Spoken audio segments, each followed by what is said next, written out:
blinds himself, doesn't realize it, and somehow Ian misses that shot. Not often do you see that happening, but gives Skirt a chance. Now only a 1v1, but the teleport, big mistake. Don't think that's where he wanted to go, but nonetheless, let's Skirt get that 1-on-3. Dealing with Undercolor pushing through with this pincher maneuver in towards Market. It seems like Surge, he's wise to it. The rest of ECAP as well. More shock darts being used to give away the position. So much damage out of Surge, stepping up massively for this ECAP team on Pistol. It's a 4-on-1 now for Molu. He's on the site. What can he do? Great jump 3 shot there, but that's all. You have one player detained. I think it was Violet. I'm not too sure. I might be entirely wrong, but you are going to see a bunch of crossfire happening here as Fox and Jay are going to find 3 kills. Another flawless round by AGX. DKim is not letting it go down easy. This round now a 2 versus 1. We've seen DKim pull out these rounds in the 2v1 situation. Gonna rush him, he's going to look for it, he's going to find it in a 4-piece coming out. Oh my goodness. Does not. It'll be so bad for Ben. I think he has an English decision. What a shot at a firecracker. Quaker, excuse me, gets that shot. Now it's going to be Ben gone. Finds that shot on the Blix, and now it's going to be a 2v1. They find Kanuchi, they take him down. The 3K for Legend is absolutely picture perfect, and it will be Top Academy coming out on top. This could be absolutely everything. Gun out needs to have it, and ships to the night. What is happening? Getting a 2, and the spray down's good. He finally turns for the 3rd, and he first secures it as well. That is absolutely amazing.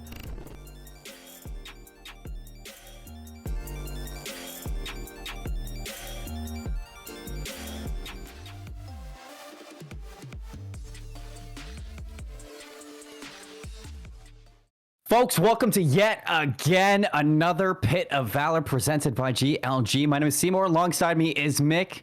Mick, how you doing tonight? I'm feeling a lot better, and hopefully my connection is too, because, man, I'm ready to get myself with some Pit of Valor. I'm ready to cast again. It's been a good long while, and I'm looking to get refreshed and ready for it once again.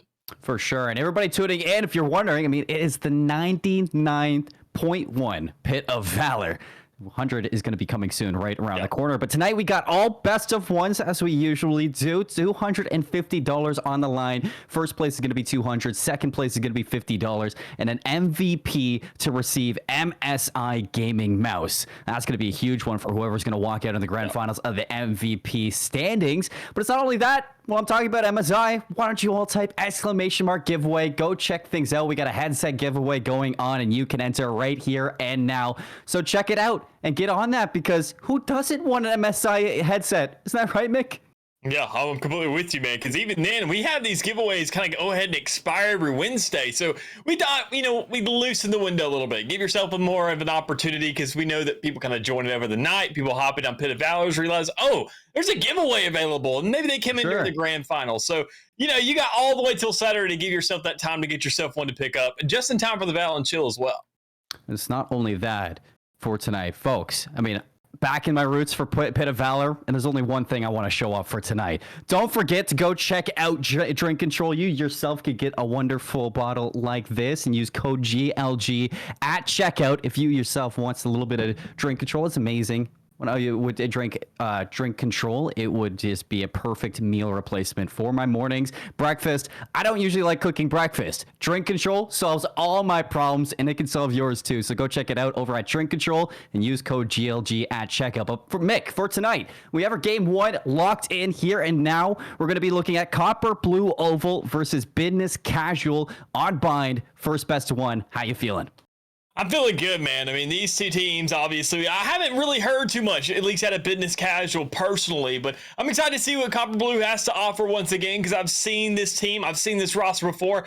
I haven't seen them really run all the way up to the grand finals, but to know that they're a recurring factor here. They're a team that likes the environment. They want to run it back once again, and they especially want to start here on Haven today. It's going to be interesting to see nonetheless, and especially if we see a Phoenix come out, because I got to say, we can talk about the meta here in a little bit, but this man's definitely had a little bit of a resurgency.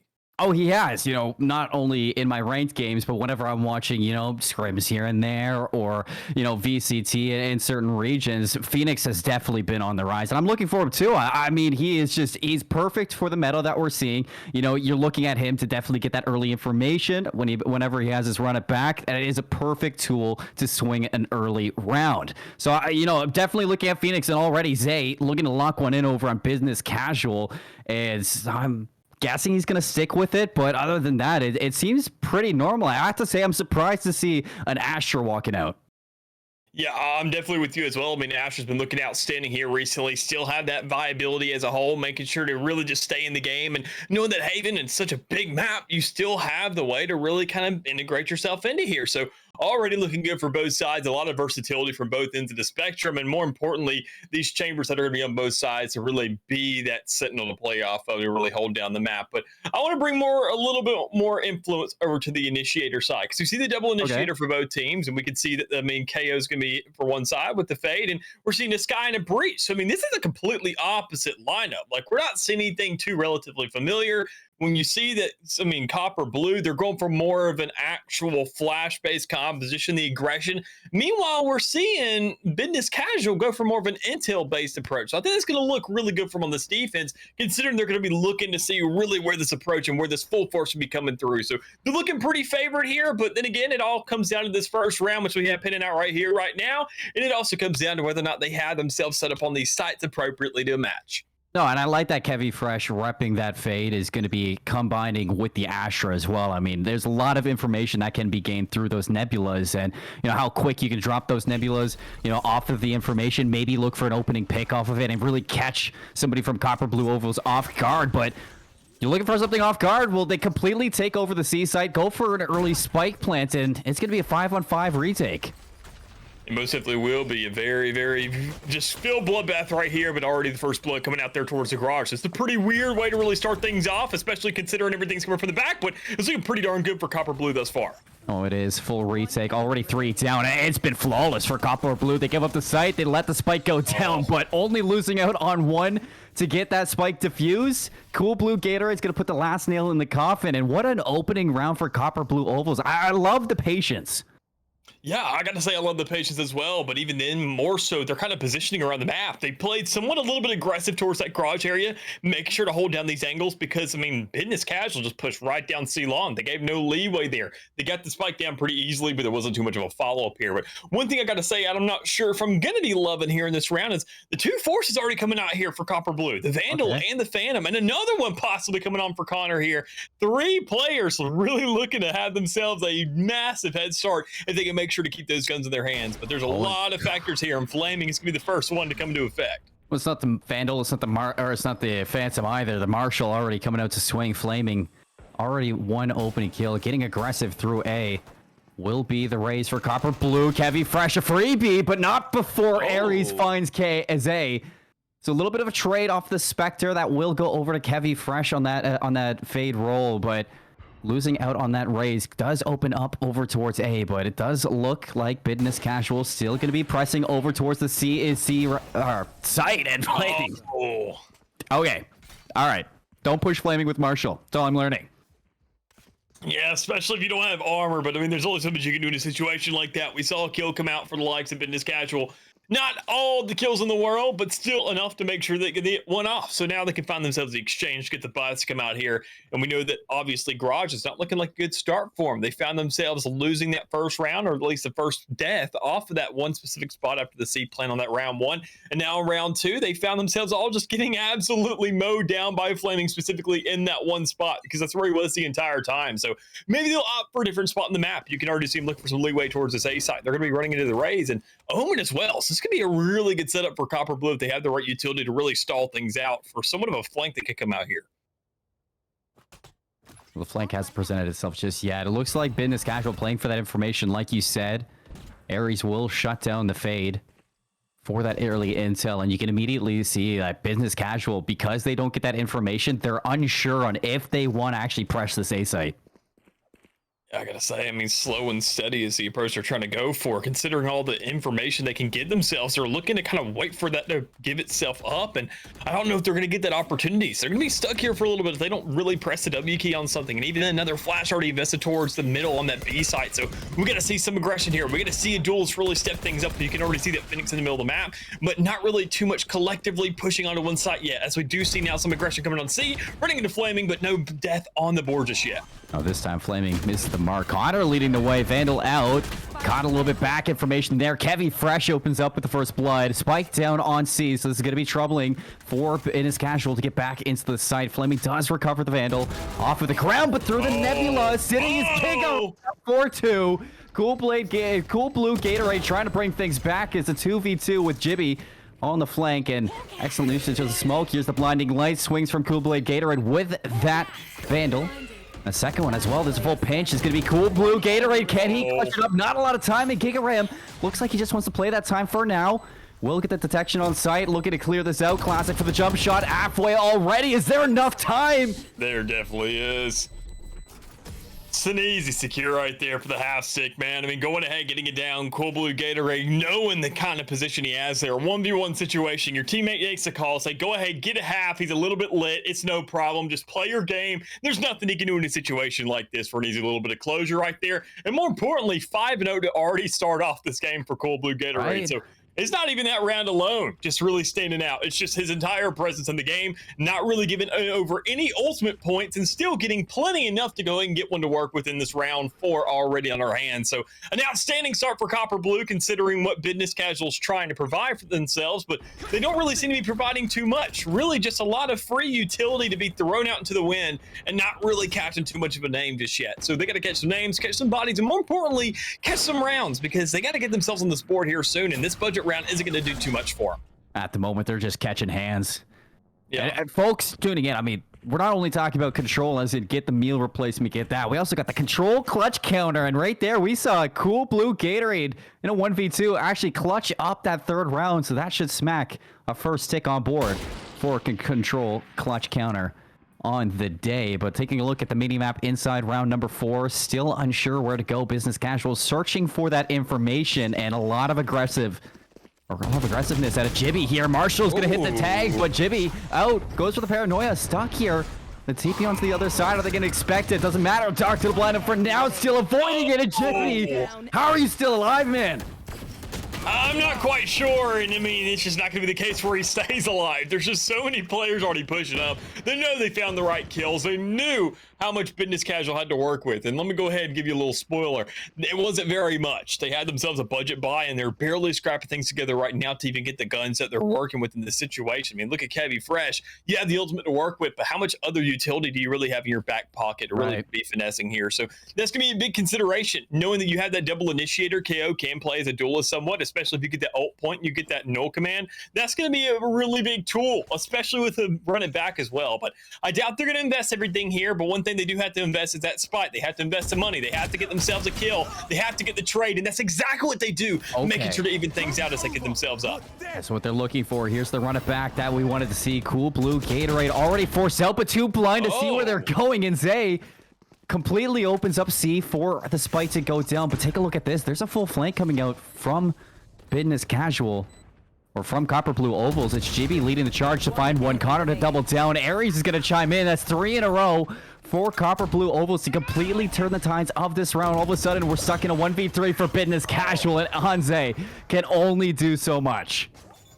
Yeah, I mean, just a really good retake situation from Copper Blue, and I think, honestly, that's the kind of game plan they're going for. When they find themselves an early pick, they play it aggressive, they make sure to keep those number advantage, and they honestly say, you know what, let's invest everything right here, right now. We have such a large win streak on our hands. We haven't been forced to use any ultimates just yet.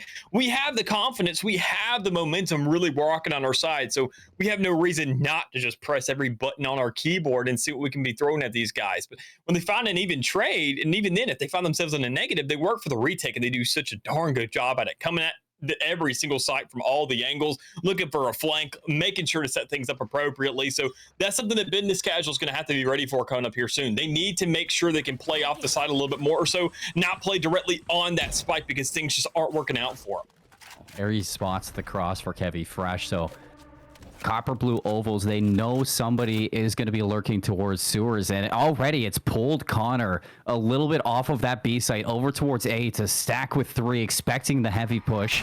Going to be there. Aries caught in a little bit of a pickle, has the showstopper if you want to get out of this one, but looks like he wants to take the duel right away. Omen Smoke's going to be there, and the help from Jimmy is fantastic. So much information, but just not enough to really swing yourself out. I mean, even then, they're looking for a way to really answer things back. You have the Torty Force to play with, but you don't have any kills or any real bullets. But there it finally comes out, getting at least one on the board here for the likes of Business, and they have to make sure to make a decision off this. They have to find somewhere else on the map. I mean, sure, they push up A. They found a kill here, and usually a lot of teams have pressed the W key off of that, but you've taken so much time to push up now. Everybody's rotated. Everybody's on site. Everybody's there at A, ready for whatever's coming their way. So they just have to back things up. And once again, only 35 seconds remaining to really make a second win anywhere else. And honestly, they're just looking for the information once more. I think honestly, they don't have that luxury anymore. They have to find themselves some control. They have to find themselves a way to push on the side. They're choosing to take it right through garage. They need to know that Nebula's gone up. Flaming's going to be there. Vandal in hand. Arrows missing the tour of the course, and Flaming is shutting them down. It's the Flaming show right now, and everybody is red hot on Copper Blue Ovals. Giga Ram, what can you do in the situation? Maybe can you make it a little bit expensive for them? It will be able to get a trade onto one. Zay is there for a second, but the trades go in favor of Copper Blue Ovals, and they keep their reign of terror. Make 6-0. I mean, they look unstoppable right now versus Business Casual. Unstoppable, I think, is the perfect word to really describe what's going on here. I mean, you look at the board, you see a 5-0 already presented to you, and if you're just joining us, you're saying, okay, well, what's going on here? What kind of matchup do we have going on right now? Well, Copper Blue are obviously looking like veterans so far. They're holding down themselves on the side. They're looking really good and making sure to stall things out, really make the opposite team really start to respect him and feel a little bit shaky when getting on the approach to his site. So that's something the Business Casual is going to have to work on coming up here soon. But right now, they have to really find themselves some information. They know that Chamber, Flaming, that MVP, I want to say, for the side on the defense thus far, really holding things down, finding multi-kills, doing that once more, but actually falling pretty early right here in this round. So maybe it's a little bit of a caster curse because that's a second on the board for Business Casual, and they can find themselves a little bit of a side control positive follow it up, but Aries has at least somewhat of an answer.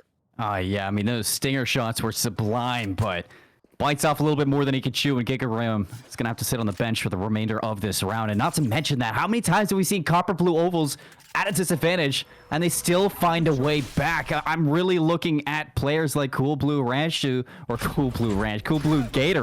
You know where my mind's at right now. It's all about Doritos, but the olds is cool, and you never really see them freak out into a round, especially when they're at a player disadvantage. They've already rotated their Sky over towards the C site in case, and now Connor holding off the opposition towards B. Everything has to be riding on Eros' flank here, and Aries shuts it down. Oh, I mean, to some extent, but I mean, still, there's not anything really on the side just yet. There's no real players fighting for control right now. They're not really in a war of attrition right now. You have to find something, and Cool Blue is the first one to really strike here. Already finding a first player, following up for a second. It's a 1v3 situation once more, and Kevy Fresh is at the head of it, and really has to make some work of this. But with 12 seconds, you find a kill, you gotta find 2 more, and they're too spread out to really manage it.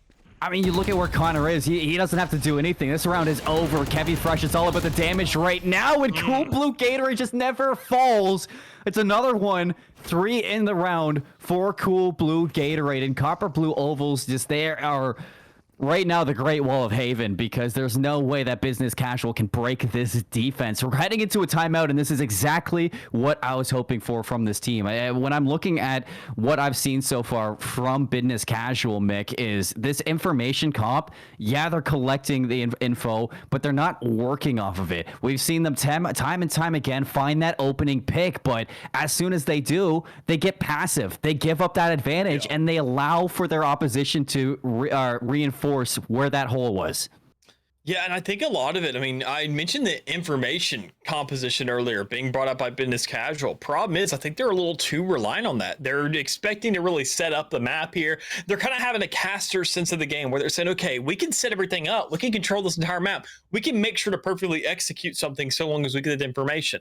That information is never guaranteed. It's always going to be a variable, especially when you look at something like a Haunt, which is so easy to kill. And even then, the KO knife, which isn't really going to give you that precise location that you're really looking for to make sure to trap in on someone. So So honestly, business casual, they have to rely on those flashes. You got a KO and a Phoenix. KO is essentially another duelist. He is the one player that we see be that fill-in for a duelist on Icebox, where a lot of teams are now opting not to run a duelist at all. So you have to make sure to take advantage of that. Lock down an area, use that fragment grenade to lock off a corner, swing out somewhere else with the rest of your squad. We're not seeing that collectiveness yet. We're not seeing that team play just yet, but maybe we can see it right here towards A main if they find way. that. It's just not gonna happen. Giga Ram got caught with the null command. Popping and Flaming is right now just taking heads with that operator, getting aggressive through sewer, like we've seen this Copper Blue Ovals team do again and again, just to full success. And 2v5 here for business casual. The round just started. There's a showstopper over on C, completely shuts down that lurking potential from business casual, and Zay hoping to make something out of nothing right now inside of this round. And it seems like that's just a recipe to success for Copper Blue Ovals, Mick. Every single time business casual, they have an idea. The over-aggressiveness out of Copper Blue Ovals is just unexpected. Yeah, I'm kind of with you there. I mean, Copper Blue, they're just holding themselves down. They're really starting to switch things up now. They know they had a lead by almost a country mile right now. You look at an 8-4 half best case situation for business casual, that things are just not looking too hot for them. And consider the money situation, they feel like they just have to force every single thing they can. When that's just not a luxury given to them. I mean, that's something that Copper Blue can do 10 times over. They can buy a second arsenal. Even Flaming could ask for a secondary gun, a Vandal or a Phantom as a backup to say, if this operator isn't working, or if I miss a shot and have to chamber things up once again, no pun intended, I don't need a headhunter. I can just invest the extra cash from somebody else's pockets because we have so much laying about. So we got to see somewhat of a new approach here. We had to find a different angle of the map to be working off of. And I want to say that a lot of C hits have come out not to be too successful. A lot of A hits have come out not to be too successful. Honestly, B wouldn't be too bad of a shot right now, but we see him going right back, running it down through long and going ahead and getting fragged up by Cool Blue. I mean, the run it back, yes, it gets that spike down, but losing out on your chamber again is going to really shut down a lot of frag potential for this post play. You can already see Zay worried about the flank, and the rest of business casual looking like they're setting for that post plant deep inside of that C long. Aries is going to open things up on site, the smoke to block things off. Full control right now for Copper Blue Ovals. What does business casual have to answer back? The diffuse is already coming through halfway about. Zay has nothing working for him, and it is a perfect retake from Copper Blue Ovals. Zay might damage a little bit of that economy, but I mean, their economy is blossoming. It doesn't matter how many players drop right now. It's another round where we're seeing, you know, the process happen for business casual to take control of a site, but after that spike goes down, it seems like they're non-existent. Yeah, I mean, honestly, it's just looking at the situation of how business casual's taking these sites once they're in the post-plant situation. They try to hold on to it way too aggressively, really put it in the grasp of their hands and clench as hard as possible. Problem is, that's going to hurt the inside of your hand eventually if you do that, no matter what the object may be. And we got to see them really start to loosen up a little bit. Make sure to play off the site, you know, keep the intel, keep the tabs on what's going on there. But even then, it's a little bit too much or it's too little. They haven't found that nice medium yet. And problem is, they even haven't even out of sight when it comes down to this round just yet, because Zay's are really locked up here. And as a duelist, you don't have that entry, but you do have a kill already. So that's a great start for him to really make light of this situation. We might not have the entry, but he might have the exit right now. Connor, 30 HP, able to bring things back, looking to weed out Zay for now, but another kill for Zay. Gets out of the corner alive, and they're walking right into the flank. Sky, Cool Blue Gatorade set up for the exits. Kevin Fresh is going to be dropped immediately. 3v3. And everything that Zay has accomplished in this round just got wiped off the board. And here comes Cool Blue Gatorade just to heal up the rest of his team for free. Yeah, huge exchange there. I mean, just run it right back, say whatever you got to do. It's definitely going to work for yourself. And even then, that puts, obviously, this round, as odd as it sounds, and as crazy as it may sound, look at the scoreboard and an even stance, that Copper Blue had to do a little bit more there. And even then, when they're behind, not only just in terms of players, which we haven't seen too much, but just in damage in general, they find something. But this looks like it's going to be a Bogdan's, if you ask me. Finally coming to light here in Valorant. I mean, you see Ares has 6 HP and a Dream to work with. It has a little bit of backup. But, I mean, honestly, just watching the angle, checking to see if anybody goes up heaven, this could be the opportunity that Flaming gets shut out. Oh, Arrows needs to hit this shot. Flaming is going to be there, and Arrows get shut down. Zay's the last one standing, trying to get the spike into sight, but with only 1 second left, I mean, there's just no time to do anything for Zay. At least needs to stay alive with this Phantom with how damaging their economy has looked, and somehow, well, cool blue Gatorade, you okay up there? Maybe banana peel on the edge, slips off, falls to his death, and we'll have to rebuy that Vandal for this round at Mick. But another round where I'm just seeing chances thrown away from Business Casual, and it now is something that you need to talk about. This composition that they picked up, Zay might be finding the entry frag, but you really have to see the parallels between Flaming and Arrows right there. I mean, if Arrows is able to shut down Flaming up top in Heaven, that could have been their round. It could have been spiked down in a completely different option. We need to see Arrows heat up. I mean, there's a reason things are called impact frags, right? I mean, you have to make sure that those one things can set up, really cut off these chokeholds, make sure you get control of the map. But speaking of control, I mean, that's really what it comes down to on the C side. You finally looking for it. Business Casual can manage that first kill, but it takes a run it back. And even then, a lot of players to drop right towards Garage again. They are losing these fights, and they keep on approaching them again and again, getting choked up, thinking that if they finally hammer down on the problem enough, it'll eventually start to break. But, I mean, problem is, Copper Blue Ovals are not breaking at all. They are holding on strong, and they are 10 rounds in a row of success. You have to find something different because it's going to fall once more, and that's going to be 11-0 for this half thus far. You only have leeway for one round now. Last round I mean, in the half. Mick, it's like Business Casual for all those Yu-Gi-Oh fans out there. They're saying, I use this card to take control of C, and Copper Blue Oval's like, okay, you activated our trap card. You're standing right in where we want you to be. And they get picked one by one inside of the barrel, sitting there, stuck, exactly where Copper Blue Ovals wants you to be. Their retakes have been out of this world for Haven, and really, it's off of those frags to bring things back. That run it back opens things up, but as soon as it does, Copper Blue Angles have the Copper Blue Ovals. They have the crossfire, and look at this. They're not afraid. They're not afraid to take the duels because they're confident they're gonna win them. Yeah, and it's just a 1v5 situation. Arrows with nothing but an operator hand. I mean, you're going to have to rechamber that eventually. You're going to have players swinging you left and right, and you're just not going to make anything happen in this game. But it's things like that. You check the minimap right before that round started. You saw the AC setup. You saw them double up on each one of those and have possibly one towards the side on the outside. I mean, that's where the double came through, was right there, Jibby and Connor swinging out of Garage, knowing that's this one point that every single time Business Casual has been afraid of. And they haven't taken advantage of that at all. They haven't pushed through B. They didn't find control of the map right there. That with 3 spots on Haven, and you keep on getting choked up in Garage. I mean, that C Garage every single time that's been a pool of death. It's been an absolute acid gat, and you just can't manage to get past it. You need to go around it, but you still can't move towards A. That leaves one option they just haven't really found. But still, it's a new half. They have themselves now on the defense, so things could really run themselves back. Problem is, you got to win 12 rounds in a row and make sure to do that flawlessly. Otherwise, Copper Blue will find themselves a very easy attacking half on their hands thus far. And that is a big problem. Confidence flowing through their vein.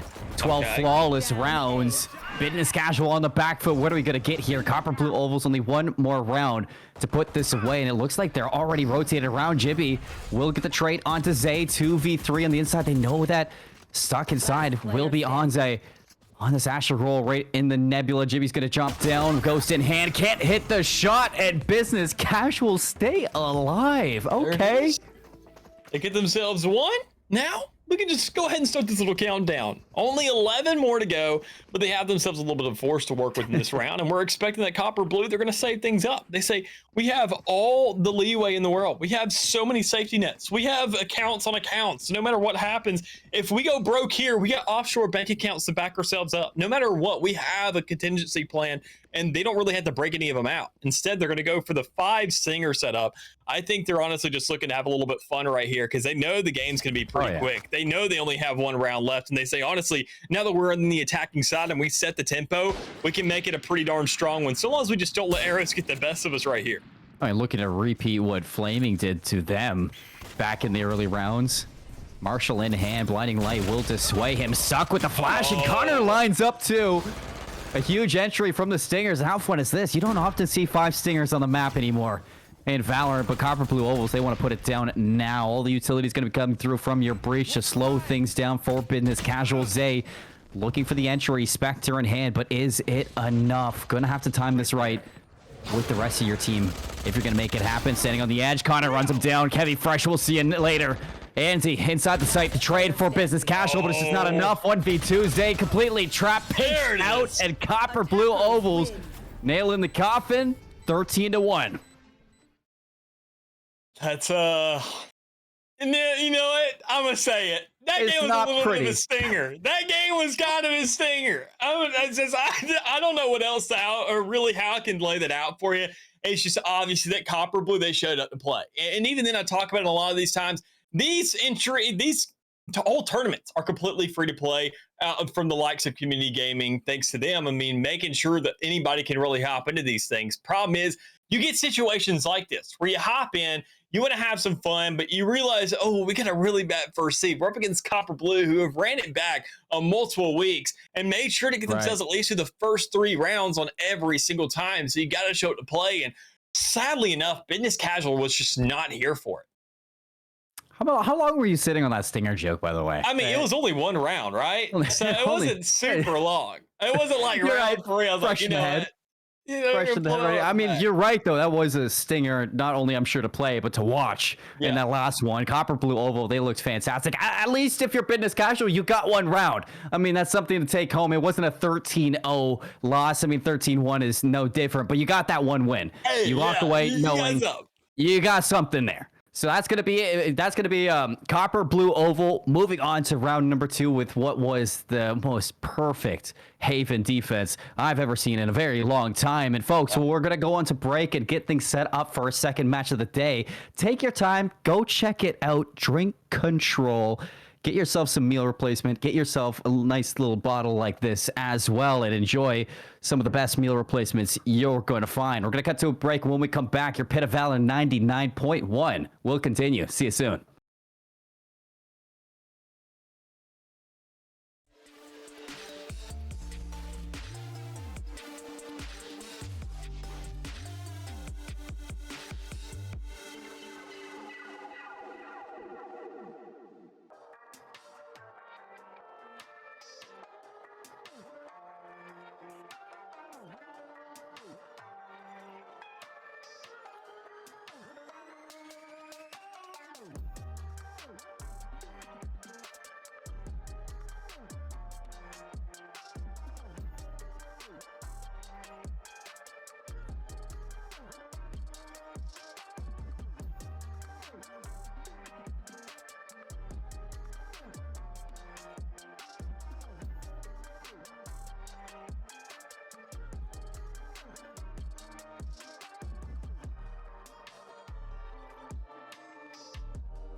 Folks, welcome back to the Pit of Valor 99.1. My name is Seymour. Alongside me is Mick. We just got done our first round, and if you guys missed it, well, I don't blame you. It was over before it felt like it even started. A 13-1 victory for Copper Blue Sapphire, or Copper Blue Oval, and it was nothing more that I could say than dominant, Mick.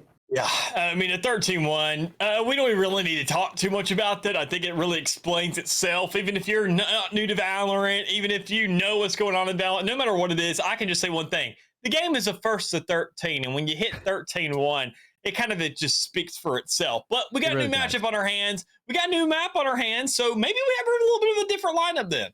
Yeah, but before we get into that, folks, have you ever wanted to play games 22 stories up? Well, I do, and maybe you do too. And if you go to Rochester, New York, you can check out the GL Gaming Lounges, 22 stories up in the center of the square, and it's in Rochester. There's a FIFA 22 tournament going on at GL Gaming Lounges. So if you want to go play that, check it out. It's in person, a lot of money on the line, and a lot of giveaways going on there as well. So go check out GL Gaming Lounges and communitygaming.io if you want to show up and see what's going on there. But let's get into this matchup because, yes, we do have our second match on the day, and it is looking like we got Foz versus 7 Esports on Ascent. Yeah, crazy thing is, I'm already looking at 7, and they're not going for a duelist here. So that's just one little takeaway I have in my hands. But looking at the rest of the composition, even then talking about these two teams, don't really know too much about them personally, I can say, at least in the history of Pit of Valor. Haven't gotten too much of a grasp of what they have to offer. But as a little bit of a curtain call as an introduction here today, when's a better time than right here or right now to look out freaking standing like we saw in that last matchup? And both sides are going to be fighting for that, obviously, respectively. And honestly, the compositions for both sides are going to be interesting enough to provide that, I feel. No, we do see a repeat too of a similar composition from Haven, like we were looking at it. I think, you know, there is a chance for it to work out that we didn't see utilized well inside that Haven. And if 7 can repeat that with the, you know, the Fade and the KO looking for that information like we were alluding to, Mick, I have a feeling if they get that opening pick and they actually like work off of it, we could start to see them finding success. But I need to see a little bit more proactivity off of the information gained off of that opening pick, and not just, you know, you find the pick and you use that to hopefully bait out some rotations. Yeah, and even then, I mean, you talk about the information game, when the difference we had in that last one out of, you know, business casuals, they only had two. They had the KO and they had the fade.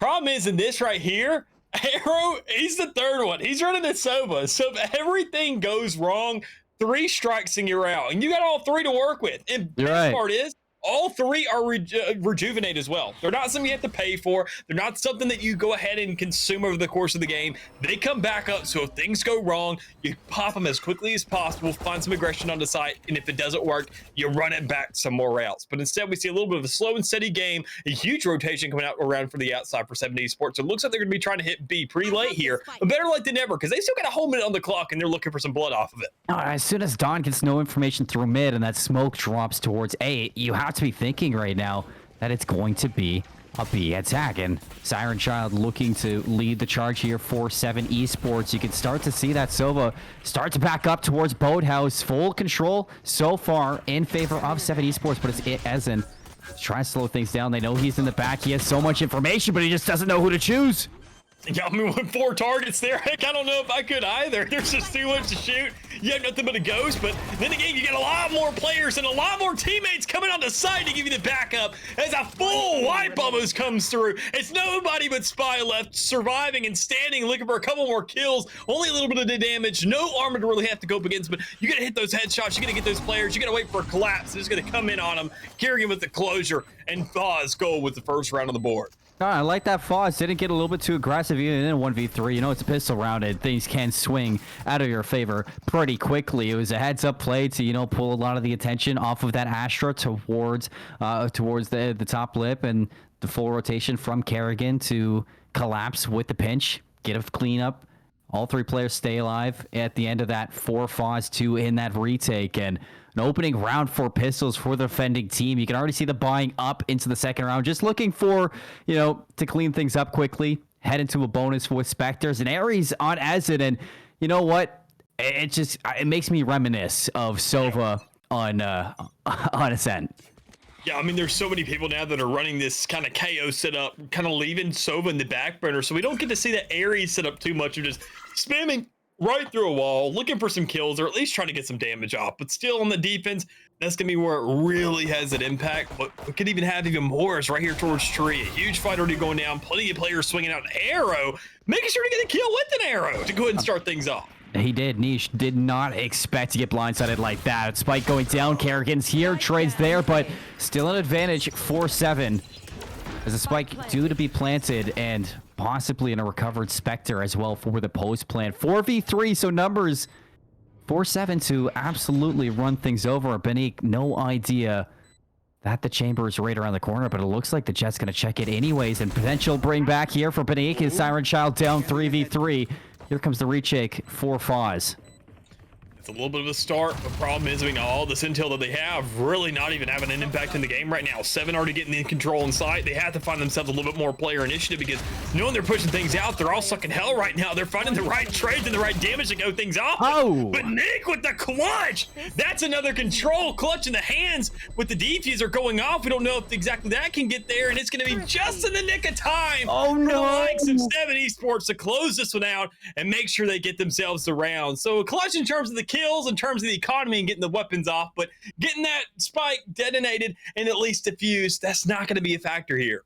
I mean, you just hold on for long enough, Mick, and I thought it was going to be Foz getting the control clutch of the round, but 7 Esports drain the time long enough. Spike blows up. We get ourselves our second control clutch of the day, but 7 Esports are going to be the one dealing the blow. And with that, break the economy of Foz Gold. This is going to be quite the broken buy for them going into round number 3. They have to find a thrifty of their own, but such a heavy hit to take in that second round. They're going to be going up against Vandals and Phantoms now from the attackers. Yeah, I mean, a lot to work with here for at least both sides. A 1-1. So, I mean, considering what's on the board right now, there's a little bit of initiative going towards this B side. Problem is, Zan isn't really ready for this. You can see the setup, you can see the kind of fire, the little sight line going right there down through main, but I mean, you just see him backing up and absolutely getting domed there by Siren Child. And just a great shot for a wall bang and a kill, and making sure to get a little bit of side presence on it as well.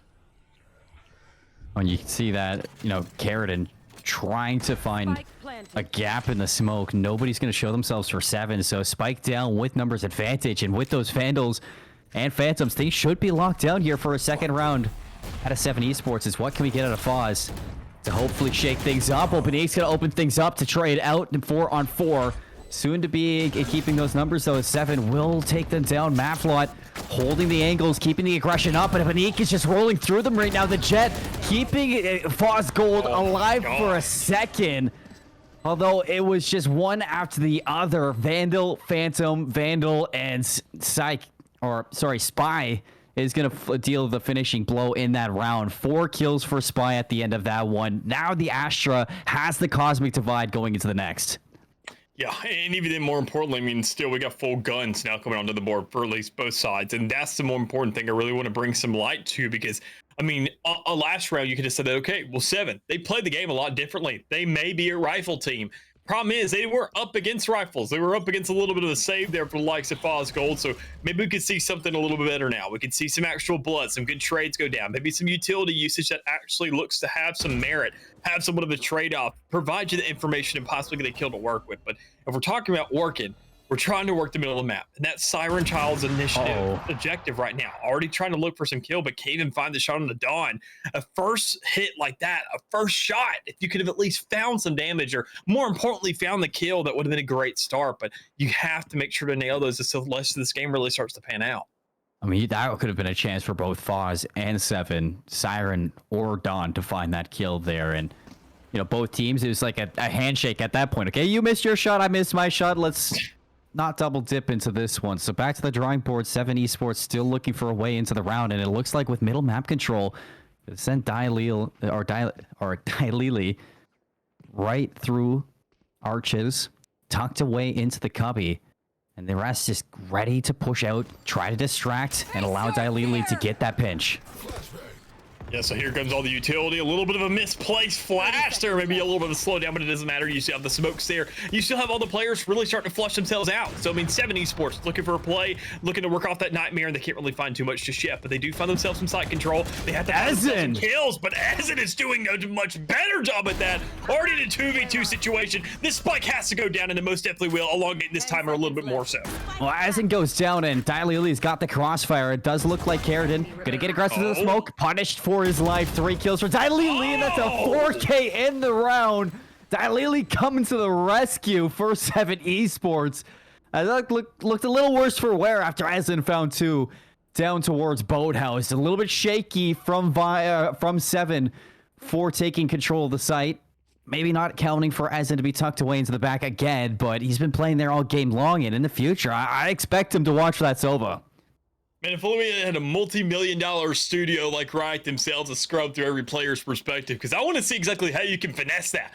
Having nothing but an Ares in hand, going up against a full force of rifles, and you still manage 2 kills in the process. I mean, you got to watch stuff like that to take notes in the rear end, but there's not enough really there. So already a second round on the board now. 7 Esports looking to really run things back in themselves one more, and that's exactly what they do. Siren Child with a great little start there, getting picked towards the middle of the map and saying, you know what, we're going to see what else we can do here. I got the rendezvous, I got all this utility set up towards that B side, but A may be the actual hit there, but they have to get through Banik and that Blade Storm first. And something that we looked for in Eras, we saw in Flaming back on Haven, and now to see that chamber duel once more. If 7 Esports can keep things up and keep up with that opening pick success at a Siren Child, I mean, we saw just how much you could get out of Copper Blue Oval when it came to rolling someone over off of that opening pick. Now, looking to see if 7 can replicate that here on attack. It looks like they're going to get the information of Carradine up close. Frenzy in hand. Are they going to check the corner? Everybody walking past Frenzy. How much ammo to take him down? Not much in the hand, or not much in the barrel, as it's only good for 1, and then cleaned up relatively simply. That spike gets planted, and 7 Esports, I mean, they are looking to put this one away. Ezen's going to get run down by Dailili, and 3 rounds on the bounce for 7 Esports. That's another one of these situations where I wish we just had the luxury of having a multi-million-dollar studio, because I would have loved to break that down. If you looked at Seven's approach there, the amount of utility that was dumped, not only right there towards main, you had that one KO knife give you that intel. Exactly. But I mean, if you saw what Faye was doing, there was so much dumped right there on that door. We saw Breach, Niche backed up, said, I want no piece of this. I have to have this flash. Ran right into a tether, then ran right into a haunt and into an Astra smoke. I mean, everything that was on the board, you just can't really do. But already looking for another round here, looking for more of a presence, and it's not going to be found. Dawn getting shut down immediately with that Tour de Force in hand. Cosmic Divide's going to be dropped from 7 Esports. Looking at the spike planted just on the edge. Arrow's going to be dropping it, and on the other side is the Omen. Spike goes down. Banique does even things up, and Mavlock getting a little aggressive, punished. Numbers now in the hand for 7 Esports for this retake. Or sorry, for Foz Gold for this retake. 4v3. 3 ults in their hand as well. But look at how far Arrow's playing away from that. You have the Hunter's Fury and the whole split through Catwalk to get the follow-up in case the Hunter's Fury is not enough. Yeah, I mean, most definitely could be. Considering you got players looking for a cross, you got the damage going down, you got at least a little bit of the tag and intel to be working off of. This could definitely be enough for Arrow to really make a clutch situation happen. Considering he's the last player alive now. A 1v1, the recon dart above. It could just be a little bit of a wall bang, but that's not the case. You got to play the timer. There's no and time. He just doesn't have the bullets for it. That's another round done and dusted for 7 to take the lead and hold on to it as well. And with the setup that 7 Esports had, I mean, that was nearly another control clutch, this time for Foz Gold. I mean, you looked at the way they were just pinned in that spot with the crossfire, the Hunter's Fury, making sure that you just cannot touch that spike, and the crossfire from Spy in through Catwalk to make sure that that op had eyes on the objective. It was so much information to deal with from Foz, so much attention split between 2 separate angles that they almost made it happen because they were hitting their shots. And every single time 7 peeked out, it looked a little bit, worse for wear again and again. But Arrow at the end there, he played that perfectly. He made sure that he got into a position for the follow-up, used those shock darts efficiently, and burnt the timeout for them to win it out. So big play there from Arrow to put 7 Esports up 5-1. And while we're on this timeout, folks, don't forget, we still got some giveaways going on with MSI. You can scan the QR code on screen or type !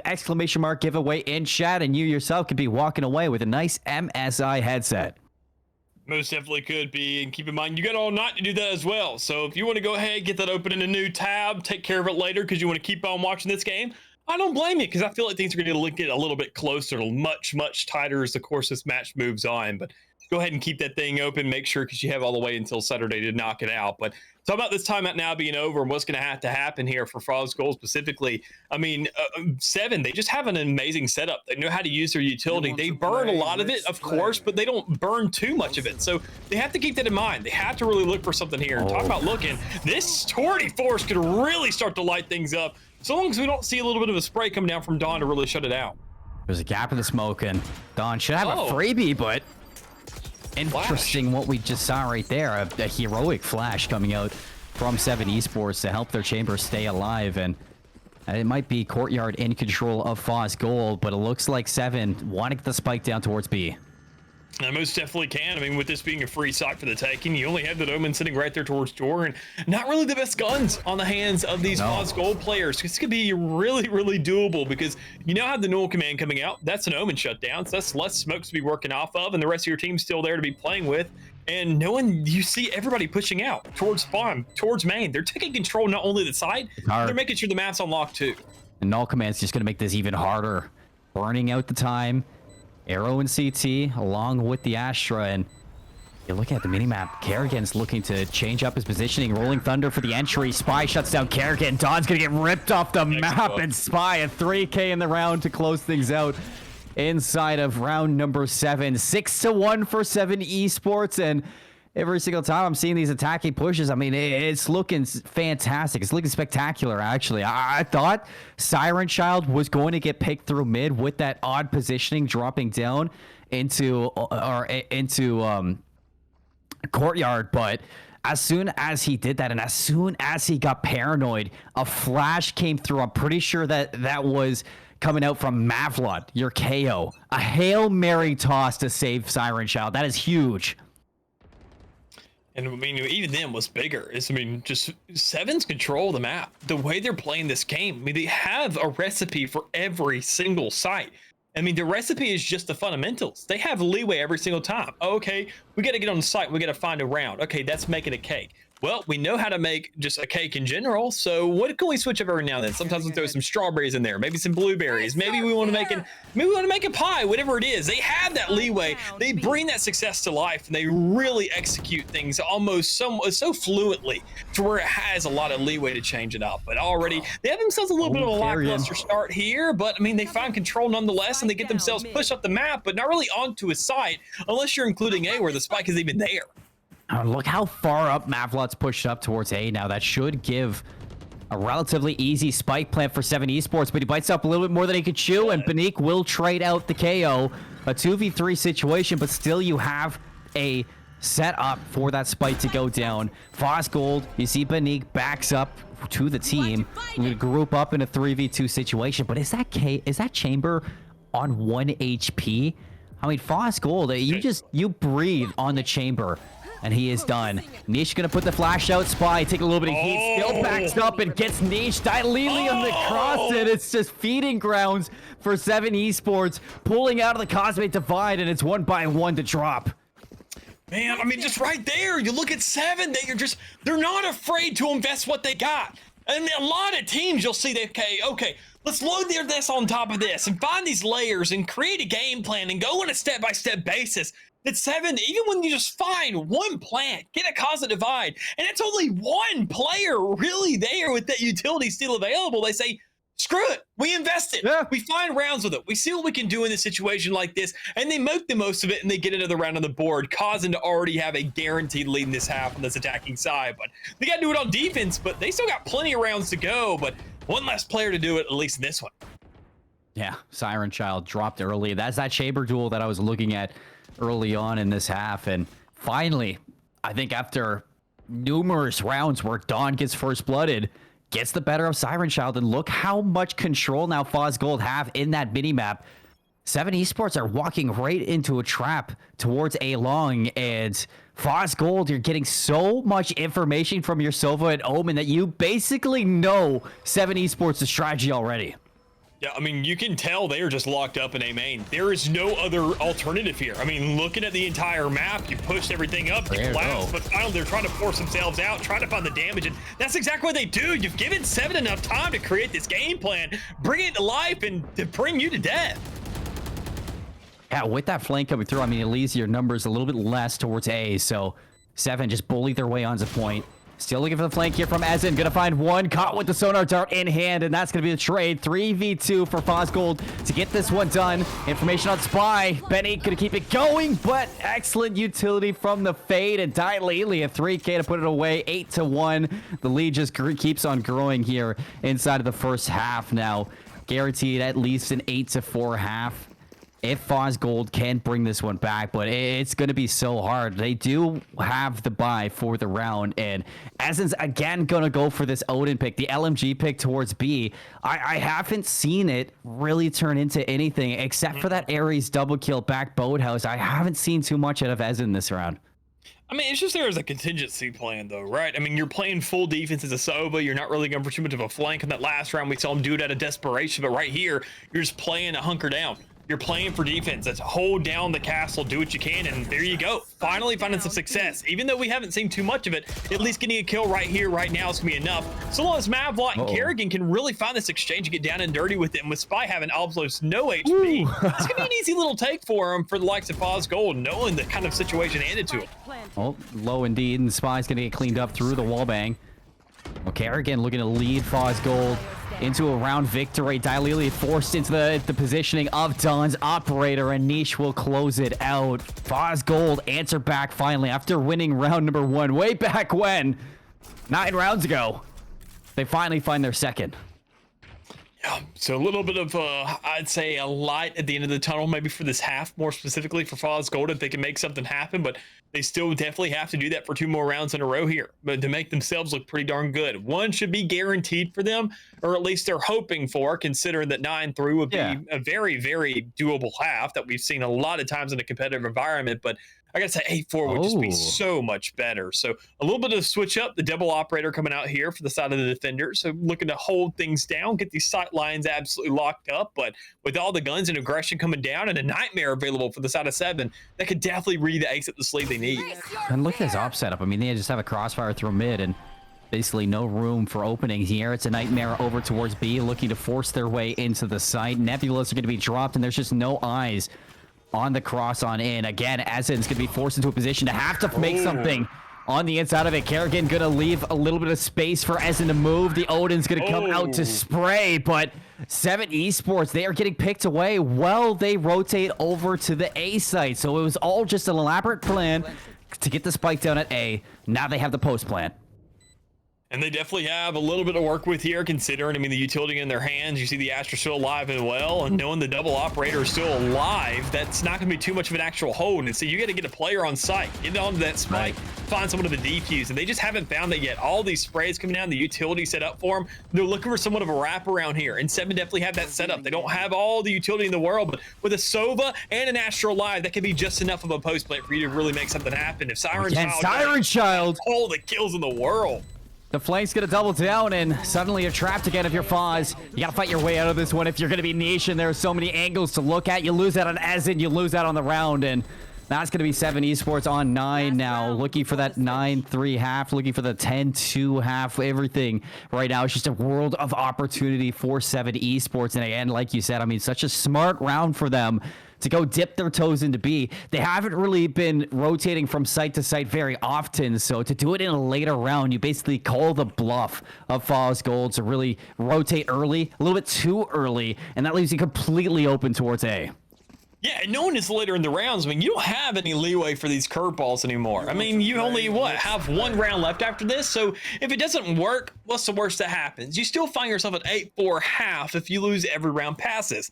So we'll give it a good old college try and you manage things out. But you got to see if you can manage things once more, go right back to the tried and true. Run it down, hit a side if you can, and especially when you got an Odin just spraying around these corners, you don't have a Siren Child anymore who was that clutch player in the last round. So you really got to make something finessed out here, knowing Beneek's pushing up into your spot. Oh yeah, you have Beneek though that is alleviating so much pressure off of Dawn. Tour de Force is going to pressure up and take down Dailili, so no more fade to get that information. And Foz Gold, they have complete control of the round. 7 Esports looking to escape. They're looking to take down Beneek. Mavlot's going to get it, but the damage has been done. 3v2, still a chance to win this out if you're 7 Esports, but it's going to have to be at the hands of your Sova and KO, who still have to collect the bomb back over towards B. And I'm not sure if Foz Gold know this. I mean, they should know Spike is down, but it looks like they're already thinking the Spike's going to A. Yeah, I mean, this is the huge switch up, and honestly, just enough for really both squads to work with. You see the slow and steady gameplay right now. You see them all just trying to spread themselves out, and Omen right towards the middle, saying, I just have to be wherever they go. It doesn't matter what happens here. Dawn, you set up for a post plan. You have the 24 still alive and what to work with, but we just don't have the players because Mavlot finds one more. A solo or knife thrown on site. It's going to give you the intel you need, and you get the spike down, you make the plays, and you say, all right, it's a 2v2, it's a post plant setup, slow and steady, or just pop an ultimate. Why not? Just really comes early. Dawn's going to use the TP. Into sight they go. Kerrigan leading the charge. Tour de Force going to find one. Mavla tucked away in Boathouse. You should know that this KO doesn't have much room to escape, so going to be in the back line. Tour de Force line around the corner, but Mavla, a 4K for 7 Esports to hit that 9 round at the end. Oh, that is insane things coming out from 7 Esports. I have to say, you know, even when they're backed into a corner, you had Beneek knocking on your back door and Dawn at the front door with that tour de force. They still find a way out.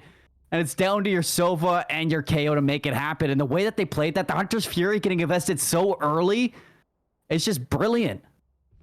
I mean, even then, I mean, now we see every player having somewhat of a potential in this matchup. I mean, Mavlot with the control clutch and on the 4K around alone is just enough to really scream praises to the squad. But knowing that Siren Child also still plenty to work with there, and that other round being a catalyst to rounds here and there off that chamber, not really being outstanding in the KD ratio, but still having enough of an impact to really say, well, I found the pick that was necessary, and we still have a huge lead to work with. And that's what exactly Fosgold is going to have to retaliate in this half. Now be in the attacking end, look for some presence on the map, and looking for a way to really answer things back. Play a game of their own, set a new pace, set a new tone to this matchup, and hopefully one that really starts to favor them. But it's going to be a long way to go, and even then, they still have a minute on the clock to make sure they can find the first. Yeah, very slow pistol round coming out from Foz on the offense. All 5 players relatively separated, kind of working in packs with that chamber trying to lurk towards B, and seems like A is going to be the site to push into. Siren Child gets aggressive. Panique run over. Siren finds 2 over towards Catwalk, and that's going to leave Foz a little bit worse for wear inside the round, losing players again and again. Siren Child's already on the 3K, and Ezen trying to get out of here with the spike. Barely blocks out from that KO dagger, and has to recollect with Dawn back over towards B, who has found an answer back onto Arrow, but Siren Child's already cut through the middle. Ezen's got to go big. Can't trade out with Dai Li. And now Dawn in a 1v3. Headhunter, can you get the shots down? 18 seconds left. All 3 players on 3 different angles, and Dai Li won't even get it past step 1. That's another good start there for Legacy 7, especially considering they're now in the second half. They found themselves a double-digit checkpoint so early in it. Getting a force to back it up with as well. Plenty of Spectres and Ares and a little rear shot of Omen there. But, I mean, a lot to really unpack here for the side of 7. Knowing they have things looking good for them, the 3-2-1 countdown most importantly. But, I mean, looking at some of these guns, you see the force coming out from Siren Child. And oddly enough, being on that chamber, which is, I mean, I say you could say the gun is in good hands, safe hands, more importantly, but I mean, more importantly, you're not going to have that exchange. It's not in your KO. You're going to be relying on a ghost to get right back onto a site or to hold things down. And even then, I mean, when things really dwindle down to it, you're just playing on that utility to make the moves, when that's just more of a gamble than the actual shot you can hit with your gun, considering that leaderboard's a big tell of who can hit what. So already a little bit of a slow start once again out of Fosgold, but I mean, they don't have the best gun, so things aren't going to look too hot for them. But with 2 stars already lined up towards A, it's going to be a rough awakening for them if they hit this site. You can play these rounds over again and again if you're Fosgold, but you're just getting, outshot at this point. I mean, the slaying potential from 7 Esports has been really leading the way damage for this map, and Dawn already tagged down so low, trying to feed through the nebula. It's going to be tough. You're going to get an entry pick from Ben and recovering that Bulldog might be a way into it. Spy's going to answer back on a Kerrigan. Bulldog shots aren't good enough. Siren with the shots from above. A little bit of Overwatch action from your chamber. 3 versus 3, but Siren Child still has the choke on lock. Vandal in hand, and if you're Fosgold, I mean, you have really no room to maneuver through this one. You have to push into the site. 30 seconds left. Won't be enough time to rotate over to B, and by the time, I mean, 7 Esports should be hot on your trail. Most definitely should. I mean, not looking too hot.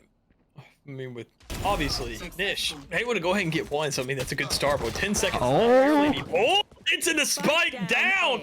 It's a pretty sticky situation where honestly Tyler could find the pick, at least get a swing off, get that information, get the haunt out, and it's just enough to make sure that spike doesn't go down. You're just playing with your feud at this point. Oh, it's so uncomfortable at this point. Match point. The way that 7 Esports are playing this is just consistently just isolating gunfights, making sure that Foz can never get out of that choke early on. I mean, the nebulas from Spy have always been on point, and the chokes that you're forced to walk through if you're Foz Gold, it's hard to walk through and stay 5 up in that situation. By the way they're playing it, you're going to have that buy up now if you're Fosgold. You have Kerrigan on a Guardian and Niche on a Bulldog once more. But you're looking for that opening pick. I have to put my eyes on Benik and Dawn again. I mean, I'm most definitely with you there. But I mean, there has to be... Sure, you're going to look at those 2, but are they looking at themselves? Are they looking for their teammates for the help? Are they looking at the bigger picture, stringing 10 rounds in a row, counter back to back to back? So, I mean, it all comes down to right here. The counter on the back, they stack 2. 7's going to be there. An arrow. Diley still alive. Boathouse. Dawn's going to cut off their reinforcements. Maverick gets dropped, and there's 4 down. Immediately for 7 Esports, making something out of nothing here. Fosgold, spike planted, 1v3.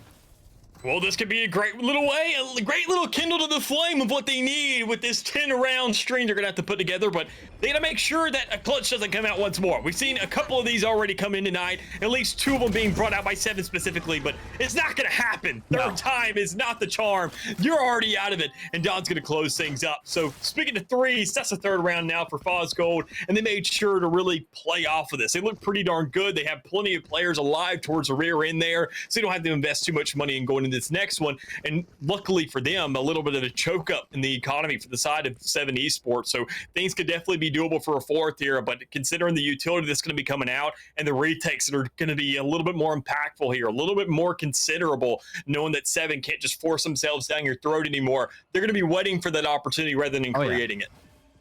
I was a little bit worried. I mean, we've seen way too many chokes today from a team at a disadvantage like this, and look at this aggression coming out from 7. They're just going to run it right down mid. They know they don't have the guns to make it happen at range. They try to get close, and it doesn't pay off. Kerrigan lines up too.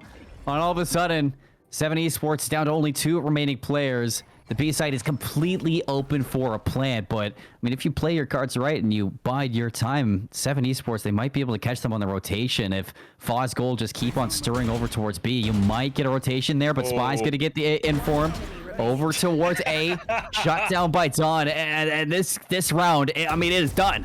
It's done. 4 for Foz is going to be on. I mean, that spike's going to go down, and I expect this to be finished. Don's going to get run over. Siren Child. 4 on the board for Fosgold Esports. And finally a round where I'm looking at them, and they're just, you know, they played their cards right. They were patient. They realized that if 7 wanted to make something happen in that round, Mick, they had to get aggressive, close the gap. They didn't have the guns to fight at range, so you expected the aggression to come through, and Kerrigan held that very well.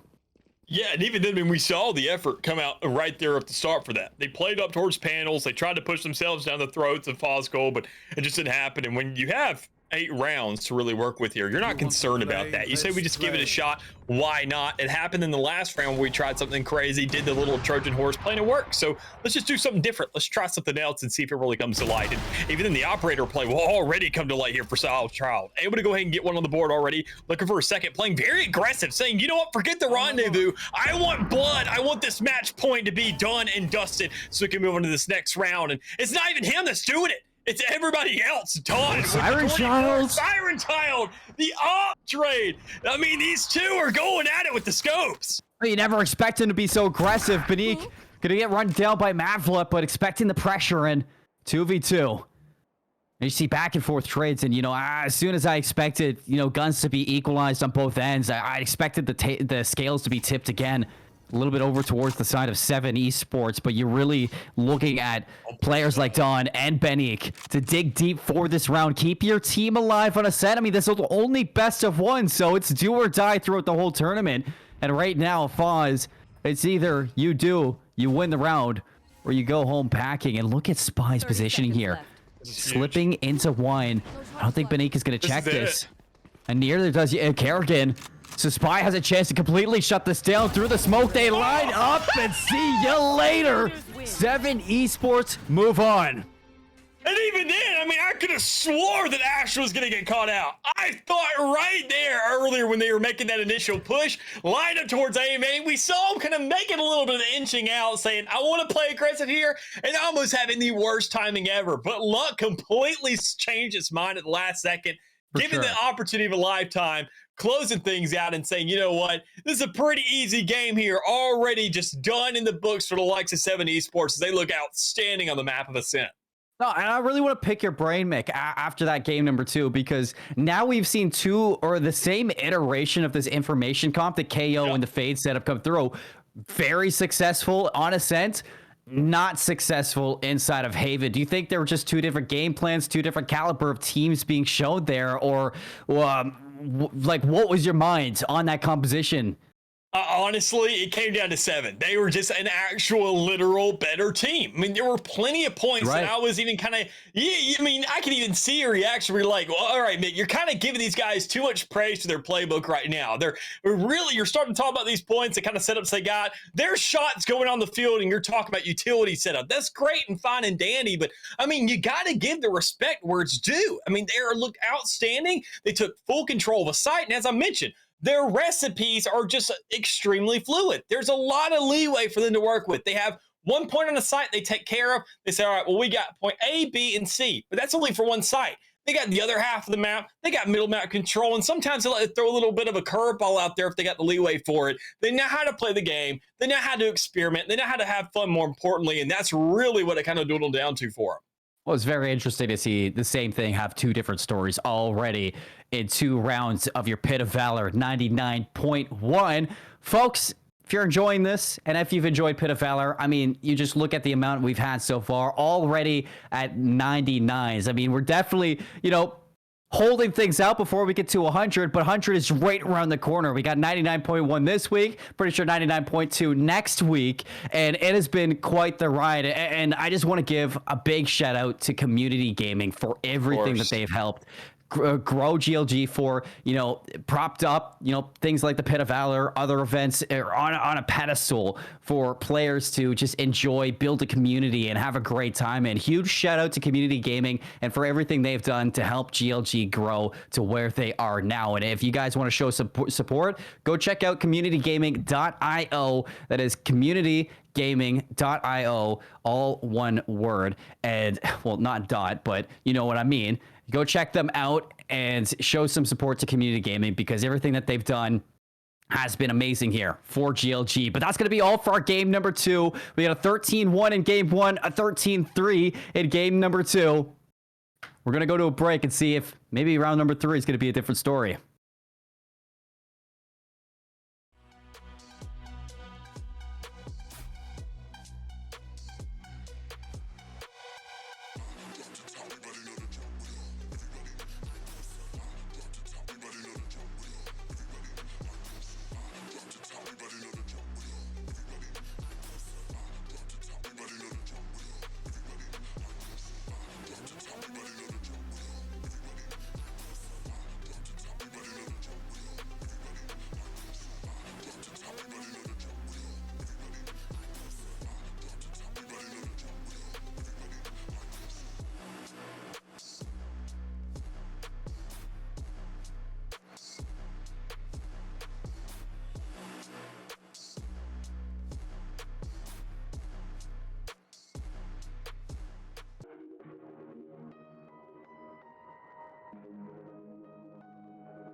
Looking like it's all over. Hold up. Maybe not! Are you serious? My name is Ben Garvey, and I founded Great Lakes Gaming with one goal: to create an exclusive club for casual and competitive gamers to come together, full stop. Every week, GLG hosts esports competitors of all ages with real prize pool tournaments and a live broadcast to Twitch. One actually does come through for Jenny. The second, the third, the fourth. With thousands of followers and hundreds of weekly players, the GLG community is thriving more than ever. And now we're building a better experience for our players. And we're setting the bar high. No, literally, 22 stories high. Welcome to the Gaming Lounge, the first of its kind, located on the 22nd floor of Innovation Square in downtown Rochester, New York. That's right, this space is built just for you, with the latest and greatest in gaming gear and plenty of space for you to claim that little bit of glory. As you enter the Gaming Lounge, you'll be welcomed at our reception desk, and behind that, our main office. Here, we'll produce our professional broadcasts and turn those sick plays into the GLG highlight reels you've come to love. LAN tournaments, viewing parties, that all happens here in the viewing room. And if you need a little practice to start actually winning for once, spend some time in a team practice room. At some point, you'll need to touch some grass and maybe grab a bite to eat. So we partner with local cafe and restaurant, Bite Rochester, to provide fresh and healthy snacks at our cafe in the clouds. And of course, the crown jewel, the gaming room, stacked with hardware from limited edition consoles to top-of-the-line gaming PCs. Yeah, that's right, we've got GPUs. And if that's not enough, we've got 2 more private streaming booths fully prepared to take your following to the moon. The GLG Lounge is the ultimate space to stream, host, and hang, with no compromises, all built for your next win in the clouds. Grab your GLG membership today at glgaminglounges.com.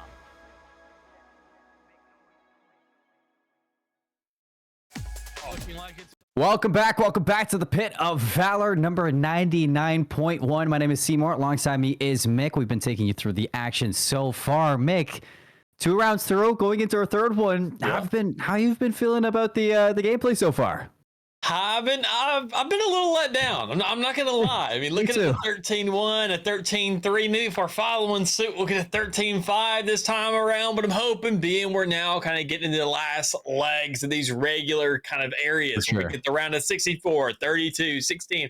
I want to make sure we can get ourselves down to the nitty gritty. We're right before playoffs. We're right before those quarters, semis, and finals. We need to see these people start stepping up. We need to start seeing some real competition. We got to start seeing these teams really want that 200 grand. I mean, for a lot of them, well, for everybody, it's now or never for that. But while we're getting things set up, folks, to get into this game number 3, don't forget that if you type !giveaway in chat, we are giving away an MSI headset, and you yourself could be the one walking away with that. And not only pay attention to MSI, head over to Drink Control. Grab yourself a nice little meal replacement. It's amazing. Don't like breakfast? Get Drink Control. It is a fantastic way to start your day, and you could maybe even have a nice little pink cup like mine. One of my favorite colors, by the way. So if you want, pink cups are the best. But let's get into the action. We got Guppies versus Ferris State. You can take a look at the bands that got us to where we are. Fracture, Bind, Pearl, Icebox, Breeze. We're not going to be seeing any of them yet. We're going back to Haven, back to where we saw the 13-1 Mick. And first thing I'm going to be looking at is hopefully we get a little bit of a change. I'm kind of with you, man. I'd like to see the duelist matchup. I'd like to see someone of a switch up coming out here, and I'd like to see a little bit more of a aggressive play, because we've seen a lot come out from these defenders today. I mean, honestly, defending side have looked so strong today as far. I mean, if we're excluding obviously Seven's attack side, but I mean, they had a game plan. So I mean, they were a little bit of an exception. But now looking at what we got so far, not too much. The Chamber of the Omen. Honestly, I'm kind of hoping for a mirror comp, honestly. I'm hoping for a mirror matchup. Yeah. That'd be grand, at least in this round so far. I mean, when we were talking about Haven, at least, the defending side just seemed unbreakable. Yeah. But I want to hear from you. I mean, what was going wrong on the offense? What were you seeing that you're hoping changes up in those offensive attacks? I would say just press the W key, man. Feel a little bit more confident. That's what we saw in that first round, which it is the round of 64 right there at the start of the tournament. So we kind of get those one-sided debates right there and debacles, which, I mean, is exactly what we saw and witnessed there. But I mean, we got to see a lot more confidence here. And I think we'll definitely get that. I mean, we're now moving down the ladder a little bit. Everybody's kind of run through at least 2 games and won those. So surely by this point, you're starting to say, all right, I'm hitting my shots. I'm looking good. I'm feeling good. I'm going to play good. And with that, I'm going to play good with the rest of my team. We're going to push up. We're going to flash things out. We're going to shove off of it. We're going to swing together. We're going to kill them. We're going to take sides.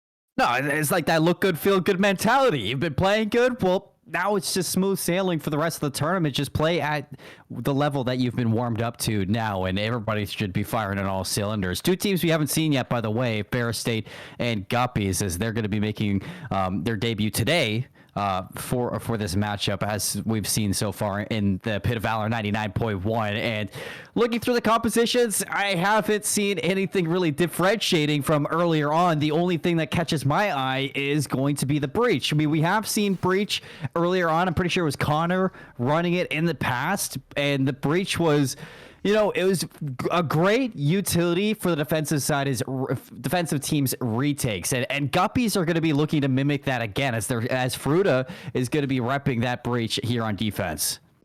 Yeah, already getting the Breach on the defense. It's going to be a little bit of a slow start, considering that you're playing that initiator, and it's a very aggressive one at that. And even for retakes, you got to rely on that information given to you to make sure you can actually get a hit. But I got to see what Ferris State has to really provide on this attacking side, considering they have the double initiator, exactly almost what we saw out of that first round, starting the attack once again. So speaking of start, it all comes down to this little chamber duel, and neither one of them are really going to go down, but there's a lot of damage done, at least on that defending side. That's a duel we might not see in the future or for long, but I enjoy it every single time I see a chamber go toe-to-toe. Cactus was tagged down low, and you know, we did get a trade off scene. Does look like we want to get another chamber duel, but this time Decoy gets sent packing as Cactus reclaims Garage.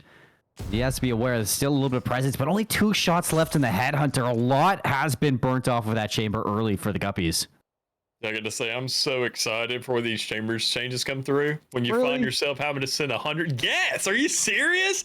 He's insane as an agent. I hate him, literally. I'm a chamber main, so I'm biased. Okay, that's fair. Yeah, I'm a controller main. I like giving players to smoke, and then also giving my teams to smoke when they need it. But regardless of that, I mean, looking at what's already coming out, a B push for this first round is going to be outstanding. We don't see this very often. It's very unorthodox, and honestly, can really give a lot of leeway. So let's just Halo can actually get that hit down, find a little bit of a retreat, because it's a really sticky spot, and you do have that little bit of a shadow step to get out.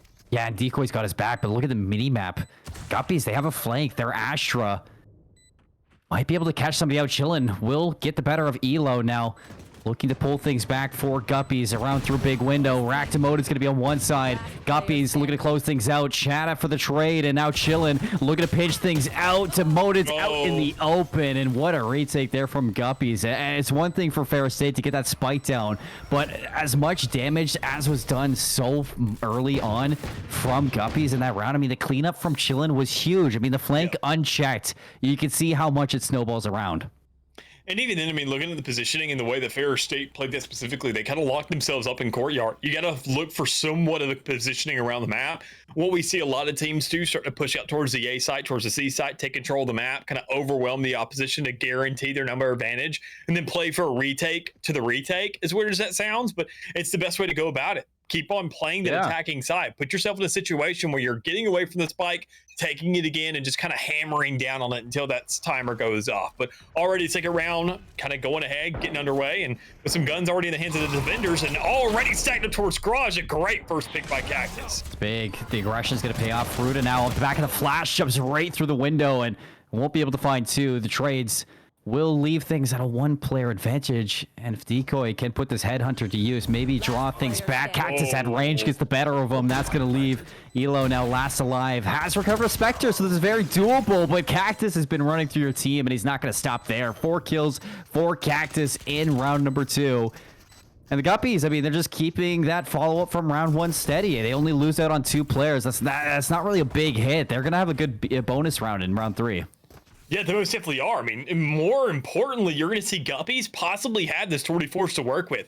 With only one more point, Cactus could easily possibly push aside that nobody's really giving any influence towards, pick at that or possibly just play really aggressive, get a first kill with that Spectre, get out, and then make sure to guarantee at least probably 2 or 3 more kills if you really have the right lineup or that rendezvous set up where you need it. So with a lot of kind of variables still up in the air, Cactus playing towards that garage once again and preying on finding that first kill, or at least one in general, it could be a really good start. But that's not going to be the situation here. You see everybody pushing up towards that A site, trying to find somewhat of a play over yonder, but the spike is still backed up. No players have really pushed anything necessarily. They're just looking for some intel or trying to get some of this util to warn itself and see what kind of game plan they can come up with, because nothing's really shown itself in a lot of day yet. Oh yeah, Cactus playing really patient to find the coup de grace on the opposing team to see if you could get that tour de force, but it is going to be a full frontal aggression from Ferris State over towards that A site with 2 players lurking, very slow for an exit towards B if Ferris State elect to maybe give things up. Chillin's going to get aggressive through sewers. Headshot landed onto one, and only losing out on 5 or 15 HP is definitely going to be leaving Chillin in a position where you can play inside of that nebula. But this is what I was talking about. I mean, there's an opportunity to elect to back up from A, and that's what we're getting at Ferris State. Yeah, just slow and steady, and honestly, it may end up winning them the race when it comes around to this round specifically. They have the rifles to play with. They're trying to work off something here, and Cactus, we've talked about it earlier, this man's going to pull something out, and he can at least get 1 kill, but it's just not going to be enough with everybody pushing on the C side. You know that's the play now, but are you prepared for it? Oni definitely has to be, because so long as you wait for the spike, but instead of swing out into 3 players, you're just hoping your teammates can back things up, but there's nothing there. Just blind swings again and again. Prod is looking at possibly getting an ace. Yeah, Prod's looking for the ace. Chillin's just looking to stay alive and maybe deal some damage to the economy, take some of these guns out, but Prod's gonna get that ace in the round. 5 kills going to your Jet. A round on the board for Ferris State. Only losing out on 1 player, by the way, so not a huge hit to the economy inside of that 3rd round. That is the answer back that you need for sure if you're Ferris State on the attack. It's something that we didn't get to see in Haven the first go-around. Yeah, it's just aggression, or even then, making sure to take control of the map. We see Ferris State playing towards the B side a lot, kind of feeling that out, seeing if it's even somewhat of a viable option. Because keep in mind, they planted the spike on it in round 1, already throwing a curveball into the wind, showing that the entire map is going to be in play. B isn't just some kind of lingering variable. It's going to be an effect, and it can be a plant site because they'll make use of it. But already they're looking for somewhat of a different switch up. And good God, Chai with the shot there, able to go ahead and get it first on the board. But you got to make sure that, I mean, even then, there's no trade there. There was no other player. That was a full linger coming out by Ferris State, and it just did not work out for them. As the aggression we got earlier on from Copper Blue Oval, finding those opening picks on defense definitely swung the round in your favor quite heavily. 3 players stacked to A. Prod's got to be careful not to go down, and a little bit of bait and switch for information. Prod gets distracted, and a 2nd kill now in the round for Guppies. It's going to be a desperation play out of Elo to get aggressive towards C, punished by Chillin and a Spectre, and a lot now just keeps on snowballing over towards Guppies here in round number 4. It's going to leave 2 last live, racked demoted, along with your KO. Comet goes down, Oni will be traded out. All the information is going to be here on where the last remaining fade is. You can see the mini-map, a lot of players going to be closing in. Flash from your breach, the spray from racked demoted won't land a shot. And a big cleanup there from Guppies, an answer back of their own. Yeah, a very calm and collected round there for Lexa Guppies. I mean, once you saw that first kill really go in their direction, past there just looked like smooth sailing. Everybody on Ferris State didn't really play together. They didn't work off too many trades there. They weren't working collectively. They just kind of spread themselves out. And Guppies was ready there for it every single time. Having a bear trap to just clamp up their leg, kind of amputate him a little bit and say, all right, that's a free kill. We go on to the next one. And nobody left a trace of what was behind. Nobody left any kind of hints. No. They couldn't find any intel because all their intel agents were getting picked off almost immediately. But speaking of intel, a lot of it's given very early towards this A site, letting them know that this is where the push is coming out. Yeah, fast and furious from Ferris State. You can see a flank quickly rotating from Guppies. And a lurking chamber decoy. What can you do? Chillin's going to be dropped. Cactus there to trade. I'm not sure if Decoy actually knows he's there. He's playing it safe, so possibly the information, but Cactus will get the trade 4 on 4. Hunter's Fury going to be delaying that spike to go down, still gets planted. And a chance now for Fair State to really roll things around. Prod in Heaven's going to find an opening to the backline. Oni goes down, surrounded from every end, but still climbing through this. Fair State getting kill after kill. Chata drops. And suddenly, Fruta, you have to make the decision. Do you want to attack this now when you don't really have a lot going for you as a team? Comic's going to be here to close out on Cactus. Fruta gets the opening, swings on out. Prod leaves it last alive to Cactus. They know exactly where the chamber is, and Prod plays it perfectly off of his KO. And I mean, even then, more importantly, as you mentioned, Prod right there, setting up a cross for so many different angles, playing it back, making sure that Breach pushes in for sight to where your other teammate right there, Cactus, can really find something. And Decoy, more importantly, being in that rear end, making sure to get those shots off. And then even then, doubling it down, playing around Crate. I have 1 health. Bait me out. Find the kills, find a round. And more importantly, hopefully find a tie game in this one to follow it up if we can get this one more round on the board. But I can see what they're going for. Decoy's looking for a Torty Force in this round, I'm sure, investing that full arm, but having no real gun to back it up. Praying that the Headhunters could be enough to really line up towards C Long. But talk about ultimates. The Blaze Storm comes in effect for all Jets in the game so far as Chillin finds the first. That's a big kill from Chillin. That's going to immediately put a halt to Fair State's offense. The Tour de Force hasn't found an opening. The Nebulas are making sure that Chillin is safe and sound in this positioning and just can constantly spray down this long corridor and deny Fair State of any chance to get up there. I'm sure they know that the Tour de Force is going to be down there, so there's no reason to peek. Yeah. If you are Guppies, now your Jet has fully rotated. Chata's here with the Blaze Storm, like you said. Going to peek off of the blind. Nobody's there from Fair State, and that will disengage Guppies from this position. I mean, this is just honestly a little bit of a switch up now. Fair State, they were looking for a little bit of presence, but once we saw that initial kill come out from Chillin, just spraying through the smoke and finding a miraculous shot, it really puts this thing on a head to where you're saying that wasn't even really a setup. That wasn't a kill they were intending to get. So honestly, our entire game plan is now out the water. We are just straight Rod swinging everything, unless we have a flash to work with. Look at because this. Prod is the only thing to play off of, and he's looking for something, and he just can't do it. So much damage just results in all the kills in the world. A 2v5 for Fair State. This is looking very unlikely. And look at the combination from the Gravity Well. Oni in such a good position to shut this one down. Chata misses the knives, but a little bit of help from Fruta there. It's going to be a comfortable cleanup for Guppies in round 5. 3-2 they go, and a huge round 2. A lot invested there from Fair State, the Tour de Force and the Blade Storm. And I have to say, that whole setup towards C, your Astra, I think that Chillin was doing everything that you could ask for from an Astra to deny the push from Fair State over towards C. You get a stray shot through that smoke, you find that first blood, and then the nebulas were used to make sure that Cactus could never, or sorry, for Decoy to never have a shot with that Tour de Force. It was so uncomfortable to be a chamber there. Yeah, it most definitely was. And speaking of uncomfortable, already coming out for Cactus, making sure that once again, Fair State is uncomfortable. They have no operator towards C Long anymore. They don't have that long presence. Instead, they got crossfire set up left and right, led more importantly by Chillin, who you just highlighted in the last round, is doing it once again with the 3K to open it up. That's the only player to die, and they went down in a valiant effort. Chilling like a villain there, Mick. I mean, you saw the way he was playing that? It's the second round in a row I'm seeing him utilize the Nebula to block himself off in a corner, deny himself from being seen, and ratting it out to full extent. I'm sure he doesn't get away with that again, but the way that you just denied your presence from being seen from the oncoming attack at a Fair State, and it's all because Cactus was the one to find that first blood through C Long with the operator. TP's out of sight, and nobody knows Chillin's there. It was a perfect play out of an Astra again.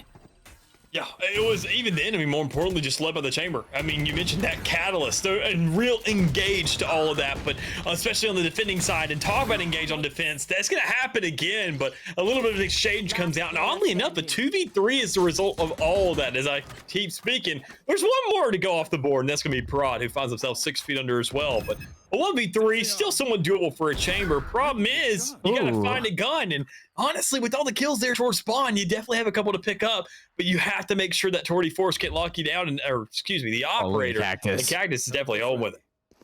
I mean, do you need to find a gun when you got that mini up in your back pocket? Exactly. Cactus with the big up. Just gonna just chill in a corner, wait for him. So a very simple kill there for Cactus to put it away. But that, I mean, Decoy, it was a big shot onto Chata. Just give him a chance, like you said, to recover a rifle, see if you could turn the tides in that round. Maybe clutch up if you wanted for your team. But we talk about leads here all day long, and what we've seen, just dominant rounds on defense from Haven. 6-2 for Guppies. And again, the highlight that I'm getting from teams on defense here is the early aggression paying off. Yeah, and we're just not seeing enough of that out of Ferris State. Even right now, we can see the Decoy is running an operator on the attacking side, which I've always been a little bit shaky about, which honestly, when you know that an operator is already on the field, if you can find an early kill on a Cactus, which would be very difficult, but if you set up for it, if you try to look for a flank, if you try to find that map presence before really engaging a fight, you can definitely find that trade. You can find that kill initially, and you can find the gun to be picking up without having to make a huge investment for a post plant. But already they're looking to invest themselves right up front. They're trying to find a play or at least somewhere on the map that has a little nook and cranny they can pour some water into to get that much wider. But it just doesn't seem to be presenting itself besides the B site, which could be the hit so long as you see that one call being made by Parad. Now, Goppies have a lot of information with the control they have through C and A along. You have to imagine that you're funneling in Ferris State towards B, which you are, and they're at giving up the B site. In fact, Cactus will be here to maybe find a pick or two, and he does. Decoy again to be the receiving end of that op shot. Slows them down for getting in and through the smoke. No. I mean, you do not expect it to happen. It's going to allow the rest of Guppies on in to just steamroll their way through this round. Elo's the last alive, looking to do damage to the rifles of Guppies. A little bit of shaky shots on the Fruta. Finally finished the job, but the cleanup, Chad is going to close this one out. And that was just an explosive round out of Ferris State. Dude, Cactus's bullets are literally magnetic. I mean, we saw a kill come through in a smoke where you couldn't even see the player. Then another shot going right in there into main, up spawn into that window, hitting Elo. Not necessarily finding the kill, but at least saying, that's 120 damage off that. You can just one-shot the man. You can spit on him and find that kill. I mean, he's feeling himself. He's really excelling where he needs to. And he has so much money that, honestly, if another teammate fails to really catch up, fails to really be there, like Fruta sitting at 5 and 7, you're not concerned about it. But one thing you have to be concerned about is honestly just Guppies in general. They're looking so good. They're closing out rounds immediately that you can't even make a point before one round may flash before your eyes. I mean, it's just, again, the early aggression paying off. No respect being shown from Guppies in these rounds where Ferris State are at a very clear disadvantage. Rockdemoted asking, where'd you guys go? His team is nowhere to be found off the opening of Fruta, finding that first pick, standing through the Omen smoke too. I mean, that was a bold play out of Guppies that pays off once more. I don't think Ferris State have caught on that there's just no respect being shown from the defending team inside of this game. And Iraq, with a stinger in hand, you can see their respect from Chillin is showed there. Nebula's going to help them re-evaluate that situation, reposition, and it drops it. Bates rack in, and another clean round out of Guppies. And even then, I mean, when you look at it, Chillin just in a situation like that, and this kind of brings to light the rest of how he really just plays the game. Not even opting to use that as a Nova to really smoke that up, saying, okay, you know what? I'll just pull it back, make sure it has a quick little smoke to work off of, and I got somebody swinging out for me. Making the reads even in a 1v3 situation, playing it safe no matter what, having a bigger scheme in mind, and working off of that. So, I mean, just props to Guppies in general, just for what they've accomplished in the game so far, and what I'm sure they're not going to stop right now, knowing that they have 2 more rounds to go in this half, and if they win this one out, they honestly probably get the next, knowing that Econ's going to be down in the dirt. Again, a lot of utility from Guppies early on to slow the push, but a good nightmare is going to allow them in. Oni will get caught, but has full sights on the front line. The Nebulas, again, used to slow things down for Ferris State to follow up from this ultimate. And in fact, they're not going to follow up the ultimate. It seems like Elo may be looking for an opening pick, but a lot of this is hinting at a rotation off-site.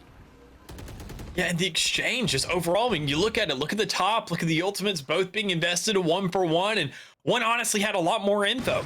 Sure, Nightmare gave you all that tell, but Cactus finds a kill, and Fade still has absolutely no health to work with in this situation. So in a 5v4, and I would say darn near a 5v3, things are really not looking good so far, especially when you got Hunter's Fury just locking you down, Oni knowing where everybody is, and could have found that kill under Rack if just you lined it up. Yeah, Rack is caught by the breach util, 30 HP. The chase is going to be on for the rest of Guppies just to clean things up again. Inside of this round, number 11, Oni finally gets the better of Rack. Comic, who was hiding in a corner over towards A, finally gonna be looking to show himself. But I mean, as I've said, Academy, make the damage. It's too little, too late. It's already been done, and 9-2 for Guppies.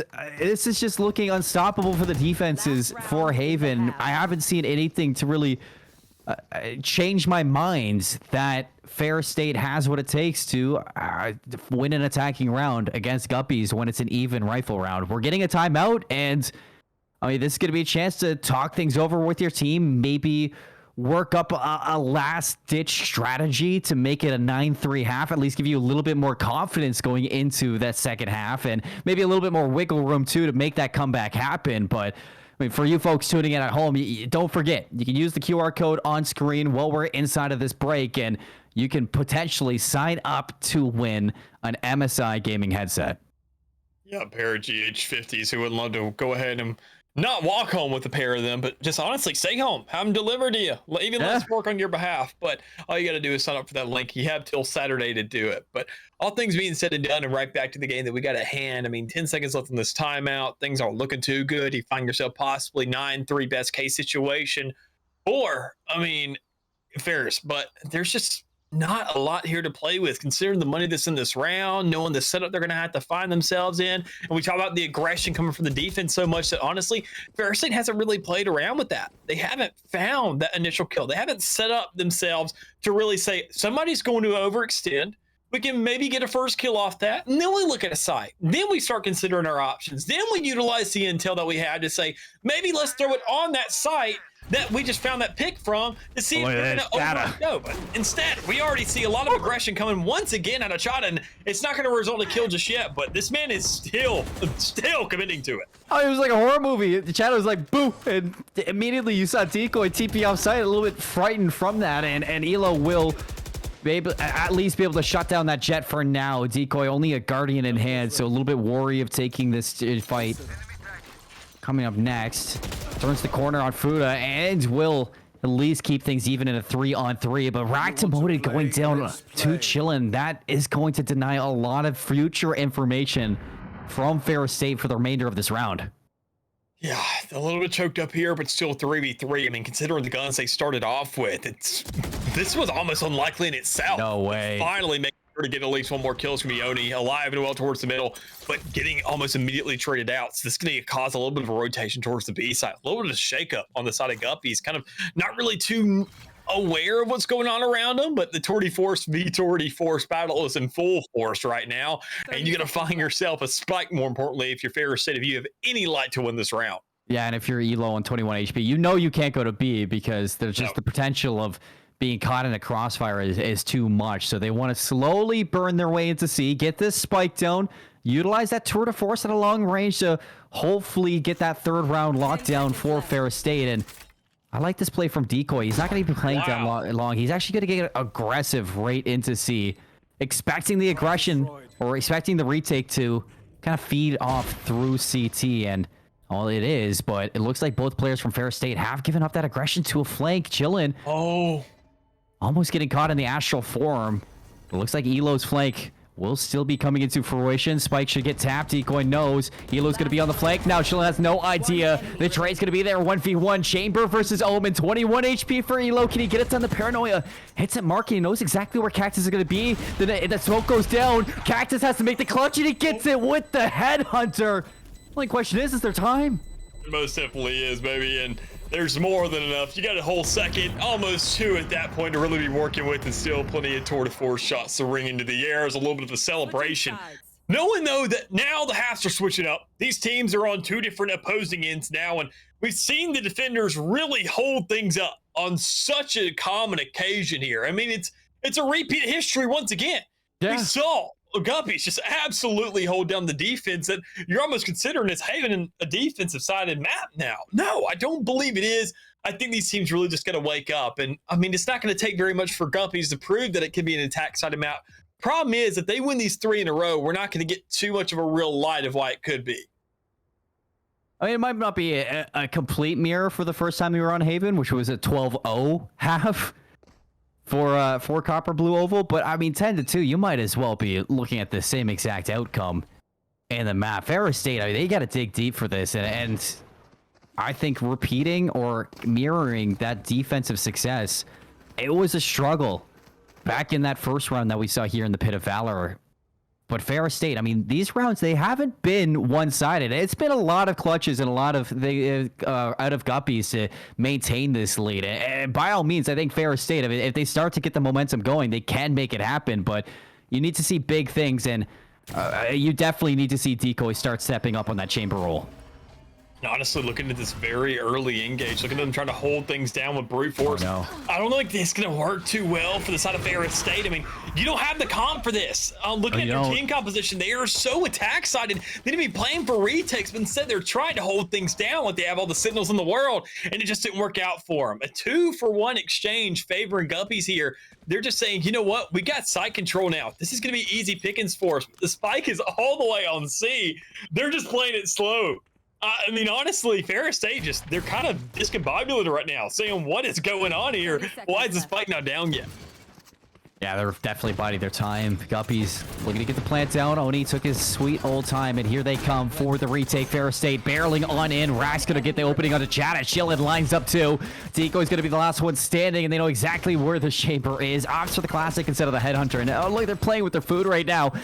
It's going to be Decoy just trying to make something out of nothing, and Guppies are well aware that that is their round to lose, and, well, they're going to win it.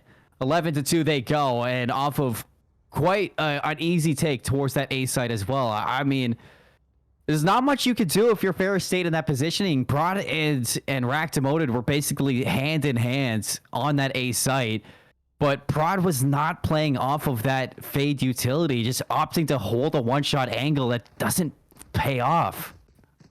Yeah, I mean, I'm in the same boat as you, man. I mean, there's just honestly, Guppies, they found themselves a very strong start. Ferris State need to be playing for these retakes. If you look at their composition, they really don't have any crowd control.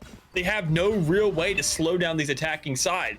Oh, with Guppies, they have Astra. She's almost like a second sentinel because you have that gravity well. You can pull people in, you can stun people up, but Ferris State just doesn't have that luxury. Instead, they have to play for full retake, and when you see it trying to come out like this, it just doesn't work. It results in a huge round for Guppies, a flawless one at that, and even then a couple guns to pick up for the ones that spared that change. And I mean, not a difficult round to read either. No. You completely take over A.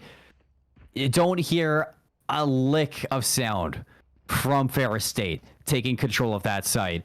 The only question is, as soon as Decoy sets off that chamber utility for the information, you can see everybody in the Guppies. They just set up a crossfire where they were, and all eyes on that flank. All 5 players there for Ferris State. It was fish in a barrel to shoot at, and dominoes fall, and Ferris State now forcing elimination in the Pit of Valor, 12-2 for Guppies. On the offense, they're looking to do this one fast as well. They get right onto B. Spike looking to go down. No charges left. Most simply could be. It's looking to go down, but we haven't seen that really come out just yet. I mean, you still got to see someone with presence. You got to see some blood go out, and even then, some exchange of damage really happen on the field. But no real kills just yet. No real presence towards back. And honestly, Oni could find maybe a kill with that shock dart, and that's exactly what happens. But I mean, that's just numbers. That's numbers. That's something you need to play with. That's something super important. But Ferris State, they need that a little bit more desperately right now as they have to string themselves a clutch to get in this game. A little bit of a breakup right now inside of the feed, but it looks like Ferris State are dropping like flies. Oni's going to get the 4K to get it done, and another dominant game today in the Pit of Valor, 99.1. It has been nothing but one-sided affairs from game to game. I mean, we haven't yet seen an opposing team break for 5 rounds inside of today, and hoping to see that in the future. But, you know, for the teams that are winning, I am seeing some fantastic Valorant get played and some very dominant games. No mercy being shown today. No, most definitely not. And honestly, I want to say that's probably a really good sign for the playoff situation we're getting into now. I mean, we got 3 more rounds to go. That's going to be the corners, the semis, and the grands. And honestly, with all these being one side of the fairs, there is going to be a point where things get close. Exactly. And when they get close, it is going to be a barn burner. It's going to be probably one of the closest things we could see, maybe with the guaranteed overtime, if I really had to put my money down on something, knowing that, I mean, with these one-sided affairs, there's got to be an equilibrium here. There's has to be give and there has to be take. And it's going to eventually give itself time to and trade itself off. But I mean, these first initial rounds just have not been it. And I mean, honestly, it's a good warm-up, as I mentioned again. For a lot of these teams coming through, now going to the quarters and really getting themselves in a momentum state, it's going to be a good showing for them. Problem is, who's ready for that rude awakening? That's really what it dwindles down to. Everything's looked easy so far, but are you ready when things really start getting down and dirty and you're like, oh my God, we're trading 1 for 1. We have to come up with something legitimate. I can tell you one thing for sure is that I'm ready to see 2 Goliaths go head to head. We've seen that David versus Goliath fight for 3 games now. I want to see that Goliath versus Goliath fight, Mick, and I'm sure that we're going to get it eventually with how these games have matched up against each other. But you and I, we're not going to be able to see it on the desk. We're going to be throwing it to a break, doing a little bit of caster musical chairs. And when we come back, it's not going to be you and I. It's going to be Becky and Strive to walk through the remaining matches here for the Pit of Valor 99.1. Folks, it's been an excellent ride, but we're going to have to see you next time here. Stay tuned for some more Pit of Valor. We'll be back with some new fresh faces.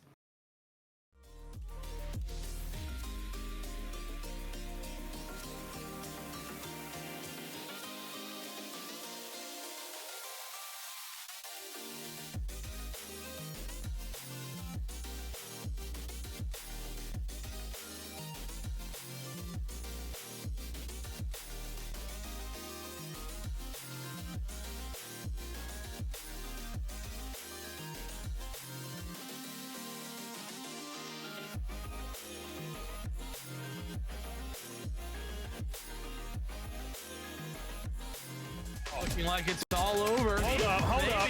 Maybe not! Are you what? serious? Looking like it's all over. Maybe not! Are you what? serious?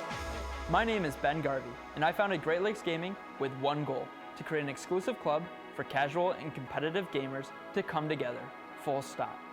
Every week, GLG hosts esports competitors of all ages with real prize pool tournaments and a live broadcast to Twitch. 1 actually does come through for Jenny. The 2nd, the 3rd, the 4th. With thousands of followers and hundreds of weekly players, the GLG community is thriving more than ever. And now we're building a better experience for our players. And we're setting the bar high. No, literally, 22 stories high. Welcome to the Gaming Lounge, the first of its kind, located on the 22nd floor of Innovation Square in downtown Rochester, New York. That's right, this space is built just for you, with the latest and greatest in gaming gear and plenty of space for you to claim that little bit of glory. As you enter the Gaming Lounge, you'll be welcomed at our reception desk, and behind that, our main office. Here, we'll produce our professional broadcasts and turn those sick plays into the GLG highlight reels you've come to love. LAN tournaments, viewing parties, that all happens here in the viewing room. And if you need a little practice to start actually winning for once, spend some time in a team practice room. At some point, you'll need to touch some grass and maybe grab a bite to eat. So we partner with local cafe and restaurant, Bite Rochester, to provide fresh and healthy snacks at our cafe in the clouds.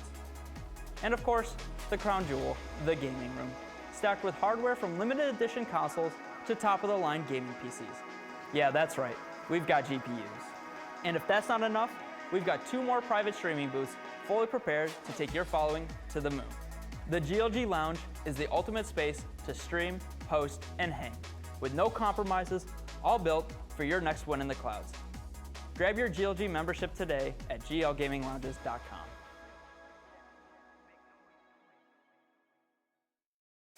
Looking like it's all over. Hold up. Maybe not! Are you serious? My name is Ben Garvey, and I founded Great Lakes Gaming with one goal: to create an exclusive club for casual and competitive gamers to come together, full stop. Every week, GLG hosts esports competitors of all ages with real prize pool tournaments and a live broadcast to Twitch. 1 actually does come through for Jenny. The 2nd, the 3rd, the 4th. With thousands of followers and hundreds of weekly players, the GLG community is thriving more than ever. And now we're building a better experience for our players. And we're setting the bar high. No, literally, 22 stories high. Welcome to the Gaming Lounge, the first of its kind, located on the 22nd floor of Innovation Square in downtown Rochester, New York. That's right, this space is built just for you, with the latest and greatest in gaming gear and plenty of space for you to claim that little bit of glory. As you enter the Gaming Lounge, you'll be welcomed at our reception desk, and behind that, our main office. Here, we'll produce our professional broadcasts and turn those sick plays into the GLG highlight reels you've come to love. LAN tournaments, viewing parties, that all happens here in the viewing room. And if you need a little practice to start actually winning for once, spend some time in a team practice room. At some point, you'll need to touch some grass and maybe grab a bite to eat. So we partner with local cafe and restaurant, Bite Rochester, to provide fresh and healthy snacks at our cafe in the clouds. And of course, the crown jewel, the gaming room, stacked with hardware from limited edition consoles to top-of-the-line gaming PCs. Yeah, that's right, we've got GPUs.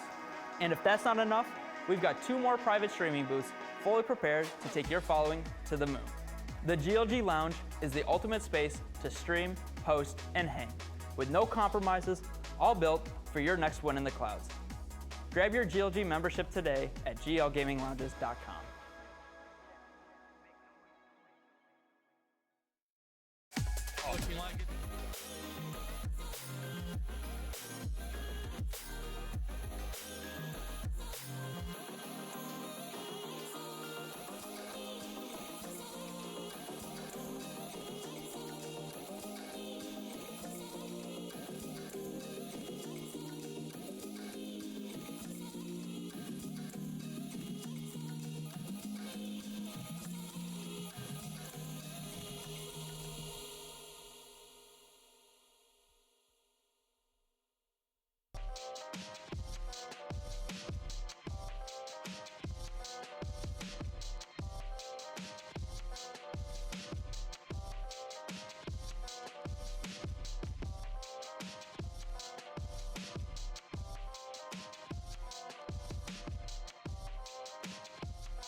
All right, everybody, welcome back to this evening's festivities. The faces have changed. However, the show continues. Pit of Valor number 99.1 is well underway. This is now getting into the latter half of the evening. I am Strive, joined by the fantastic Becky here on desk yet again. Becky, how are you? Hope things are good. And as usual, you and I on the closing shift, ready to take the crew through the last 3 maps of the evening.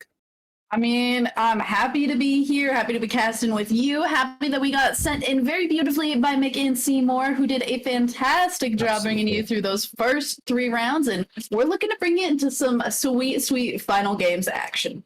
Yeah, totally here. So as we get settled in here, it's going to be Skype Cats versus Huskies. Sorry, you guys can see down below. And we are going to the land of Haven.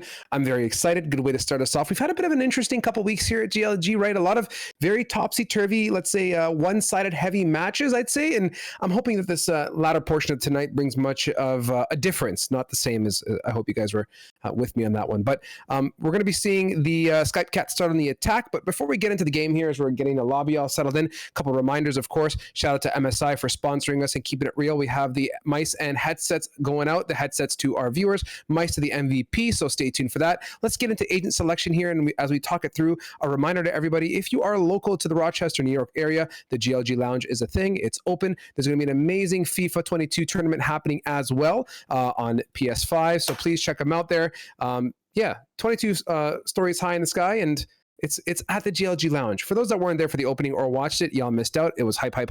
And be sure to join us if we do have another event and make the trip down. So, Becky, let's get down into agent selection here and see what's cooking in the pot so far. I mean, so far, the only thing that we're really able to see is going to be this Raze pick, which does excite me, to be honest. I do love myself a Raze, and I think that picking it on Haven is a little bit of a kind of niche pick, but certainly one that I'm always excited to see. I would like to anticipate potentially something like a Chamber for likely both of these teams, and if long angles, that is just one of the best agents to be rolling with. And then something else that I anticipate seeing is either you can kind of run with any controller on this map, save for like maybe the Viper just doesn't have the best lineups for a map like this, but the people who know him and can make it all come together. Yeah, and as we go ahead and admire the single Raze pick that's occurring on our screen, we may be in a bit of a pickle when it comes to people actually being available to pick agents. The whole notion of casters start game, well, we did it. We tried. It looks like the players aren't just there yet. So let's get that lobby a second chance to recalibrate. Gives me more time to talk about things. Don't you love talking about things, Becky? I do. Community gaming. Shouting them out again as per usual. Y'all know the drill. For those that have joined us, know the story of $50 Pit of Valors. This is 99.1 for a reason, and you can bet next week is going to be 99.2. Bet you didn't expect that one, only because we want to make the 100th super special. So CG's done a great job of making the money pot or the prize pot here amazingly special with $250, and for them, we thank them for that actually. And also a reminder to everyone, last and final thing before I stop blabbing, the most important thing to remember here is socials. And I mean this honestly, because this community has grown so much over the past couple months and throughout the beginning of these, or throughout these 100 Pit of Valors. If you haven't already, be sure to hop on the Twitter and Discord, hop in the Discord, follow us on Twitter, and spread some love to the talent too from tonight and every single week. A follow means a lot, and you guys get to stay in tune with some of our antics. So Becky, that's all that I got. I'll be sure to shut my lips for the rest of the evening. And it looks like we do have a little bit of a bracket below us. You can see everybody that's going to be always end up in the corner. Can we clarify what the developers? It's okay. I'm a little low too. It's okay. You are. I always end up like here or like here. It's like I'm not even around. There we go. Things are happening. Okay. But yeah, Becky, take us to the bracket here if you don't mind. Yeah. We got to see VII Esports, which I'm going to be honest, probably is supposed to be 7v7. I don't know. Tell me in chat, what exactly am I supposed to call this? It has to be team? 7 Esports, Becky. That's what I'm thinking. And they're seed number 7, which feels very chef's kiss on point versus 3VN. We don't know who Last Resistance is going to be playing against. Some people finishing their rounds a little bit faster than others, and Crown the King are going to be playing against Guppies. You can also see the maps that have been picked. I'm a little sad that we're going to be watching Haven when we could be watching Ascent or Breeze, but it's fine, to each their own. A lot of people like Haven, certainly our players quite like Haven, and now that our players are all actually connected and in their little gamer chairs, we will be able to get into this agent select for real. Yeah, let's get down to it here. Picks are coming through, and it's kind of what we're used to seeing. This is Haven after all. You got to have your lovely Omen to offer some coverage. This guy to keep things frosty. Do love that chamber pick, despite the changes. It's still viable, still very strong. So we're keeping steady and true. We're waiting to see what the rest of the crew locks in. My spidey senses say that we definitely are going to see the Sova, and that's the first. Neon is a nice one at that. Going to go for the mirror actually potentially here. So that's huge. And Breach, we've seen time in and time out here. Becky works superbly, but already some small differences for the flashers or initiators per se, but otherwise things are looking really interesting. And this is a change. For me to see mirror neons is definitely a huge change of pace, and I'm expecting some really good action in up close and personal battles. Yeah, I'm actually really excited about this double neon as well, something that you don't really get to see every day. And it's really warming my heart to see people moving off of something like that jet time and time again. And I do think I want to give a little bit of points over to the side of Skype Cats, just because we're getting to see double flash initiators to go along with that neon. When you're playing somebody like Neon, who really only has like one vision denying ability in that fast lane, you kind of need a lot of initiator power to make up for that. And I think that Sky and Breach are just a really great duo at doing that. The information that you're going to be getting from the Sova is going to be doubly as important. You just got to make sure that everyone is paying a lot of attention to the information that you're getting, because if you're not able to either communicate that information or your team just doesn't pay attention to it, then the agent is more than likely kind of useless.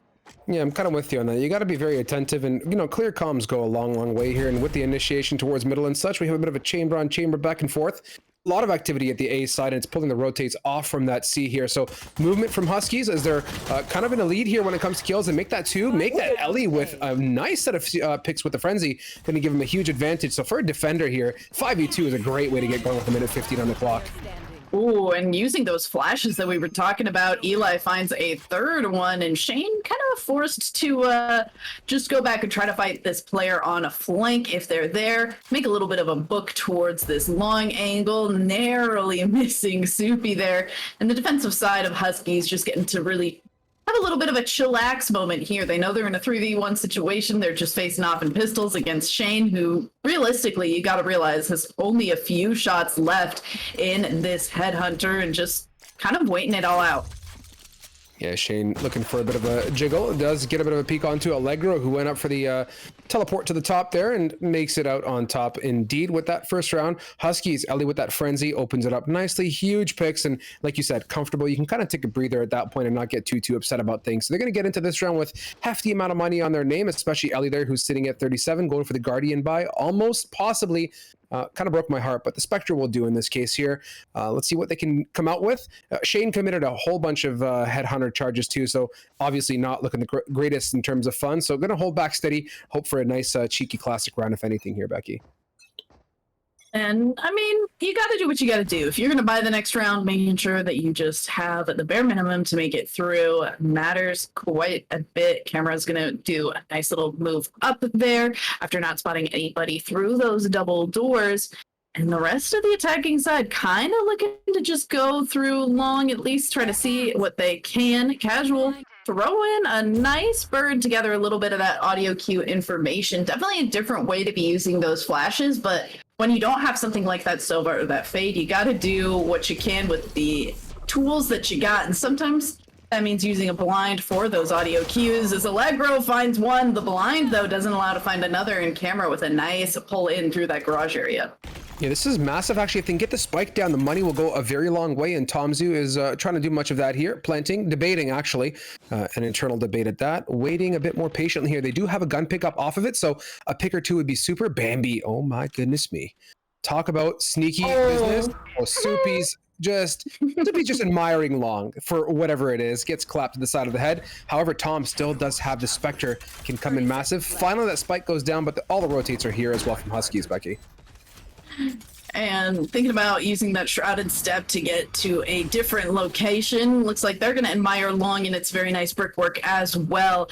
Huskies slowly moving in, though, potentially not going to be ready for both players to be down long. Lots of vision denial coming out from that fast lane, and really going to punish them for pushing both to that long. They hop off the bomb, and we're starting to just hold it down. But Tomzu, against all odds, finds a thrifty off of that picked up Spectre. And, you know, we talked about it, that fast lane only denies vision for a little while, and if they got him to get off the bomb, it all comes up Skype Cats. Or, sorry, Skype Cats. Oh my gosh. Skype Cats. You're good. You're good. And, you know, with Tom Zoo on that Spectre pickup, that was great. I do love how they went for that flash into garage. Kamara was forced to go ahead and rendezvous out to safety and not get any value or picks, and that allowed that collapse onto C. But you got to just appreciate the fact that Tom Zoo had that 4K. No amount of strategizing or thinking in advance would have gotten you that those series of picks. So really good 1-to-1, and they get back in the driving seat here, pushing some saves away for the time being to Huskies. We'll see what they manage to set up. Fast lane goes up again, does offer some coverage. Allegro just tapping away, cannot get better of Shane, and that's C-site control yet again. For whatever reason, Tom Zoo does suffer from some internal quarrels when it comes to determining spike locations to plant, but in the end, that Omen does get it down here, and it's yet again the retake for Huskies here.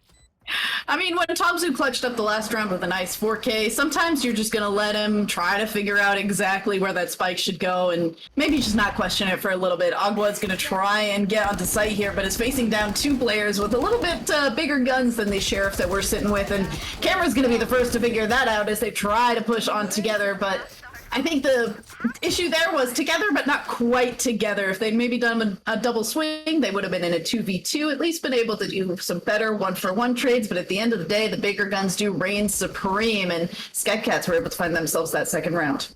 Yeah, superb. And now this is that big buy round coming in. So after a bit of a interesting round 2 that completely caught me off guard with Tom Zoo, we see Kamara picking up that operator. Everyone else has got their Vandals and Phantoms of choice. So big round ahead of us. And the curiosity remains with Skype Cats. What do they got to follow up? They're just holding out to some lighter weapons, and rightfully so. Their bank accounts are going to be absolutely popping after this round. And regardless of how it works out, they're going to be set up for a good couple rounds to follow. El Buddy, nice opener onto Kamara. Fast lane. Look at the decisiveness. This Neon really leading the charge in, getting control of link and able to choke off here for the time being. And the spike does now get planted on top of that rotator here, but with the smoke coverage, they're not going to have a great time getting on this B side at all, Becky. Yeah, just trying to wait for these dark covers to dissipate so that they can at least have some vision to work with here, but definitely not going to be prepared for how this high ground is working for Tom Zoo. Nice bit of activity there from that Neon as well, as we saw getting in sight, getting the control of Link, and now with the smoke coverage that this Omen has offered, Allegro is going to have one heck of a time. Pop flash comes in, casual, 100% not casual swing onto that Omen, gets the Onezo. Eli here is just stuck. Very stuck, and gets picked off there by El Buddy. So Skype Cats commenting on one critical, point thus far. Such good commanding takes of sights with that fast lane. It don't last forever, but for the time that it does offer you to get in sight, both ends are covered. You just run right in, and to get B control like that so effortlessly, just speaks to the volume of Skype Cats on this attack. Yeah, and the thing that they have to work with that Huskies doesn't have to work with along with that fast lane are the pop flashes to get out of it. The fast lane kind of works like a smoke, and being able to pop flash with something like those guiding lights out, like you can kind of do it with a paranoia, but it don't really hit the same as that blinding bird. Yeah, I agree with you. A slippery sky is a huge mess to deal with. Like you watch those compilations of skies pop flashing in your face and swinging. It's very frustrating to deal with, and it's borderline like the new Phoenix rework, right? So quick, so swift. You can make so much happen in a short amount of time. And with 4 rounds gone, I think they've got their first 3 near flawlessly. And this is again that same type of take on through, pop flashing in the tight. I'm tripping over my words, because honestly, Skype Cats are so flawless on this take, and they work so well together. And just like that, you blink twice and spikes planted, rounds over. My pizza's done in the oven. I'll be right back in 15 minutes. This is looking really good so far. If your pizza is Skype Cats, they're ready for a pizza party, because they are running through this game and have just a lot of credits. I mean, we did just see Huskies also be on a little bit of a save round, so it makes sense that that was a fast one. But even still, the utility usage that we are seeing, the information that they're able to gather despite not having something like that Sova or even a Fade, is just working wonders for them. And a lot of that is also coming from just good decisiveness of checking corners and believing in the comms of their teammates. With you, and again, same type of activity one more time. We're rinsing and repeating the C cycle. Kamara, though, going to quickly deny the first bit of Tom Zoo activity. Bit of a debate from Eli and Co, but oh my god, Agua lines up 1 and 2.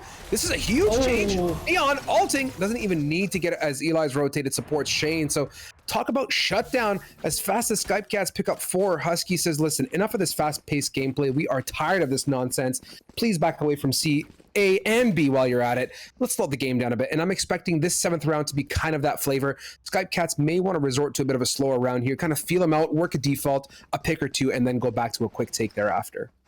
Yeah, fantastic job coming out from the duo of Eli and Agua there, just utilizing those flashes as well as popping that overdrive really quick and just back and forth. And I mean, better late than never. Huskies' credits were going to look really rough if they lost that one, so at least being able to kind of stem the bleeding a little bit here is going to do them good going into some of these future rounds.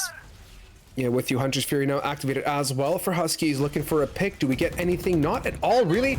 Heals come out and gets the rest of Skype Cats back up to full HP, and you can see they've definitely slowed the round down. I'm not seeing that same explosive type of play out of Skype Cats, and that earns Kamara the first opening pick with that op. So settling in now, Rolling Thunder goes on through B from an angular approach out of lobby, gets everyone else side control. Kamara whiffing by the skin of Kamara's teeth. L Buddy going for it, full set bananas. Do we get the pick? What is happening? Soupy just not having a great time, but it's Agua for the trade. What a mission of a round so far. I feel like I've been through 3 rounds and it's only been 20 seconds. That's exactly how I'm feeling, and as we move to every different member of Skype Cats, they are falling. Tomzu and Bambi, the Rolling Thunder, keeping Casual at bay here. They're all kind of lined up. They think they know where Casual is, and nice first pick here does make this kind of 1v2 a lot more doable. Playing with Allegro here, blocked off by that fast lane, just trying to peek around these corners. If the headshots come through like this, Casual just might clutch this up. Allegro just trying to tap this bomb and run this ring around the rosy situation. Casual is playing this so flawlessly. If you're gonna have a Sky on your team, you better hope that it's Casual. That was clean, such good patience, good fakes, and not really overcommitting to anything. And here's a bit of that situation. L Buddy onto Soupy, gets caught in the middle of the smoke. Soupy's like, wait, no, how? But Agua gets it. But in the end, my goodness, that Sky play with that pop flash at the end, the salsa dance around container worked out superbly. So that's 5-2 now for Skype Cats. Just as I said, they were going to slow it down. The polar opposite. We saw Casual come in very hot and very quick. 9-3, supported by L Buddy and Tom Zoo off that 4K in the beginning. This is panning out to be a great attacker first half for Skype Cats here. You want to play? Let's play. Continuing to just come in with the swiftness, with the flashes. That's the combo that you want to see. We're used to seeing the Neon in the breach, but sometimes that Neon just needs a little bit of extra help to be able to do those power glides onto site. And having a Sky as well just means that you can be wherever you want, get through all of these difficult areas, pick up those first bloods, and just get to do what we're seeing Skype Cats do. Find a pick, run around the map, pick whatever site they deem being the best to hit, and looks like that's going to be A in this situation. Yeah, it seems like it, and they're kind of debating. They got on site here basically, untouched. And if you guys are watching minimap, you'll see just how quickly Husky sent the rotates off to C, and Skype Cats read that superbly well. They said, listen, we got that pick off towards garage area. All's good in the hood. They're going to rotate off. They're going to have no choice or want to be tempted to protect that C and B area. And yeah, just really good decision and good flexibility to move back towards the A. But now in a post plant here and the coverage towards heaven, Agua's not going to be wanting to jump out of this. Going to be waiting for the rotates from the rest of the team. But the spiking going to stop for anybody here, and Shane, oh my goodness me, winds up a little bit short, but still the rest of the team on the backside of this retake. Yeah, and with how long it's taken for the side of Huskies to rotate, they are limited on time here. Blinds coming out all across, but regardless of how this ends up, there's just going to be no time for a defuse. So even though a lot of the members of Skype Cats have fallen, they're still going to be able to take this around. Eli lives, holds on to a Vandal, but the rest of the squad of Huskies going to be looking a little bit worse for wear and kind of all over the board with these credit scores. Yeah, mega. And you can see just how good it's been for Skype Cats. So that round 3, quote unquote, generational wealth is really panning out nicely for them. They got a good amount of money here. They've got their guns of choices. They're set for the follow-up. So now 8 rounds in, on to round number 9. They've honestly, I think they've put themselves in a great spot. Great momentum, great confidence getting into this round, and I'm expecting much of the same. You can see that Agua's resorted down to a Spectre. We have Allegro on the judge, so they're digging in deep, going for the aggro play. Agua gets the one, but Tomzu is trading, and Skype Cats super united as a gang. Kamara, the Omega Opper looking for the pick and gets the one onto casual, which in itself I think is a great pick considering just how powerful that Sky has been. Ooh, but L Buddy! We were excited about El Buddy, but Kamara definitely showing up here. Beautiful shots coming out from that trade to the Headhunter. Bambi forced back here. We've seen 1v3s happen. I would be excited to see it happen here again. Thankfully, Bambi has this bomb. We don't got to worry about going anywhere too difficult, making any interesting plays to try to get a hold of it. But staying on C site seems like quite the decision, unless Kamara all of a sudden ends up looking the wrong way. And we end up doing kind of the same thing, but all things considered, finding one, taking out that op, it will be retrieved by Allegro, but at least Huskies getting themselves back around and on that kind of awkward buy. Feels pretty good from that last round. Yeah, that was a complete change of pace from what I'm used to seeing from El Buddy. That second shot that didn't connect, I believe that was on Kamara, who had fallen back down, if I'm not mistaken. That mouse one, like I want to watch that replay back after this and just see where those bullets went, because it was all of 2.2 inches from his forehead and they went everywhere but to his forehead. So problems aplenty, it seems like, but we digress. 3-round deficit, building some good ultimates as well for Skype Cats. Let's see what we got. And Kamara, love change up. Thank you. That is what the chamber needs to be doing on a regular basis. Extending, looking for a pick, and getting that duelist out of the way is a great opening to the round. Yeah, Skype Cat's gonna try and make this B push happen without that fast lane available to them, and the sprays through the smoke end up going Eli's way. A little bit worse for wear on HP, and now that we're out of that concuss, somehow able to take out Casual and Tomzu. Now, once again, all left up to one member. Shane's just gonna try and clean up as many players as possible, despite the load of utility that is being used here. Ooh. Gets the one. Can we get the follow-up onto Kamara? Oh, no. Goes for it. That was so close. Had that pick on that diffuser connected, I think we would have had a round and a half for ourselves. But, you know, Skype Cats went into that B site, lost a member early on, and I think despite that turbulence said, you know what, forget these beans. Let's just go ahead and shove it right down B site's throat. And was it the right thing to do? I don't think so. They didn't have that same type of control that they've historically had on getting on that site. No real aggressive pushes on A link or C link for that matter. So tough round. But as we sit here in this timeout, as I mentioned in the pre-gamer at the desk, this is MSI's giveaway to our viewers. So whip out your phone while you have it. You got 38 seconds flat. Open your camera and take a look at that QR code. It'll take you to the giveaway page. I promise it is as easy as 1, 2, 3. No, we're not going to ask you what color your boxers or underwear or t-shirt or whatever you're wearing is. It's very straightforward. No major information. And you get the chance to win this GH50 headset from MSI, who has supported GLG so much over the past couple months and in previous events. So to MSI, we say thank you. And to our viewers, we also say thank you so much for participating. So getting back into it, Becky, where's your marbles at here? How are you feeling in this first half? You know, things were initially looking really, I'd say, attacker-sided, but we've really changed some pace, I'd say. We have, and I think that it's really off the back of this chamber that's coming out from Huskies. The fact that we're starting to see this really end up being kind of what you mentioned it, what the chamber wants to be doing. Has had that operator in the rounds where Kamara's been watching these angles, getting a little bit aggressive and finding those early picks. It's really started to turn back into the Huskies' favor. And that has kind of fallen into these rounds that Huskies have won. And we're looking to do it again. And we just really need to see Skype Cats try to play a little bit slower. This is one of the downsides to not having that Sova, is you can't use it to sniff out that op and make sure that you're keeping that chamber at bay. And it's forcing kind of a lot of sloppy plays, like Shane trying to just play duelist on this chamber, which can work sometimes if you've got that initiator buddy, but that wasn't the case there. El Buddy on the prowl with this overdrive. Yeah, but like, look at the difference of that neon. The moment that every time El Buddy has gotten lane control, it's been a complete attacker side around. And Skype Cats now with casual alive. Look at the contribution of that Sky and that player. It's down to Allegro to deal with a 3v1, and that's not going to happen. Tom Zoo claps the face. So Skype Cats, I think on that site take you saw, minus Shane's, I guess, over aggressiveness on that chamber, the timing of that take was amazing. As they were getting in sight, the smokes were blooming, which means they got the intel, but they were protected. Shane could have chilled. There was no reason to go full send like that onto C-Lane. Could have played the smoke a bit better. That one thing in itself would have sealed the round even better than what it was. But again, really united and really strong B take, but it feels kind of hit and miss. The consistency is lacking, I think. Yeah, and it's going to be a lot harder to be consistent in this round, considering that Agua has that overdrive ready, can be a little bit aggressive on the Neon as well for the defensive side of Huskies, alongside also having that tour de force. So a lot of saving that could potentially happen, and it's just such a smooth operator that takes out Shane. Big opener. Ooh. Eli, massive. Kamara, the jiggle, the nice mouse tracing of casual. Eli in a different area code on that final, and it's the lonesome Tom Zoo, not, well, lonesome in death at this point, but regardless now, 5 rounds. What an interesting half. Low key. Not going to say like I was expecting it, but that was an amazing comeback and really good, you know, despite the 4-round hustle that you see there on that defensive marker. Now, they got back into it and came out heavy towards the second portion. I think they adapted well overall.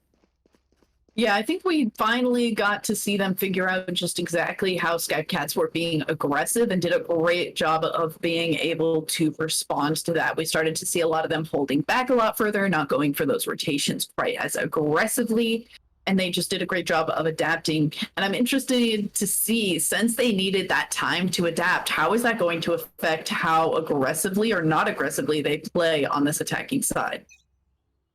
Getting into it, round number 1. I'm so excited for Pistol. Let's see what we work out with here.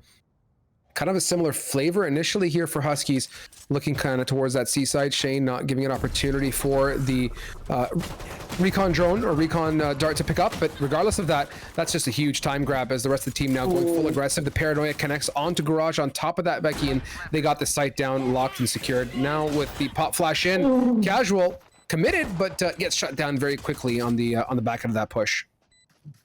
All things considered, Bambi and Tom Zoo being able to be alive. We saw Tom Zoo do a clutch early last time, and with this dark cover out, we're going to try and at least hold the bomb down to half. Bambi trying to be aggressive. The shock darts alongside that headhunter, though, just going to do a little bit too much work. And Huskies grab themselves the pistol. We'll see if they can get themselves this buy-up. Last time they weren't able to. Ooh, this is a vibe. It's a vibe indeed. I'm expecting Eli to pick up a gun as well, and they should be on track to pick up this second round of the half as well. So far, they've got a good feel for C, and you can see that kind of stat coming out from Skype Cats. They're kind of looking more B and A sided for the most part, getting ready to rotate and cover, and I think it's a good telegraph with the rest of the crew posted up. One pick is all it takes, though, I feel, on Haven. Once you get that steam engine rolling, very, very difficult to stop the take. It just, you know, the proximity and the distance between sites is so tight. Oh, I totally agree. And I think that's a really beautiful point to mention. You lose one player and all of a sudden 3 sites feels like such an ocean between you and your opponents. And if you don't have a plan for when one of your players goes down, you're going to very quickly fall to the prey of your opponents. And Tom Zoo coming up with an interesting strategy here and maybe not expecting it. So Agua first to go down. Tom Zoo did great things being able to pick up a Spectre last half, but that's not going to be the case this time around. No, and here comes the back end of the flank. El Buddy gets the 1. Allegro trades it. We got to see Shane connect, and Shane does get Allegro finally. But this crossfire situation from Hell and such is going to at least halt for the time being. Shane hearing footsteps, dancing, and it's a dance, all right. What is Shane gonna do? Hearing the rotate going off as well, recovers a Bulldog. So best case scenario here, has a lot of ground to cover, but you know, when you're Huskies, you know exactly where Shane was and what to expect. And with 2v1, I'd say they're in a better position overall, Becky.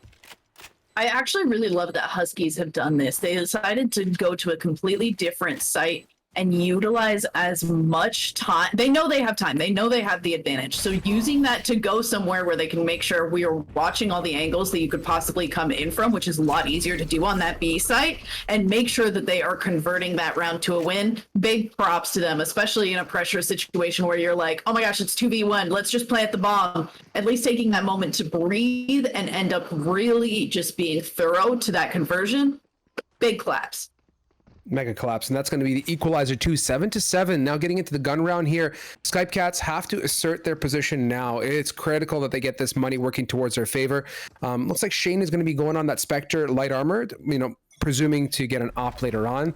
Has to be careful, lean on some of the rest of the team to get a pick or two and pick up some weaponry at that. But just the tempo of Huskies, they've completely abandoned that spike, which is a new thing for this matchup. Good bit of support, and Shane, tell me why the Spectre doesn't do that when I have it in my hand, honestly speaking. sometimes the Vandal doesn't take its first shot either, and you die to the headshots coming out from Allegro in this Bulldog. Massive. Allegro picking it. 3v2 situation. So Huskies yet again back on that top end of the round. Smoke's going out to cover on the C push, and that's going to be good enough here. Kamara and Co need to make the moves though before Sky decides to get any kind of peak advantage through the smoke, and it's actually not happening. They're so split up. Breach at A, Sky at Garage. I mean, and rightfully so. 55 seconds, a lot can happen here, and a lot of mobility can take place. Yeah, and I think they're in pretty good places to at least get the jump on their opponents and hear across the parts of the map that are important. I think we need to see Casual just go ahead and wait here as long as possible. I like this angle. If somebody peeks it, you have a little bit of an advantage. Being able to take advantage of Allegra there, mattering a lot too. Unfortunately, that long angle when Kamara has an operator, maybe not what you were hoping for. Oh, nice isolation there, but you know that long angle, once again, is going to spell a little bit of trouble that allows for Huskies to take their third round since moving to this half. By the skin of their teeth at that. Had Kamara done what, you know, my big brain would have done in that situation, decided to double up in sight, that would have been the complete upside down. Sending that operator to play that long C angle was critical to the success, and small things like that are going to add up to big rounds, as you can see with Huskies pulling ahead 8-7 now. And the unfortunate reality of that is that the finances for Skype Cats are absolutely broken, in complete shambles. So they've bought up and I think gone as deep as they can, considering they want to have enough funds to buy up in the next round, but going to have to work really hard for this round. But we do know they know how to make Spectres work, so that's a plus, I think. It was kind of wild that we saw, like, the Spectre 2v1, well, 2v2 technically, a Vandal, and then the Bulldog take out a Vandal as well. Maybe we should just be not using Vandals, especially when Casual picks up a kill with the Sheriff, but getting there right back. We're used to oh, I can't even finish my thought. L Buddy picking up that kill, a nice turn and burn from Soupy. All of a sudden, though, really forced back, and you gotta know that somebody is hanging out around there, and Tomzu prowling with this judge. Hunting for it, and that's going to be the summarization of the majority of this round. Tomzu gets the one. Amazing, should recover a weapon as well.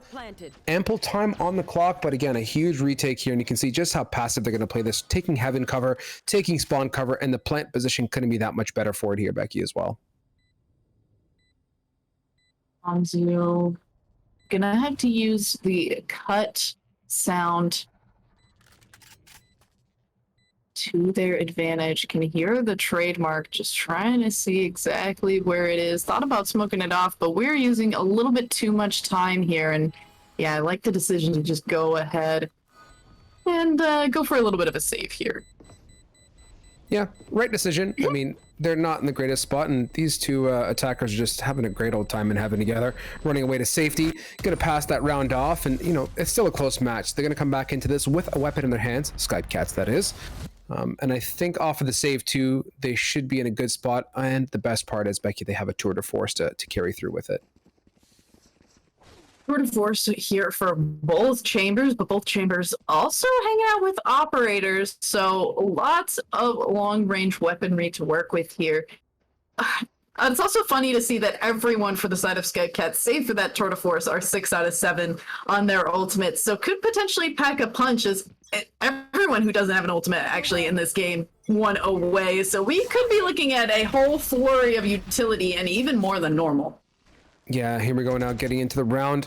Initial activity, poke and prod, getting aggressive. L Buddy giving us some attacker vibes on the defense, pushing through. Do we get a pick? No, falling away to safety, but no, I take it back, doubled up. My goodness, these guys, Skype Cats, keeping me on the edge of my seat when it comes to peeking towards any of these different choke points, and decide to go right back to it, slow the round down again, getting a little bit greedy borderline at that short area. So Shane gets the first, and this is turning out to be one heck of a match. Skype Cats are always coming back with a bounce, and they're the first on the opening pick as well. First on the opening pick, and we mentioned that if you lose one player early on this map, it just ends up hurting you so bad, especially on that attacking side, and that's exactly how we saw Huskies be able to take rounds back from Skype Cats. So will Skype Cats be able to do the same thing in this situation, or do Huskies have a foolproof plan to say, you know, even though we lost our chamber, all is going to be well and we'll be able to make it work? Fault line to move Agua away from that angle. But the bomb is down, and it's actually going to be Skype Cats to find the first 2 kills. Make it 3 kills after that. Only 1 player remains. Can we get a full flawless for Skype Cats? Indeed we can. Seeing what I just saw tells me one critical point, that at the end of the day, Huskies don't have that same flair that Skype Cats had on that B site take. There was something different when it came to L Buddy getting that B site control and getting that fast lane, going very deep and getting aggro to get map control part of that plank going down. So from that, learning lesson, first of all, Huskies now has 5 ultimates and Skype Cats has 4. This might be the round of all rounds to watch, but with 1 away for Bambi 2, oh my god. Low key, I feel like after 99.1 Pit of Valor, is this maybe the first time that there's 10 ultimates available at the same time on the screen. I know, I'm really hoping the Bambi just gets an early kill or something and just gets to deploy that Rolling Thunder, but Agua is going to be the first one to start us off. Seeker's close behind, and Agua is going to be concussed, trying to do some of that themselves, but not going to be able to. Bambi got that kill. He's going to have that Rolling Thunder, but Soupy to shut a lot of it down. How are you getting out of that smoke? Not until you run into the barrel of Casual's gun, and L Buddy finishes it all off at the end of the day. Still a lot of ultimates ready, but a lot deployed into that round to bring us to this even 9-9. It's kind of funny when you have that many ultimates available. It's like both teams just went next level aggressive. And at the end of it, we still left the round with 6 ultimates. So it's like it just kind of sparks that fire in you to go full send, thinking you're going to be able to use that ultimate. And that's what we got that round. 9-9 your score line. I'm still watching Skype Cats. So they have a great Rolling Thunder, which I'm expecting to work superbly on a retake if things get nasty. And couple that with the fact they have that Neon, the fast lane combination with that overdrive to really get into sites quickly and efficiently. I think they're, Skype Cats is set up for the retake of all retakes if they want to. But I think they've learned a thing or two about overpeaking as well. They're very patient. Here's that fast lane take. Do we get Agua getting aggro? Nope. Rolling Thunder shuts it, but Agua's so slippery, gets out of sight, and Bambi's chasing, but look at the change of pace right back to it. I have never seen a take and a fallback like that before. Whoa, holy smokes, the back and forth all come through in that flurry from that dark cover in the mid section of this map. I almost said the mid lane. B is kind of like the mid lane, and Shane from that rotation is going to be able to find the final kill onto Soupy. And I think that we can tell, I feel like I could tell all we need to know, and I feel like Skype Cats are going to be in a good position for the rest of this game. Off of just the back of, we watched Huskies deploy 3 ultimates compared to the 1 that came from Skype Cats in that other round. And all of a sudden, like, if you lose when you've used 3 ultimates to 1, granted Seeker is very good, especially when your duelist isn't able to destroy the little cabbages before they get concussed, but nonetheless, Skype Cats just doing a great job of utilizing their resources in a great fashion time and time again, and getting that first blood certainly is going to matter and help a whole lot, as we've mentioned previously. Yeah, it does. The smoke cover again on that B site, so another crack at the can. Coverage is good, but L Buddy is just doing a mad amount of work eliminating anybody towards grass, and it's going to be tough now with Huskies. They have site control, but not really, it feels like. L Buddy here getting a friendly heal and looking for more.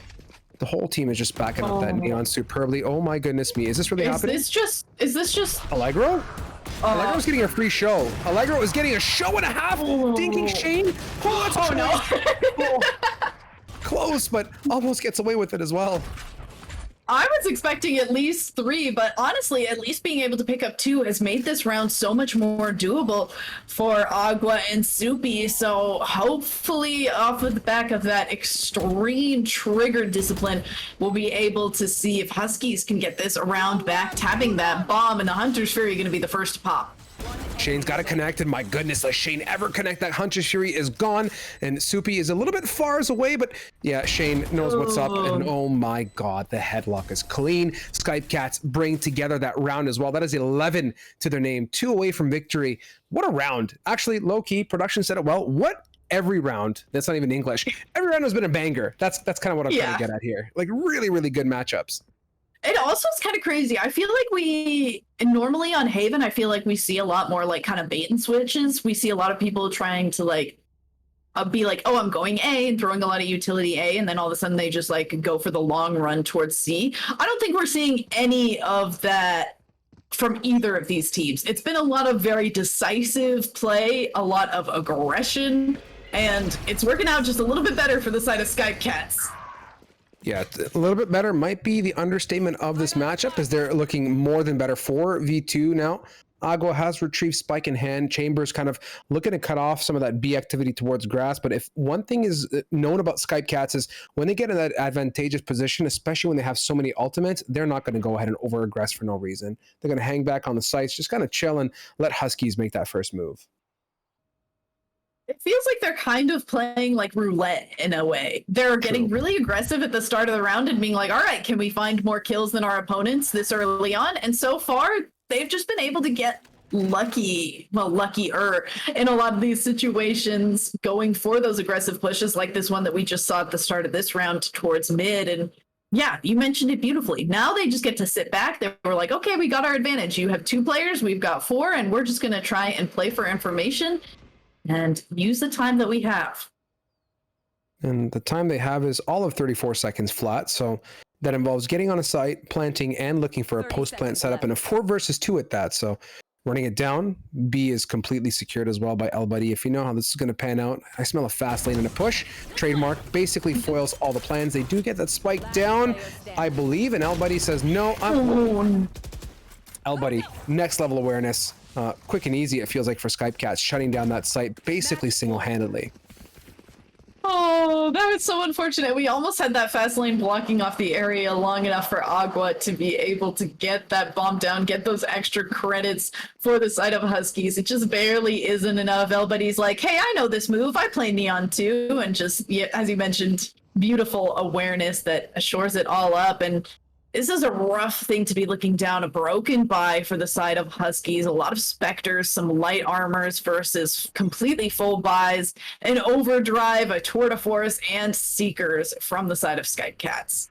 Yeah, it's a messy round to be ending off with potentially for Huskies, and we're definitely not getting that roulette style of play that you mentioned earlier, Becky. That spike is kind of down, and Huskies is prowling for an opportunity or an overextension from Skype Cats, and that's not necessarily coming. And why would you? Honestly, if you're a defender here, there is nothing out there for you when it comes to getting aggressive. You're better off just hanging out, playing a bit more passive. Even Shane having a rendezvous is not venturing out of this B side at all. So they're going to just really turn this tempo down 20 notches and really wait out the Huskies attack. Yeah, we did get to see kind of a complete change of pace at the end of that last round from Huskies as well. So excited to see them try to be a little more methodical, and it does look like we're starting to see a little bit of frantic play coming out from Skype Cats. They've used these Seekers, and they're trying to get information that way, and they let them get pretty far. So speaking of information gathered, looks like we're seeing a big rearrange coming from Skype Cats here. Yeah, that focus now shifting. 30 seconds is not a lot of time to execute anything, let alone a site take. And looking for that pinch towards short. I can hear the trademark in the background too, so that's got to be in the near vicinity as they try and get on site. One-way smoke towards short. Fault line gonna sell this. 15 seconds, Becky, to get on. Here we go with the take. Fast lane halting the backside push from throughout. Oh my goodness me, so slippery. Gets away. How, Becky? How? What? Oh my gosh, it pops the overdrive at 5 HP, gets 3 kills, and Bambi and Shane find the final one. Skype Cats roaring like a lions to finish this first round of quarterfinals off. I mean, that final round was the epitome of all the rounds. Like, El Buddy as a Neon, incredible play. Like, so good, so mobile and fluid, and those mechanics themselves spoke for themselves, truly. So from a Neon to Neon perspective on Haven, if I ever see 2 Neons again, I'm going to have to like permanently tape my eyelids like open just so I don't miss a single thing when I blink. Like, so much action, that matchup. It's one that I'm not going to forget for sure. Yeah, I mean, if you pick Sonic, you got to expect everything to be going fast. And it feels like the whole pace of the game changed because both of these teams picked Neon. But it was so fun to watch. And congratulations to Skype Cats for taking it down. And going to be going into a semifinals match as we go further into the night. Yeah, totally. But before we go too far, I'd like to go over that bracket once again here. If production could send that sucker to the screen for us here. And we're going to kind of talk you through what is coming and what's already in the pipeline. So amazingly, I am here and locally centered. Incredible. So looking down below, you guys can see it's going to be Guppies versus Crown the King here. It's a Guppies pick going on to Ascent. So these are the quarterfinal matches again. Last Resistance has been determined against Nebula Esports, two teams that you guys have seen and heard of here before on the Pit of Valor Weeklies. Skype Cats against Huskies, obviously, is what's occurred just now. And 7 Esports versus 3VN there on that Ascent. So these are the matchups to come, and they're going to be determining semis once they're all concluded. For those that have stuck with us so far tonight, thank you so much. Knowing what's below and knowing that your team may be in the semifinals, please do not go too far. We're going to send it off to a quick break, recalibrate, and come back with the semifinals match of the evening. So with that, we'll be back with you momentarily.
Looking like it's all over. Hold up. Maybe not! Are you serious? My name is Ben Garvey, and I founded Great Lakes Gaming with one goal: to create an exclusive club for casual and competitive gamers to come together, full stop. Every week, GLG hosts esports competitors of all ages with real prize pool tournaments and a live broadcast to Twitch. One actually does come through for Jenny. The second, the third, the fourth. With thousands of followers and hundreds of weekly players, the GLG community is thriving more than ever. And now we're building a better experience for our players. And we're setting the bar high. No, literally, 22 stories high. Welcome to the Gaming Lounge, the first of its kind, located on the 22nd floor of Innovation Square in downtown Rochester, New York. That's right, this space is built just for you, with the latest and greatest in gaming gear and plenty of space for you to claim that little bit of glory. As you enter the Gaming Lounge, you'll be welcomed at our reception desk, and behind that, our main office. Here, we'll produce our professional broadcasts and turn those sick plays into the GLG highlight reels you've come to love. LAN tournaments, viewing parties, that all happens here in the viewing room. And if you need a little practice to start actually winning for once, spend some time in a team practice room. At some point, you'll need to touch some grass and maybe grab a bite to eat. So we partner with local cafe and restaurant, Bite Rochester, to provide fresh and healthy snacks at our cafe in the clouds. And of course, the crown jewel, the gaming room, stacked with hardware from limited edition consoles to top-of-the-line gaming PCs. Yeah, that's right, we've got GPUs. And if that's not enough, we've got 2 more private streaming booths fully prepared to take your following to the moon. The GLG Lounge is the ultimate space to stream, post, and hang, with no compromises, all built for your next win in the clouds. Grab your GLG membership today at glgaminglounges.com.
Hello and welcome back to GLG's Pit of Valor number 99.1.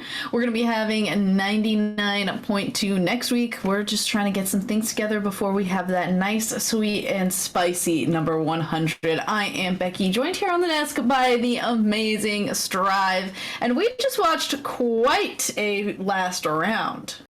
Yeah, it was mega. I mean, to see the way things went down, here's a replay of that entire little messy L-Buddy situation and how this Neon proved to be an amazing contender in the matchup and was so slippery on all occasions. And that's what really drove Skype Cats to take the win in that previous matchup on Haven, now going up against Guppies. Welcome to the semifinals. We're changing pace. Becky going to Ascent, which I think is great considering we're getting to semis. And if you and I know Ascent well enough, it's bound to be a spicy matchup.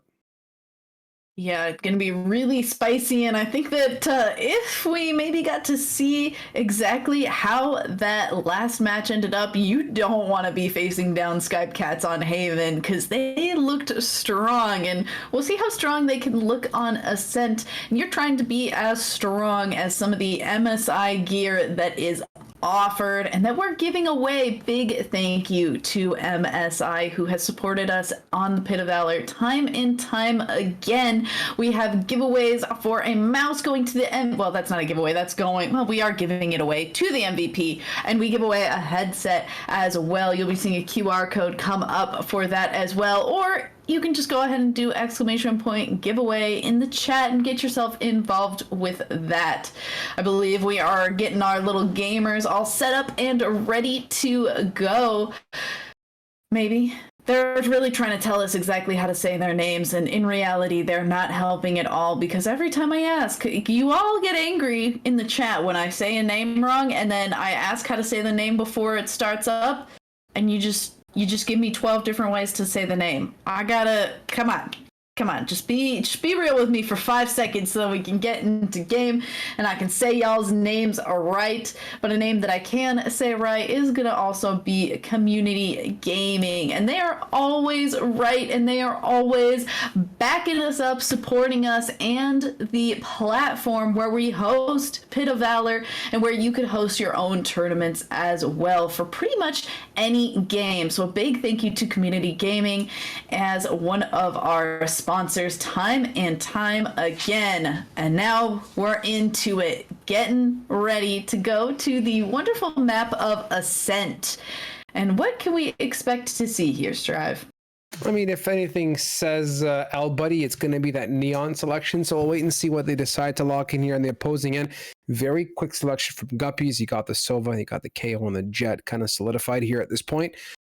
Just really curious to see what this attacker side decides to work out with, right? I mean, they had a very notable, great presence with their composition on Haven, right? I love that Neon. I love what the Breach offered. We did see great extensions from the Chambers, and despite all the love and hate of that agent, Chambers become a staple and one of my favorite agents to play. So it looks like Guppies are locked in and loaded. Tom Zoo going back to that comfortable Omen selection as well. What is backing up that Omen is yet to be determined here, Becky. Yeah, it looks like we might be looking at that KO, and if this is going to be the lock-in, I feel like those final 3 spots end up being much of the same that we're seeing locked in from Guppies as well. You can do a little bit of a switch for a fade, depending on that Sova as well. Sometimes we do see a little bit of a back and forth there. Buddy hovering that Sova, but is in fact going to be going for that raise, and that makes sense. Was the duelist for the last game, so I would expect to be filling a similar role going into this one as well. As I mentioned, that fade can be a little bit of an initiator change up on a map like this, and Bambi actually stepping off of a role that we did see on an initiator last time, but it's going to be going for that Killjoy here in place of something like that Chamber.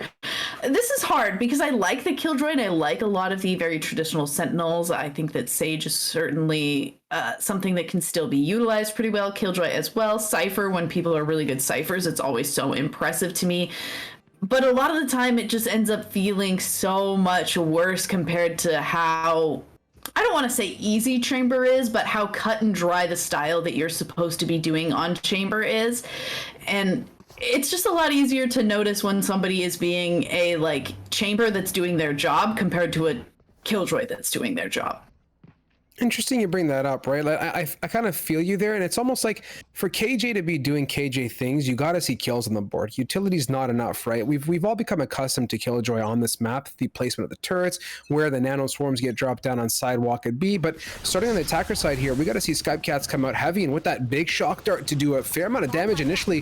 3 members of Skype Cats getting clapped. Cactus doing the same here. Smokes are out. They were a little bit too late to protect off that spawn area, but some mild turbulence and a little bit of discomfort here in the airplane seat onto Ascent Site B. We finally get that spike planted down here in a 4v4.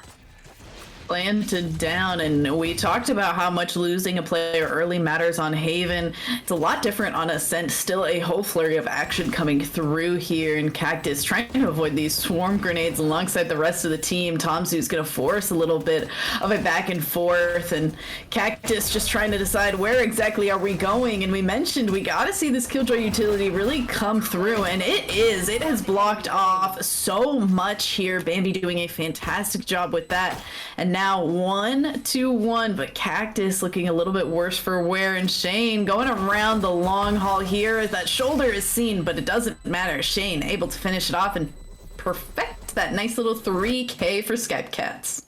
Gotta say, Shane kind of right down to the wire, and seeing Bambi not get a pick coming off that B main flank made my heart break just a little bit. So despite that, I mean, Shane good for 3, good for the clutch. They get into round number 2 with their Spectres and everything else that they could have desired here. Cactus was debating a buy, but at this point here, this is Ascent. Got to play the long haul, as this map can really send you for a roller coaster. They're going to settle in. I see some Marshals, maybe a shorty or 2. That's all they got in the tank here. Let's see what Skype Cats can do. So far, great start, and with that big push from Buddy, double satcheling right on through, getting in this smoke. Got to be careful, though. There's shorties in the mix. Yeah, and you've got to anticipate a cheeky play like that, but off of the back of that double satchel is able to be in a place where Chillin just doesn't expect, trying to back up that little Roomba as it scoots along, trying to get all that dust on that A site. That's just not going to be able to finish off anyone with that damage. And now looks like we're trying to see Skype Cats go for a little fake out here.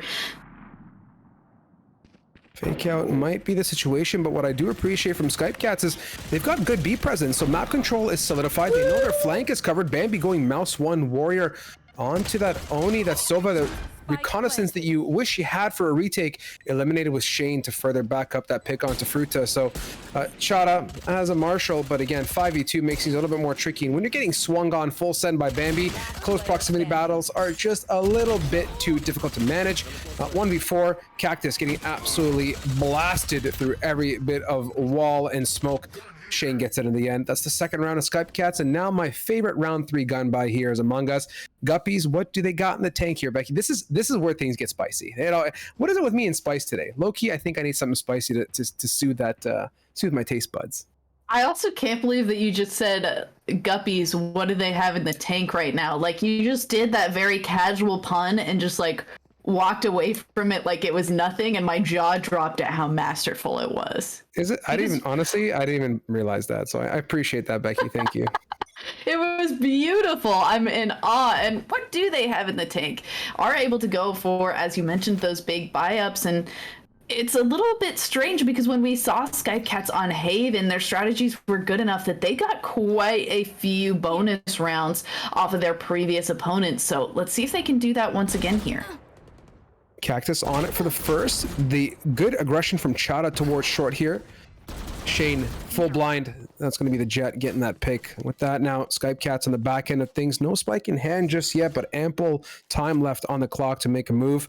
It's going to be interesting to see. I'd love to see them group up a little bit more and make a decisive play as 3, because being outnumbered in these 1-on-1 picks, or 2v1 picks depending on where they go, could be troubling. Buddy pinned in a corner, does a fair amount of damage off to Chada, and by fair amount I mean 99. Leaves with just 1 on that Jet, but doesn't really matter when the rest of the team is just cleaning up shop everywhere else. Yeah, Tom's the only one remaining, but this is a little bit more how I would expect this sort of round to go. When you're on this bonus, you're just trying to take guns out of the hands of your opponents, and Skype Cat's not really been able to do it so far, and Tomzu just hoping that somebody goes on the prowl looking for this omen to see if we can just get a little bit lucky here. Maybe gonna take out some chopsticks, go eating that ramen that's on that gun buddy, but so far not quite able to see anybody. Spot's chilling, and it's just gonna get aggressive because better to die here, get some utility out of the hands of Guppies rather than just die with a Spectre in hands. Or live with a Spectre in hands, I guess. Yeah, either way, you want to not survive, regardless of how you slice it. So they passed that round up, and it's in the grand scheme of it, kind of what we expected, dare I say. As Skype Cat's now buying back and getting into it head first, we're going to see how they kind of fare. Thus far, looking back 2 rounds, I love the presence that they had on B. I touched on it, and I'm expecting them to kind of maintain that map control on the attacker side. Ascent, more than other maps, I'd say, given the breadth and scope of it, has a lot more flank potential. So ensuring you don't lose too much control, especially if you have a tendency to want to go back or double back to the opposing end, is key. But in this case, none of that's happening here. Lockdown gets completely slapped in the ground, and Pop Flash goes through. The smoke pauses them for the time being, but their real intention is to ensure they push the defense off completely before they take it. And with that, site is clear, no lockdowns, which means doors are open for the site, but the retake is already here as they're posted up, and Tomzu quickly denies Chillin. Cactus out, and L Buddy, my goodness. So they're not even giving a chance for them to get on site. They want the retake, but are getting completely shut down at every occasion, Becky. And just like that, Oni, the only one remaining, actually able to find 2 kills there at the end. So not too bad, all things considered. Those 2 players of Skype Cats might struggle going into this round. No, we got some friends with a lot of money in the bank. We're gonna do just fine. But Cactus thinking about buying or potentially gonna use that tour de force to go into this next round. And we'll start to see that long range power start to hit coming out of this chamber. We were talking about it a little bit. The difference between the chamber and this Killjoy and the capabilities of each of them, and we'll see. Cactus with this tour de force, can we find an early kill, or are we just not going to use it? Question remains, they want a second crack at the can here for the site take. Now Cactus up close with that judge, cannot go ahead and fire. They're going in. Do they clear the hard corner? No, it's Bambi to do it in the end. Meanwhile, the rest of the attacker squad just pushing right onto the site. Spike goes down, so this is so far looking quite good. And Guppies now are a little bit slower in the sense of the retake, and Chada gets Bambi on the back end, your B main lurker. It contrasts to the opposing round. It feels like Guppies are a little bit more united on the retake. It felt like after that lockdown, they just went full send for it, and it didn't work out. But now getting back in a 3v3, smoke's going out, and this is the chance to collapse on through. L Buddy shuts it down though, Becky. No hope and dream. L Buddy, come on. L Buddy with these duelist ultimates just is taking names, and no prisoners here. Just finding the kills, doesn't matter through the smokes or however. Just absolutely great things coming from L Buddy. But taking a look at Guppies, they had that tour de force ready last round, and I guess Cactus had kind of decided would rather go for the judge instead of a full gun and just save the tour de force for a save round. And off the back of that, we are seeing that Cactus is going to have that long range weaponry, along with Chata is going to have the Blade Storm. So despite this being a save, we do hear both of those voice lines come out, and we'll see if that's going to be enough for them to take this round into their favor. Yeah, this is huge. This Blade Storm can do a lot along with the tour de force. Cactus is getting aggro, rightfully so. The turret says hi, but quickly hiding away, and slow and steady does it. Initial B main look and right back to safety. Trademark is here as well, so getting on the site is going to be a little bit more difficult. But again, minute 14, that KJ still undecisive or indecisive as to where they want to go. Now looking to group up here. Paranoia is set for Tomzu. Goes in and actually gets Fruta way back at the sidewalk as well. So, or at stairs rather. Despite that, 1-for-1, tit for tat. They're in. Cactus denying for the 1, denying for the 2. Do we get the 3-piece combination? The drop down, and that's the 3rd as well for that chamber. And just quickly picking away at the opposition of Skype Cats. Oh, and the Thrifty, I mean, I said it, is it gonna be enough to convert to a win? And if you're all hanging out in that same place, not ready for Cactus to be popping out of market here, everything just all starts to fall apart. 4 kills for Cactus, and the first or second round going into Guppy's pocket here off of the back of that free gun. I mean, we make a lot of jokes about the classic being a free gun, but the real one that I'm like, free gun, by the way, is actually the tour de force. I think that and the overdrive are tied for free gun wins. Like, I mean, absolutely massive and so much potential. And, you know, it's about time that Chamber gets that extra orb or charge point required to get that all. The tour de force is immensely strong and really needed a taming. Chillin, meanwhile, doing one of my favorite peaks towards Hell here at that A site, just bouncing up and down like a Omen on a little stick. the little head bonks. Yeah, little head bonks, and just making sure his Took is on the right way. But Took on or off, it don't matter, as the initial take right on shuts down. And my goodness me, hello. Whoa. Massive Hunter's Fury coming out of Oni there. Enemy remaining. Yeah, and Chillin actually getting to utilize that as well. Finds a kill into Shane Tomzu, the only one remaining frenzy in hand. Let's see if we can do any damage or if we're just going to get completely sprayed down through the smoke. It looks like that is going to be the case. Third round for Guppies, who are finding their way swimming swiftly back into this game.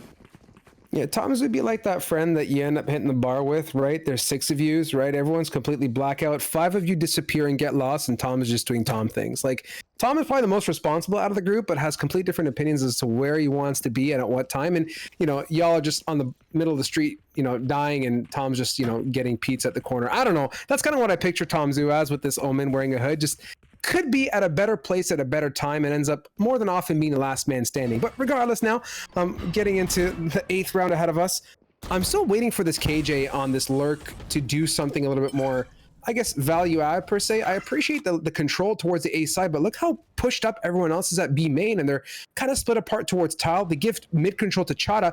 I'd much rather have that KJ spotting mid. Look at the control they've gotten in the pick they've given up the result. Yeah, and what would have been able to be seen by a Killjoy turret as well, and instead we just have this alarm bot to see if anyone's gonna flank Bambi. It just, yeah, seems very weird, and Cactus all over the place here. And on that now, Spike getting planted here. Tom is luckily with their friends, rather, actually not alone and leaving everyone out to die for themselves. Spike down, and it's chilling here, retaking. Slow and steady does it. Low HP members of Skype Cats makes this superbly viable, but how much ground is this Omen going to cover before getting picked off? Oh, blinded. So it looks like the answer is going to be nothing against all odds in the start of that round. Skype Cats are able to pull it out of their back pocket. And on that note, sorry, my mind went into some crazy places. There was a weird noise that came through our ears, guys. If you wonder what happened there, and it just completely set me for. I honestly thought I was being haunted by 25 ghosts. That was creepy. I thought, I was like, is there a ghost in my house? Oh my gosh, I'm like pretty sure there is. My heart, actually, I'm like low key. As much as, like, you know, we're all first person shooter nerds and we have a great time, I'm low key not cool with scary stuff like that. Like, please don't come into my house and scare me ever. With that now, what's more scary is just how quickly this round is unfolding. Oni gets that Shane KO out of the equation. L buddy, oh no, that's a massive number. Cactus oh no, to absolutely take no. it. Oh no, I thought Cactus got that, but it's actually Fruta KO holding that close angle, quickly shutting down that take. Now leaves it to a 3 versus 2. Here comes and the we're chance still to get trying? on site. Yeah, we're trying, Chief, and looks like we're not really getting that far, actually. Unless. Wait a minute. Oh. My goodness. Dang, if we didn't have to do the swap to the classic, Bambi might have actually had that. Yeah, we're sitting here talking about how we were feeling like there was a ghost in our house, but there really was a ghost on B site. And just so much action happening in that garage. I mean, I don't know if y'all have played Phasmophobia, but that was always my least favorite place to explore in that game, because I feel like the ghost was always there and I'd have to get the keys and then the door would start to close and then it doesn't matter, you have to pull the keys back out. The whole thing was just terrifying, and I feel like that's what Skype Cats and Guppies just experienced. Phasmophobia be that game that it just really gets you tilted. What is this L buddy mechanic play? Giving me some neon vibes, getting shut down though by Oni. That would have been a spicy swing. Meanwhile, I do have Bambi in the right neighborhood this time, but somehow Chada. Hello, Chada? That's giving up far too. How many rounds has Chada gone aggressive short and gotten those picks? And now Bambi shows up to the party. Shane has gotten onto A site and Sheriff chillin'.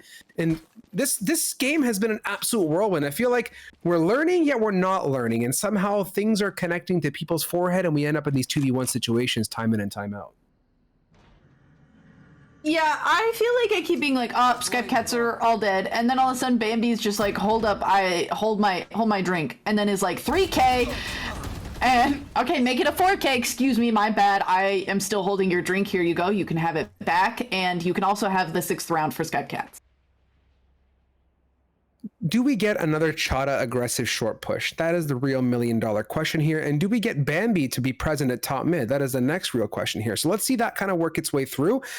If they're not picking up on these small, I guess, activities happening and just how much control that Guppies are getting early on, it's going to end up being a whirlwind. But regardless, now we're kind of moving our focus towards the A side of the map, which I'm hoping is going to be a fast and efficient take. They do have tons of utility to back it up, and it could work. And on the opposing end of it, too, a lot of ultimates that can be invested for this A push if they wish.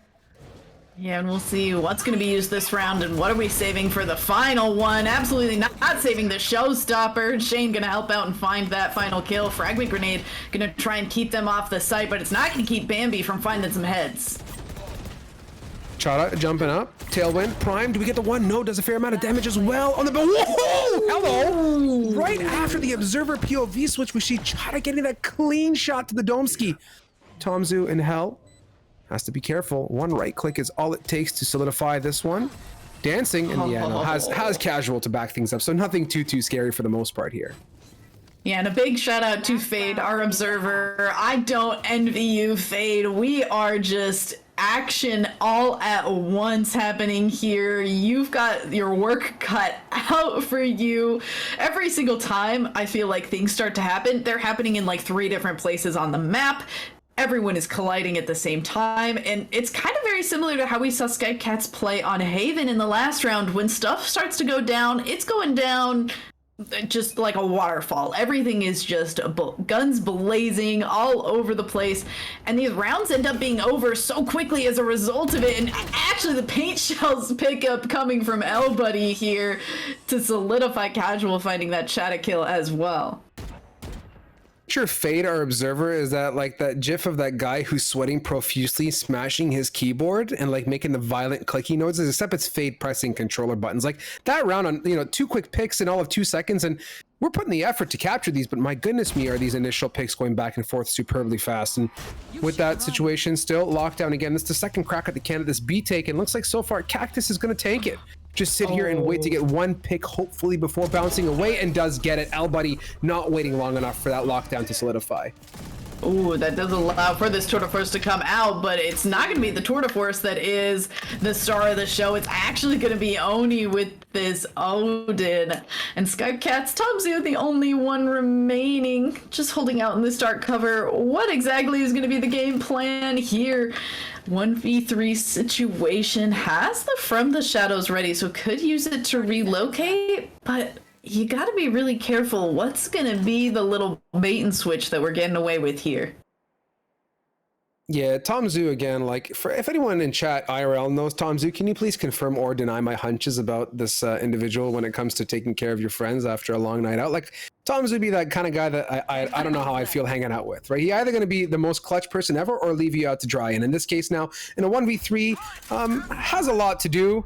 And that involves getting paranoid and Hunter's Fury, and doesn't get the spike down either. No, not like this, Becky. Not what you like to see out of that Omen. Thankfully, that is the last round, so not too bad, all things considered. And a 1v3 situation does make it so hard to utilize that From the Shadows in a useful way. If there's like 2 people left, you can kind of just like make yourself those 1v1s, but you know that some of those players are gotta be playing that like buddy system gameplay that's just so difficult for you to counteract. And all of a sudden, switching to the other side, and we're gonna see how useful the difference in team composition is gonna end up being for these 2 teams. Those differences are at the top of the board though for the side of Guppies, Cactus, and Oni on that Chamber and that Sova respectively, doing a great job for these little fishies here. And let's see if they can just keep on swimming through this game and maybe find us an even situation. I'm seeing more of that traditional KJ setup towards that B side as well, with the nanostorms off towards sidewalk, little cheeky logs turret as well. So Expect turbulence entering B site. Smoke coverage 1 out to market, and here they go with the dash into button. Standard stuff so far, but nullifying some of that utility. Bambi gets 1, but not before Chada is able to get Shane. Unfortunate crossfire setup and timing, to say the least, but with that, they should be able to get on site here. El Buddy is kind of waiting patiently for Spawn for the rest of the team to show up, and they should be okay to get back on through, and my god, did they do a great job at that as well. Yeah, 2 players remaining now, and El Buddy's getting pushed on a little bit. Shots through those paper-thin walls of that button area. Spot somebody for just a sec. Tom Zoo setting up those dark covers and getting ready to see if they can make this push along with that paranoia. Unfortunately, it's just not going to be enough. Fruta picking up those final 2 kills, and Guppies picking up their 6th, and we're looking at what could be getting to an even 7-7. On track for that, and TBD, this is a Sen after all. We've seen crazier things happen on this matchup. Getting back to the game at hand, though, I mean, we're at an interesting crossroad. 5 classics versus 5 specters and full armors. This can go one of 2 ways. We're gonna get classic diff or specter diff. This is kind of how I feel. So setting us up for the remaining rounds of this half, I'd say Skype Cats are in a great position. If they can pull off 1 or 2 of these Spectres like we saw in the last Haven matchup, that, you know, they picked up 1 Spectre and went absolutely ballistic, this can very quickly turn on its head. But so far, not happening is Casual and Tom Zoo getting picked off. Paint Satchels, or sorry, Paint Can goes out. Does it get 1 at least? No, but Shane has gotten the single pick, is getting absolutely swarmed, and no amount of classic footwork can nullify 3 members swinging on you out of that B main, and that's going to bring that round off, and kind of not what I was hoping for, Becky. Yeah, Guppies, though, able to do what we anticipated off of that first pistol win, getting us to this 7-7, and continuing to try and blaze through the rest of this game and get themselves those points back and find themselves a lead, but they are going to be facing down these big buys coming up from Skype Cats. See if these sheriffs can be able to find some headshots as well and kind of bridge the gap of these credits. Taking the round down a couple notches and slowing things down. Looks like Shane, though, not really afraid of taking battles towards mid. Gets the 1 and overstays his welcome just a little bit too long as Silva trades it.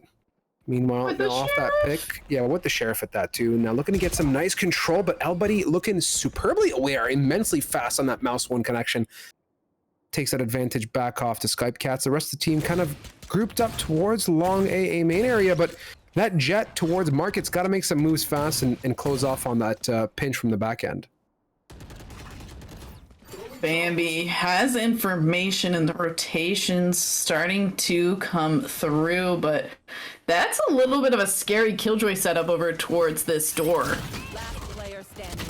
Oh, don't even need to use it if you're able to find the shots. Bambi multi-kills aplenty time and time again, and Skype Cats are just not going to give the lead over to Guppies. This has turned out to be one heck of a game, and I still have yet to see that ultimate great reset of economy and rounds. Like, we're going kind of mano-a-mano back and forth, and this gun round ahead of us is going to be, you know, I always say it critical, but truly and honestly, you look at the finances on the attacker side of Guppies here, they've bought whatever they truly can. So if Skype Cats can pick up on this round and the momentum to follow, I think this could set them up to hit the double-digit score line first, which in itself is immense. But Chada here, doing what duelists do best, getting super aggressive, using that tailwind already to get right into market, and looking to pinch onto Casual. Casual swinging El Buddy towards Sidewalk, has to support. Prowler not getting the right individual off, and the jiggle comes through, and El Buddy is shut down. That's the duelist gone. Casual trades it. They have logs under lock and key, but my goodness me, it is an absolute mess out of market as 3 members of Guppies completely collapse onto site and get full control. That's the way to do a set, man. Mid control works superbly well, especially in numbers. I feel like I have a whiplash after that round. Every single time somebody would swing peek, somebody else would swing peek from a different direction, and they were just trying to go for all those trades, and they just keep coming up. Guppies and Skype Cats cannot catch a break. Also, I feel like I gotta mention the absolute zoo we've been casting tonight. We started off with Skype Cats versus Huskies, and now it's Cats versus Guppies, and we just got a lot of animal names happening on the Pit of Valor tonight, and maybe we should just be calling it the Zoo of Valor. Maybe we should do theme nights. That would be fun. That would actually be so cool. I'm writing Ben right now. send a message to GLG Ben, be like, listen, Chief, theme nights only. It'd be cool. But what else is cool is this very interesting X-ray situation happening towards short. Had Bambi gone for the push, would have been a mega problem, but I mean, what difference does it make at this point?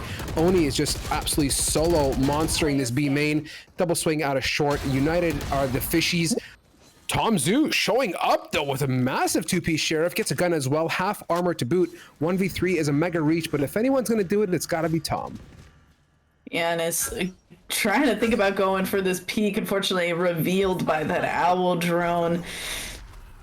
I mean, yeah, if anyone can do it, it would be Tom, but this is definitely a rough situation to be in. That dark cover blocking up a lot of vision, trying to use one of his own to be able to move around. That bomb is down and that timer is ticking, but we do have a pretty full set of utility here. Utility are we just gonna or save? not? Yeah, I was going to say utility or not, you have a lot to deal with, and hearing so many things occurring, now getting spotted for the 1 and not for the 2. Close enough, and United as guppies as always. The fishies swimming in a pod and pull together another round. This is where we start to wonder, what really are we casting, Becky? Are we casting absolute just, full blown, take A, take B, take mid type strats, or is there some sort of method to the madness, from your perspective? I think that there is a method that starts out that then becomes madness. It is a descent into madness. It starts off with like the game plan of like, okay, we're gonna go here, we're gonna like spray in these areas, and that's like a big strategy to ascent. And then the moment that one thing starts to go wrong or one person falls really fast, then it just like slowly becomes madness. It's like the paranoia has come through. Casual is like really forced to back off, but we just spraying through smokes back and forth. Fruta falls, is able to get that reset, but L Buddy, once again, just go for those sprays. Let's just go crazy. A shock dart kill somewhere in the middle of that. Like, the kill feed just is all over the place, and this is exactly what I mean. In a way, like, I'm only asking that in the most lightest of ways, right? It's Cactus gets Tom again. So 2v1 situation from Bambi to have to deal with. The United swing for the 1, transitioning, cannot get it. So I'm going to go ahead and kind of solidify my thought and say that this type of quote-unquote madness is kind of expected of running a set of strats, an initial default, but then having to just think on a whim and someone calling that, guys, we got the pick here, we're going to go for it. Or we got to pick at B, let's look for a market pinch and that kind of stuff. So they're on their toes, they're acting quickly, and I think that is kind of what's driving these very quick rounds and aggressive takes. When things get going, they don't stop. And there's been very little change of tempo as these rounds progress. But first to hit double digits is going to be the polar opposite of what I originally thought was Skype Cats. Is actually the Guppies hitting it. And with great ultimates to back it up, even if this round does go sideways, they're set up for, I think, a great follow-up with the Bladestorm and Tour de Force. Oh, but Skype Cats trying to get aggressive because of their lower gun buy. Allows for a 1-for-1 L Buddy, though. We talked about it. Big ultimates on that duelist player. Showed us with the overdrive last round coming in. I don't think I've seen a double kill with a showstopper in a long time, but that is a great way to play this round. Chilling, though. 1v3, trying to bring it all back. 1 minute to bring it back and slowly making waves with Spike in hand. They're doubled up too. I mean, this is what's great. Despite the madness and chaos, there is cohesiveness on both Guppies and Skype Cats when it comes to sticking together, running the buddy system like you talk about, Becky. And Chilling gets on site, smoke off, closes the button, waiting for a push, and this is great. Full armor. And Spike getting planted, but oh my god, the whole kip and caboodle is here. They're ready to retake and not even give a chance for Chillin to get positioned. Oh, nice double swing coming out from Skype Cats there. I feel like we were a little bit aggressive with that Nightfall, all things considered, but considering that they also had those lower gun buys, just going for it, solidified that round, getting it all together with that nice double peak and finding themselves a little bit closer to both these teams hitting double digits. We're creeping slowly but surely in the end of the day. So timeout here coming out from the defender's side, 4 ultimates in their back pocket as well. Thoughts and opinions, Becky, if any? Maybe I can kind of share some of my my vibes and flavors. I think looking at what Guppies has brought to this matchup so far has been superb tempo when they're united as a team. And what we saw them do on Market, taking that B site, is more of what I like to see. Pick the oddball choke points. If it's going to be mid, send 4 through mid into Market. If it's going to be A, send 4 up short and shut down Chara on short and go through tree room and collapse. And if anything, don't even bother getting on site B right away. Look to go right up through tree, back around through heaven, cut off rotates, and do something of that nature. Maybe work it through mid as well. Like, there's so many opportunities, and it kind of reminds me of Haven on that B take, right? Getting on B is one thing, but going to A through B link, that's a whole different, or through A link, that's a whole different strat in itself. So maybe I kind of want to see something different than what we've seen for the past 19 rounds. Yeah, and it's hard. This is a map that is, once again, the most played, and that means that a lot of strategies has been tried, and as a result, the most potent strategies are the ones that get utilized the most. As you can see from this tab screen, Casual has disconnected, so we are going to be looking at a tech pause here and getting to talk just a little bit more about kind of the intricacies of this map. It is one of the more popular competitive maps, so we know that all these players have played this map a whole lot. We know that they've likely seen a lot of tier 1 teams play this map a lot and are bringing kind of a mixture of strategies. And I think that definitely leans into what we were saying earlier, that is method versus madness, and how it starts off with method and then becomes madness. I think a lot of these teams are starting off with like, okay, here's the strategy, here's the game plan, and they start to execute, and the moment that things start to go completely different from what they anticipate happening, all the rule books get thrown out the window. Everything just becomes crazy, everything becomes madness, and we just get to see these like crazy back and forth gunfights as a result of it. And the team that's been coming out a little bit more favorably kind of has just been Guppies off the back of Cactus and OniX, who are just doing a fantastic job and have ultimates ready to boot. I mean, you mentioned it, since we are seeing that round kind of not go into their favor. Cactus has that Tour de Force ready, Chata has that Blade Storm, and that is one of the beauties of being able to pick up those 2 agents compared to what Skypecats have in having gone for instead the Raze and the Killjoy. Yeah, it's like, we laugh and giggle about it, but that whole idea of free ultimates, it's really a second chance. And that in itself, I think, is what makes me appreciate those 2 agents and why I think they truly do belong in that tier 1 gameplay, like you pointed out. And in the long stretch, when we get down to 19, 20, 21 rounds, whatever it may be, and even going down into OT where things get, 25, 26, 27, 28 rounds of the game, every little bit counts. And those extra couple ultimates, the extra Tour de Force, that Blade Storm, can really take a game that looks rough and worse for wear and polish it up to be a diamond and really bring it together for your team. So as we come off this tech pause situation, I'm hoping things work out okay for Casual. I'd like to see how they react to these ultimates and knowing what they can do. If you're on the defensive side, you can kind of expect Chata to get maybe aggressive on short A, because historically that's been Chata's excel point on the defensive side. Now attacking, I'd be looking for entry potential from that Jet, and vice versa. The same goes for Cactus. I'd expect that Chamber to be reaching out really far and looking for a pick, knowing that obviously financially that's all that Cactus can afford to use. So that's about being passive. And part of me says maybe Skypecats should play a retake strat, not even bother being positioned on site, so that they can react accordingly and be able to coordinate more with the utility that they have, which honestly, I think they have great utility in a superb combination. It's just a matter of executing as a group of 5 and making that, making the harmonies sing together, if that makes sense, Becky. Yeah, and something that could potentially disrupt those harmonies that you're talking about could be the fact that Shane on this KO has not only that 0 point, but also has the null command at the ready. So if we do see Guppies try to get a little bit too aggressive or do too much funny business, we could see that kind of immediately get shut down by Shane being in the right place at the right time. And that is one of the strengths of the KO in a lot of competitive play right now as well, is that it is able to take away that free quote unquote weaponry. So if you go for that kind of aggressive save, you don't buy yourself a backup gun at all, you can have that very quickly shut down by somebody like this KO. And we could potentially see Fruta kind of get to do the same thing, very potent agent against something like that Killjoy as well.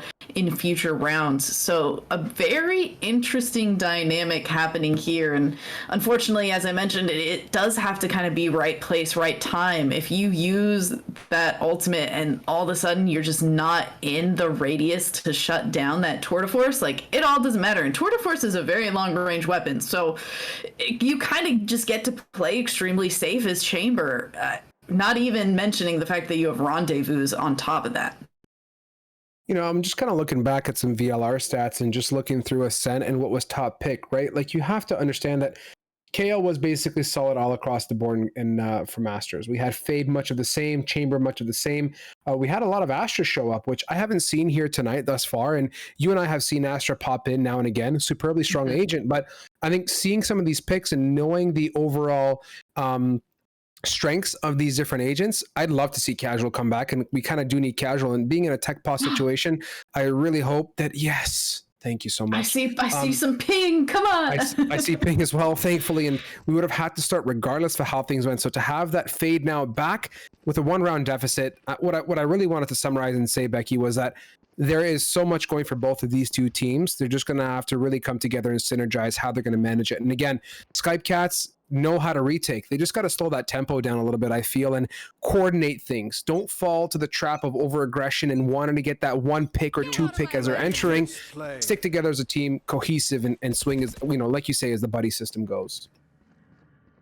Instead, it looks like we're actually seeing Skype Cat's buddy system indeed towards Garage, but they're pretty aggressive, all things considered, and I expected that KO to stay up that far as well, but it's actually fallen back, and this is kind of a really far back Tom Zoo hold as well. Really just trying to let them look at mid, think that it's open, think that nobody's paying attention to it, and then being prepared for a rotation should it need to come through. They are playing this pretty safe, unfortunately. Likely to get caught out by that trademark, or at least... Oh, nope. Instead, just going to be able to take out Cactus before the trademark can see either of them for that push. Yeah, that push onto B main was good for the pick, and they fall back together as a squad again. That Raze Fade combination really making that B main take look pretty simple. But now as they get onto site here, you can see Guppy slowing it down. Now finally that spike goes down, and this is the defender lockdown. Going to push them really far away from site. We have to see Chada do something here, or else a detain situation is there. And thankfully the Hunter's Fury quickly shuts that down, Becky. Ooh. What? Fragment Grenade is gonna stop Chillin'. They know that Chada is down there too. We saw those shots coming to take out that knife. Oni just spraying through the smoke. But Skype Cats, amongst all the fury, the madness that we keep talking about, they are able to find some calm and get this defuse. Can we just talk about the difference in that retake? Like, seeing Skype Cats get on site as a group of 4 was a complete breath of fresh air for me. They didn't put themselves in a position on site where they were taking 1v1, 2v1 battles. They relied on the lockdown. It got destroyed. Okay, but the rest of the team said, listen, unite as a group, drop down out of heaven. An amazing paranoia came in along with that fragment towards Generator. And that sight unseen, you know, killing and utility usage is worth its value in gold. I mean, who's going to complain about getting a free pick or a kill without even having to click their mouse one? It's a great feeling, right? So with that, now they equalize that 10-10 score line, and very quickly just Guppies say, hold on a second here, like this don't feel too right. We got to slow it down and see how we're going to deal with Skype Cats and their passivity. Yeah, Chillin' now going to be the one to try and get some of this mid control as well. I've got to give props to Bambi on this Killjoy. I feel like the setup changes every single round. I don't think I've seen a whole lot of repetition, and that's kind of a beautiful thing. Like, you see a lot of Killjoys be like, if it ain't broke, don't fix it, but it is a mark of a good Killjoy that knows so many different setups that are going to be useful and that can keep your opponents guessing. Unfortunately, they don't do a whole lot to stop somebody like Chada, who's able to just dash in, but once again, the gunplay gonna end up mattering still and continuously for somebody like Bambi. But where's the rest of the support? Chada goes full send into site, and from there, there's no one else to back it up. Yeah, okay, now Fruiter shows up to the party, and yeah, it might be too little too late. 2v1 situation. Bambi's dancing, just buying time. Fruiter gets the kill, but Tom Zoo finally shows up on sidewalk. So Chada went in, got a nice dink off with the Spectre, but the rest of the whole team was kind of stuck. And you talked about the unique Killjoy setup, but low-key, I'll say it, Guppies read it well. They fragmented that turret. They went in for the smoke dash towards button. They had that site take completely figured out and didn't give Bambi even a chance to kind of use that utility. So they played all their cards right, and despite that, they almost YOLO Chara into site by himself, and they got nothing to follow up with it. That is one of the downsides. I've mentioned it a lot previously before we had things like Fade even in the game, where Jets would just like go for those aggressive dashes in before they even, this was back when Tailwind you didn't have to double activate. And now we see the Killjoy setup change again, this time adapting for that push onto button, and we'll see if we're going to get a little bitten this time around here, as that is the push that comes through. Unfortunately, the blind on Tom Zoo. This time, Bambi's not going to be able to make anything work. The adaptation not able to come to fruition this time around, and Chata getting the follow-up from the team this round.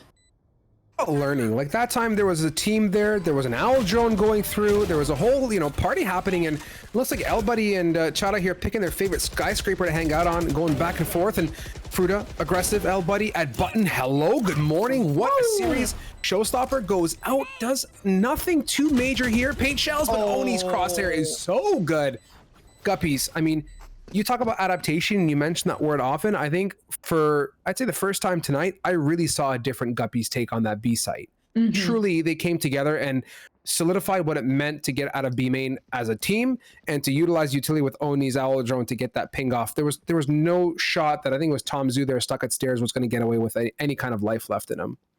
Yeah, and I was talking about the adaptations coming from Bambi on the Killjoy, but there's a lot to be said. When you're just one person, one agent with your utility making the adaptations, there's only so much you can do. The whole team of Guppies made an adaptation after the other round, and it ended up meaning a whole lot more than one agent's adaptation. And I mean, Valorant's a team game. If you're going to make those adaptations as a whole squad, you're going to be better for it. Chillin', finding an easy first kill there as a result of it. The rendezvous to safety with low HP. Whew, and one bullet left on that tour de force. But this split's kind of awkward now. You got two people fighting towards tiles, two people fighting towards B main. So essentially we're playing two separate rounds, I feel like. So they do shut down the one onto casual.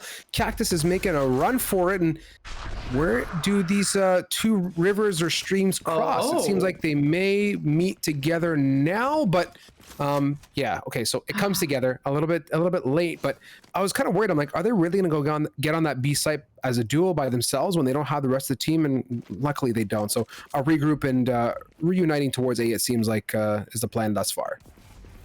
And the rotation has already happened from Skycats. Guppies, maybe not anticipating it. Bambi takes some shots, but that Phantom just a little bit harder punch than the Spectre. Tom Zoo, the only one remaining in a 1v3, has to go for the reload, goes for a little bit of a head shake. I'm feeling it too, but finds the one onto Cactus nonetheless. Body shots to kill Chillin', but at the end of the day, it's just too hard to get through that many members, and Guppies find themselves match point. Match point off of what was turning out to be an absolute rinse cycle of a round when they split up towards tiles and B. So I'm banking on a mega showing from Skype Cats to send it to that overtime. They played everything right, to be quite frank with you. I didn't feel like there was one thing they did that defined that round and passed it over. We still see Bambi playing that, if it ain't broke, don't fix it setup in B. So I think Guppies have that portion figured out, but I think on the opposing end of the spectrum too, they've got a really good A take, and when they decide to go, they make decent moves out of A main, but again, that duo is there. Be careful. You've seen that Raze Fade combination at B main get a fair number of picks, and they were kind of contemplating making that same move, but as you can see, the one way said at least put that on hold for the time being.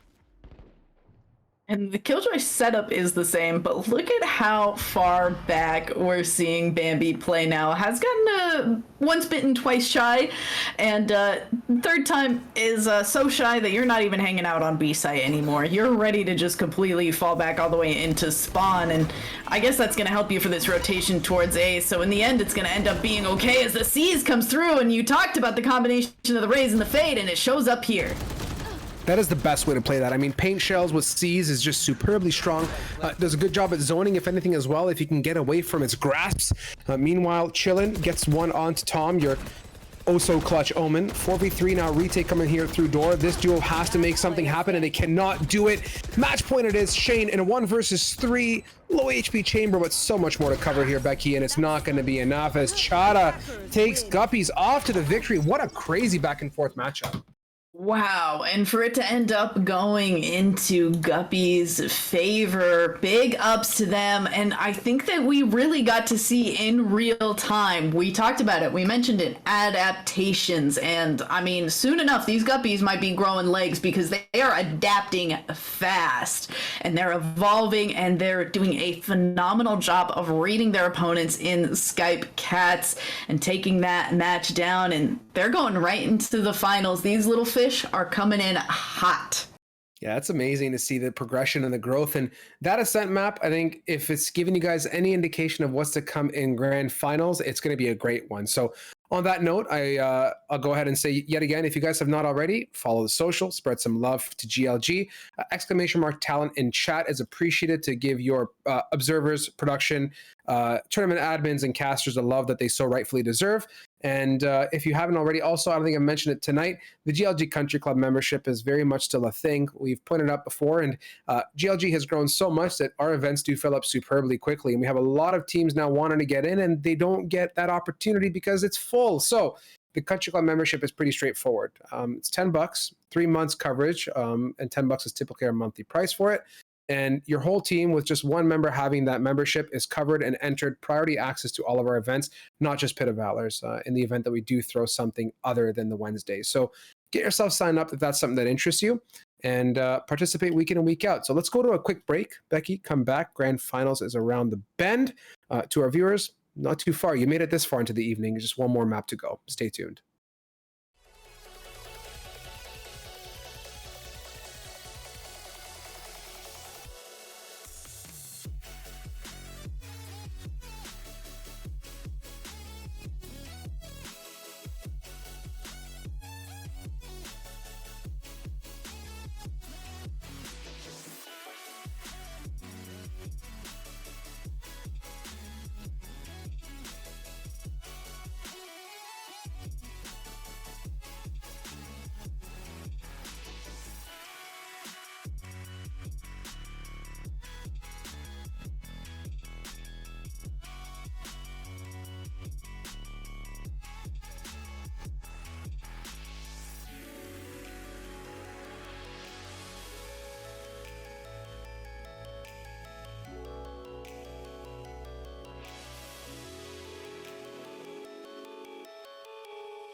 All right, everybody, welcome back. It is time, the grand finale of this evening's festivities.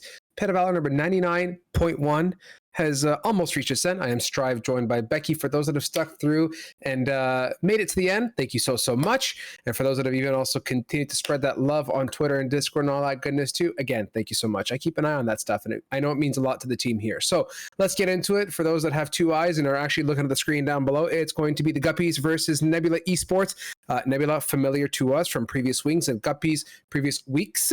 And Guppies are, of course, the team that you guys just witnessed put an absolute beating on a set. But we're going back to a repeat, running it back again on Haven. Becky, how do you feel about this one? I mean, Haven is not my favorite map in the world.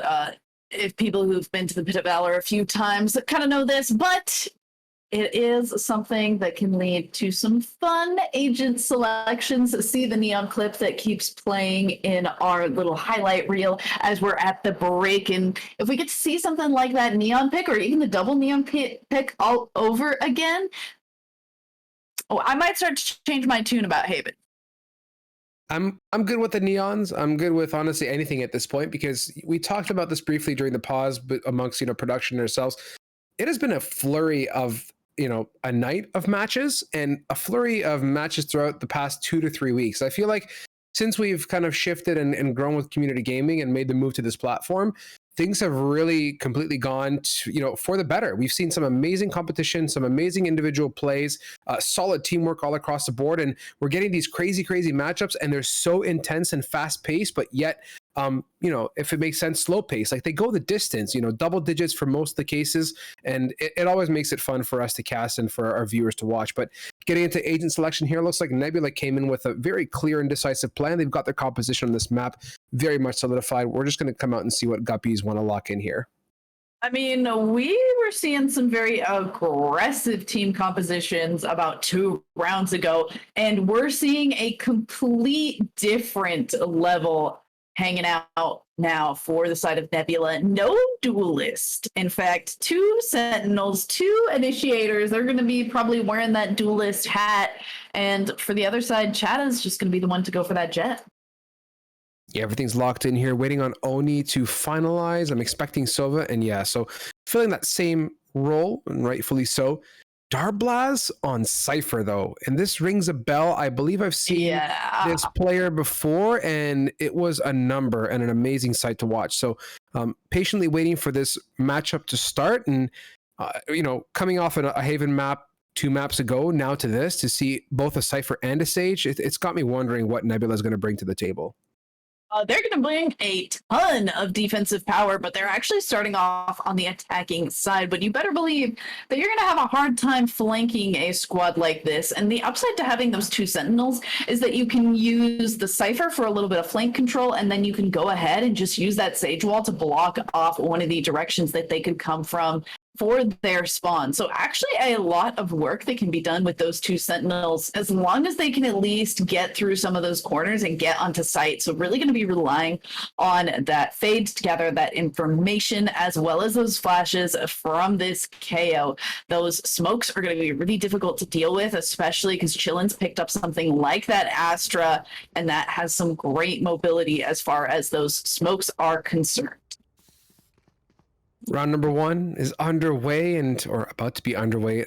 I am ready, more than ready. I think Nebula has earned their keep in the past couple weeks. They've made a name for themselves, and this is where, team growth occurs through Pit of Valor, right? A lot of teams will use this as an opportunity to kind of get their feet wet in the competitive nature, and I think Nebula's done a great job of doing that the past couple weeks, considering they've really stuck in my memory more than anything. But let's see if the Guppies can dethrone them, or at least put a halt to that growth of their brand. Getting set here, looking towards the A site. Prowler goes in towards short. The decision has been made, it looks like, as they're committing really far down this short area, but my god, Chata is prime with the Sheriff and a decent crossfire as well. Oh, unfortunately, Chata a little bit blind there, not able to find those headshots. Kind of peeking around this corner, has that tailwind at the ready, and it's just trying to see if we can find anyone from the side of Nebula here. Is toe-to-toe, make it headshot to headshot with Darblaz there, who's able to patience and get the most out of it with that spot there. The rest of the team are rotating, but Darblaz is going to see if we can get lucky one more time here. Chillin now, C site, spotting it. The whole caboose is primed via X-ray. The take is imminent as the attackers are set. They've left Darblaz towards that, like you said, that lobby area, but with 30 seconds on the clock, I don't expect them to be able to rotate back around and make it onto any other site. Chilling. What? What? Excuse, how? That is amazing what the ghost and I'm utterly speechless as to how that worked out. There had to have been a minimap ping of something of that nature. There was one from a Sova, but the rest of them just understanding where people are funneled into by that C long area push. Darblaz now the only one remaining. The rest of the team waiting to see if Chillin could get that ace. And it's just not going to be the case. Cactus actually the last one to finish that off. That was 0 to 1,000 immensely quickly. Like, that Astra utterly shut down that take on that site. Chillin, massive bit of work. And now, having gotten 4 kills, 5 out of 7 charges towards ultimate, and is buying a Vandal half armor for this round, this could very quickly be a huge amount of hurt for Nebula if they can't dismiss this Vandal out of the equation. Yeah, there is that light armor as well. So, I mean, if you get lucky with that sheriff shot from somebody like Panda, you could be able to take it all in. But with the gun buys from the rest of the squad, it's going to be a rough one. And Chillin holding down that C site once again. They better watch out as Cactus also able to find some nasty shots with this Spectre. Getting in, big aggro towards Garage. Cactus and Fruta just deny every bit of take. So forget the Vandal. It didn't seem like it was really even a participant in that round. A quick 2 rounds out of the way here onto Haven, but here is the gun buy for Nebula, hopefully, as Q1 is more than okay, I think, to get a gun and half armor. Unfortunately, they don't get the full, but again, a gun round is better than no gun round, Becky. All things considered, the side of the bottom, Oni and Chata able to buy up full guns, just trying to make themselves keep pace with the squad of Nebula, and we'll see if they're going to be able to do it as that full buy is coming through in this 3rd round.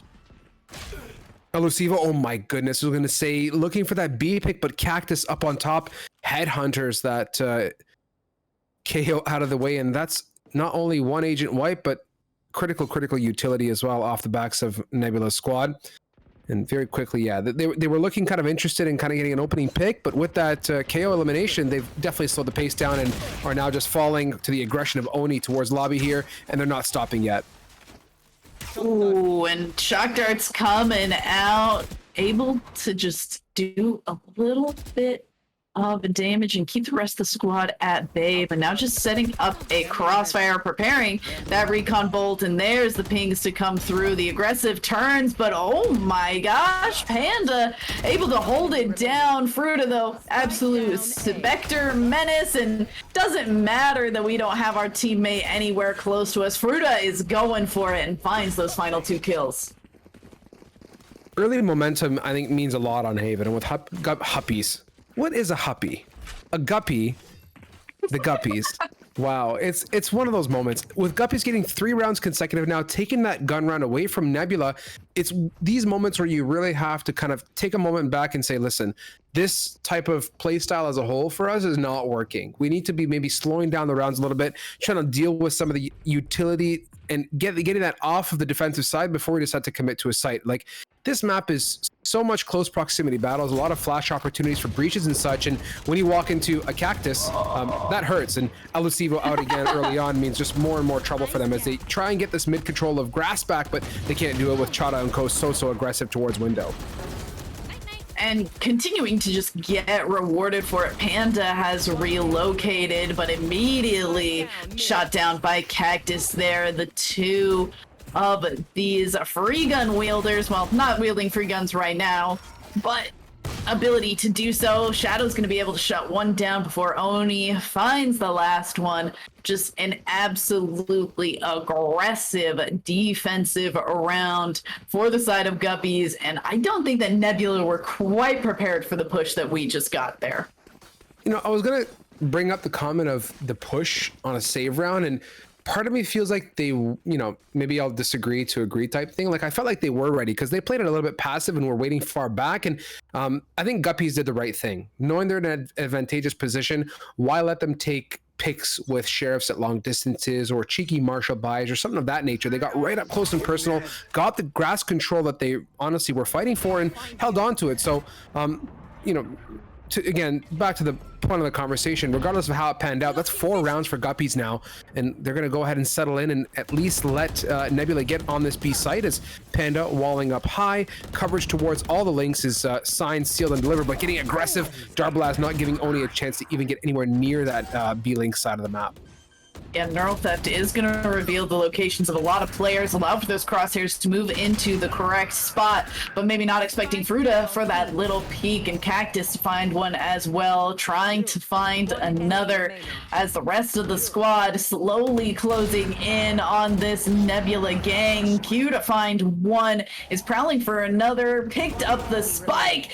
Nice little bit of a Ferrari situation there through the corner. It's just not going to be enough as Cactus, with that back and forth circling, is going to be able to find that final kill and keep Guppies in an undefeated situation. Yeah, they continue ahead looking immensely strong, and I have yet to find one thing specifically that Nebula can do. I talked about maybe slowing it down and working at default. Have I seen that in its fullest yet? No. I don't think they've had the gun round nor the full buy to be able to want to do that and really be effective at doing so. The continuous, growing of funds for Guppies and the fact they have guns at every single occasion makes it super hard. But now we've got Sheriff buys, which again could be the critical moment for Nebula to get a couple big opening picks here as they're posted up and looking to push onto this A site. But early recon dart towards lobby shuts that opportunity down and at least halts them for the time being as they're kind of split up now looking for that take to commence. But oh my god, absolutely fearless swinging for a 3-piece combination. Yeah, it feels like every site's completely closed up here, Becky. No shot at getting in. Q1 getting pinched off from the back end with Chada. They can't go anywhere. Honestly, I feel like Guppies are playing this defense like it's attack side. I have to pick my jaw off the floor to even start talking again, because I can't believe that Oni was even able to get that kind of double peek out of that smoke. And thank goodness Darblaz is actually putting into fruition what I've been thinking for the last 2 rounds. Get this timeout, get yourself a situation where you can be conferring with the rest of your team and not in the middle of gunfire coming out from Guppies. We do need to see something change. You've been talking about playing a little bit slower, but even if you're playing a little bit slower, the way that Guppies are being able to navigate these situations is just proving to be so insane, and they're getting these spray downs that just feel unmatched. Like the fact that Oni was staring down literally 3 of them, didn't die, and sprayed down with a Phantom 3 members of Nebula. Maybe the key is really just take this time out to do some breathing exercises, steady those hands, and really hope that the crosshair placement gets a little bit better for the Nebula squad. Preach. I think you hit all the key points that I wanted to bring up, right? You just have to come back to level ground and say maybe it necessarily isn't, exclusively our strat or how we're playing it, but we just got to hit the shots. And we know that Guppies has been hitting. You brought up the situation with Oni at long, some really crazy aggressive peaks and picks, and that's trouble, right? No amount of strategizing is going to improve your aim or at least give you that chance to connect on that headshot before the opposition does. But the unfortunate side of it, or fortunate depending on how you look at it, is Guppies are walking into round number 7 with 4 ultimates in their back pocket and 4 massive ones. Cosmic Divides and Rolling Thunders from a defensive perspective. It spells retake written all over it there. Let's see if Nebula can even get onto a site so that that retake can happen. A lot of utility at the ready, and Oni's going to start us off with this owl drone, trying to gather a little bit of information. So far that we saw, didn't actually check, but I imagine based on that back off coming from this fade that we did in fact see that. Prowler going to try and clear out this garage area. Will gather a little bit of information from Fruito's shots here. Rolling Thunder and the Nightfall from both of these 2 different directions at the ready. But that Prowler coming out for the second time is going to force back Fruita and allow for Chillin to be stuck in a 1v1 situation that Nebula squad actually comes out on top of. I like it. They decided not to further aggress on that C, and I believe that's because the chamber was there, or the breach, sorry, and they didn't want to get flashed off, so they fall away and they utilize that Prowler to clear up some garage space. Nice work, and so far the patience is good, but in doing so, they've left themselves little to no time to get on site. Going for the take on through, Oni shuts down that KO ultimate, still pulsating, and gonna go ahead and at least pause things for a little bit as they get the spike down. Wall from Panda. Res is also available if things get nasty for Nebula. Yeah, so far they're in an agent advantage here and looking to make that even bigger here. Shadow finds a nice shot onto Cactus. Those headshots are what we need to be seeing from Nebula. And Shadow's going to try and make something happen in this heaven area. Good for 1, but not going to be good for any more. And that is going to be a problem as Guppies are lower on agents trying to push out of this smoke. No flashes available, and Q from behind because of that from the Shadows are going to help find Nebula their first round. Mega, I think, understanding Guppies right now, if I picked up one thing from that round, it's one pick and really using every second that shot or the clock has to offer you. If they can get one massive pick either towards garage or towards C and then flex bodies over to the opposing end of the map and do so with a little bit of doubt left in the defender side, I think they can bring together a solid 3 to 4 rounds that will allow them to then hopefully excel in defensive end, right? This is Haven after all, and things can go a little topsy-turvy on the switch. It's just a matter of having enough rounds to sacrifice to, to give yourself a chance to get back into it. And talk about early opening picks again. Fearless attempts out of garage and towards B grass area. 2 for 2 picks right back and forth. And we get that res coming out too, so that's going to bring Shadow, that all critical fade, into this mix again. KO is down though, so no flashes for Nebula here, and that controller still up and available for the defensive side of Guppies, but that even 3 to 3 has been shifted because of that resurrection, as you mentioned, and dark covers are out to keep the side of Guppies at bay for just a little bit longer. Unfortunately, Darblaz has the bomb and has not planted it despite them having total control of B site here. Oh, Panda, so slippery here behind the wall, has made it through the cage, swinging, goes for it, it's actually getting picked off, but is protected. Oni finally comes around the back end now, 3 versus 2, Rolling Thunder for Fruita, Flashpoint, off they go for the retake here, but everyone has fallen back so far deep, and it's Shadow holding it down from hell. Fruita makes good work of the wand, but has to manage now 2 more of Nebula before he can get on that defuse, and they're doubled up so well towards this long area of A site. Oh my gosh, this is so tense. Sometimes as a caster, it's hard. There's such a tense situation. You don't even want to talk because you're scared it will distract the players. But with the double swing from the side of Nebula, one going short, one going long, it's more than enough to secure a second round in their favor. And it looks like the back of that timeout is actually doing wonders for the side of Nebula. Maybe they did just need that moment to calm down, but the utilization of these ultimates, being able to space them out in a useful way, and being able to gather as much information as possible, comms just seem like they have to be a little bit clearer after that break. Yeah, for sure. And I mean, Panda went and did something that was different, like was resourceful as that Sage. And look at that now, 2 rounds off the back of it. And look at the awakening of the shots as well. You talked about landing those picks, and boy, are they happening now. So Nebula, resourceful on the Sage, resourceful, and, you know, are truly recognizing picks now. And now they are, with 1:20 on the clock, delivering exactly what Guppies gave to them early on in this half. 5v3 advantage is looking really good and calm for them. The map is theirs at this point, I feel. Yeah, they have, for the side of Guppies, Chamber with an operator, but nobody is home on the site that Chamber is residing, so it's going to just have to go for a rotate at some point as a flurry of utility comes out, and Chillin is going to have their work cut out for them shortly as we find 1, find 2, and that's going to be a great start here, but it's still a 2v3 situation, and with an operator in hand, Oni is maybe getting a little bit too aggressive, but finding the headshots doesn't make it seem like it's all that crazy as Cactus finds one and Oni can shore it all up. Guppies get themselves a round back in their favor. Solid way for Oni to buy time. They're just dancing around the boxes, ate the paranoia, but in the end, patience and diligence allowed the rotates for Cactus to come back on through the back of C, and from there it was clean, easy work. You have to appreciate, though, when you get the first-person view of some of these shots and just the lock on the heads, these Guppies are monsters when it comes to mouse 1 and crosshair placement. You mentioned it before when we watched them play, and yet again, they're showing their true stripes now. 7-2. They're building a very reasonable gap. Again, Nebula just need to be, you know, tenacious on the next couple rounds. Get themselves a solid 3 to 4 rounds to give them a chance to get on defense and really, you know, spread their wings and let that Cypher Sage combination sing a bit better.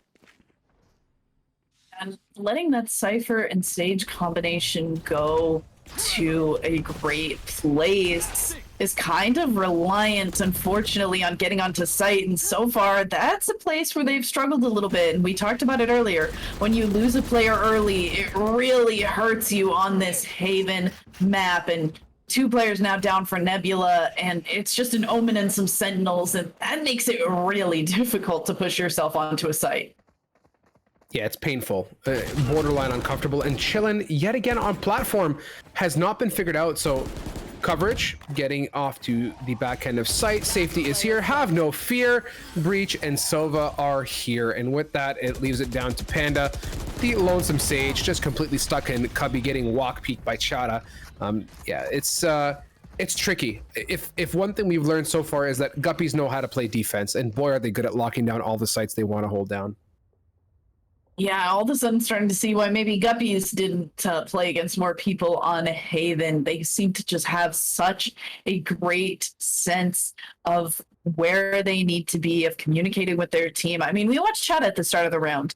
Was the first also to likely hear somebody drop out of that window area, and immediately just like checked a little bit further, saw if anyone was placing like cipher tripwires, and then went to rejoin the team and was likely able to communicate that. And that does mean that they know their opponents are on a save, and they're getting aggressive this time around again as well. Going through Garage, this has worked for them in the past, but this time they're committing completely to getting in there and are not backing away. Cactus is on site here, Fruta towards Garage window, gets one onto Shadow, and that's so problematic. Nebula get in, but they don't get out unscathed as no trades even occur. And one more time again, Guppies have gotten 3 picks with no trades on the board.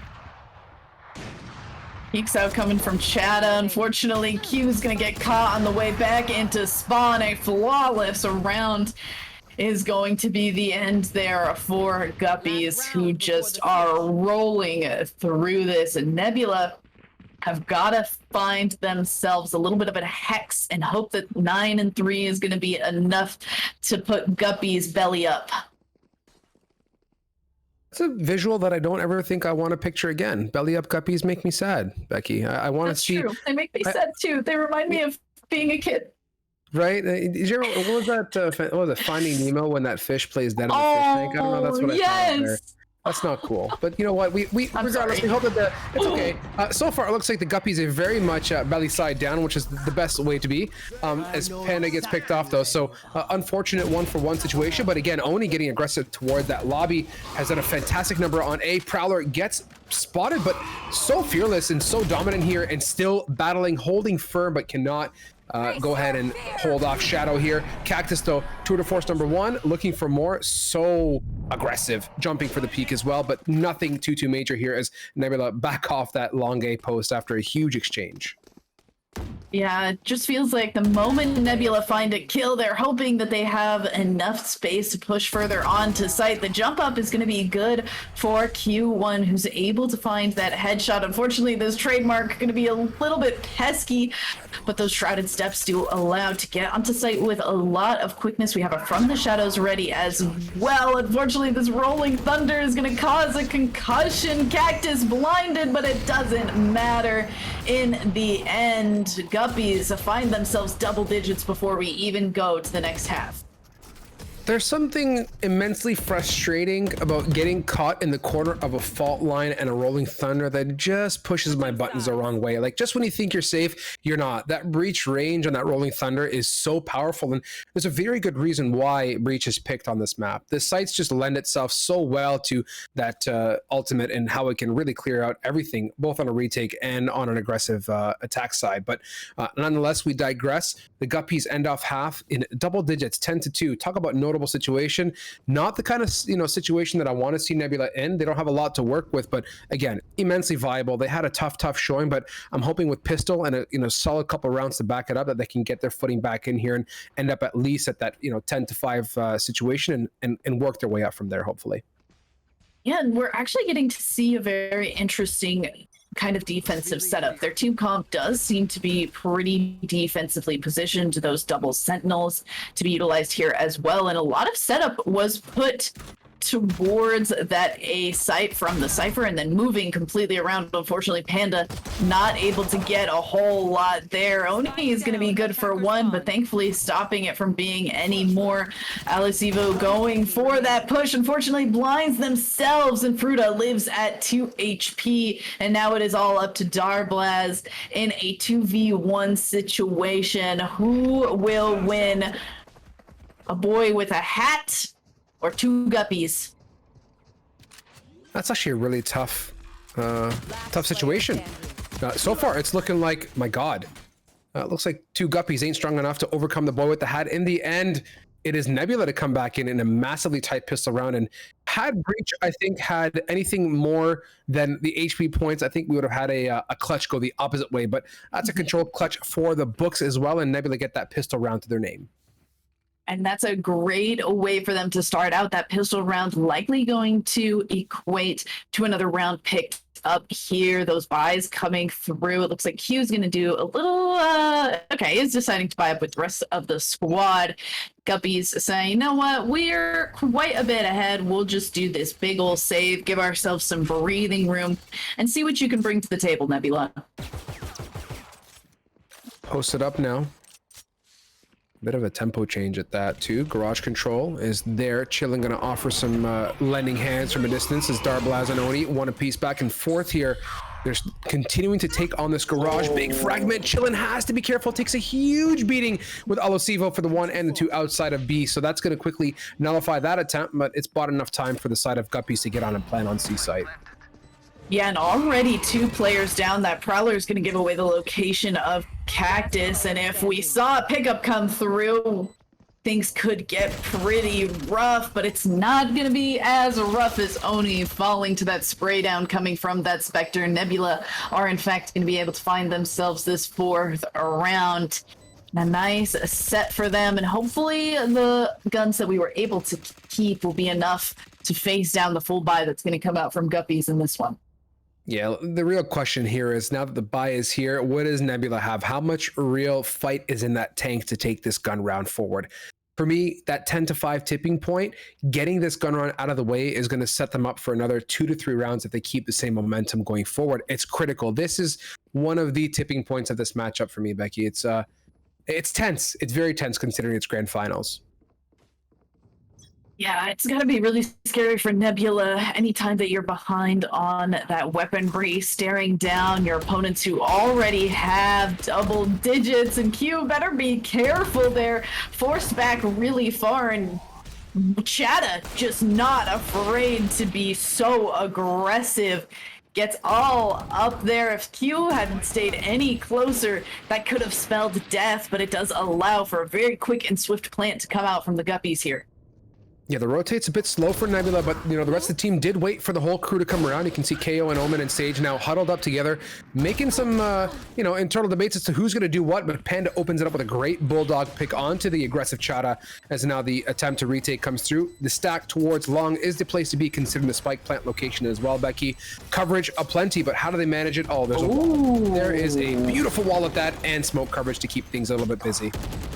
But damage is still coming through. They were prepared for this wall strategy, and they're just spraying. And it's more than enough for Chillin to find those 3 kills, and Guppies to get themselves to 11. HP bars were in the red, but it doesn't matter when you're still able to take the dub. It's a slow and steady pirate ship, right? I feel like the Guppies are just, your friendly neighborhood pirates cruising along the open seas, and they have no fear when it comes to taking dogfights with the opposition. And just when things get difficult, so much utility came out there to block off that long sea area.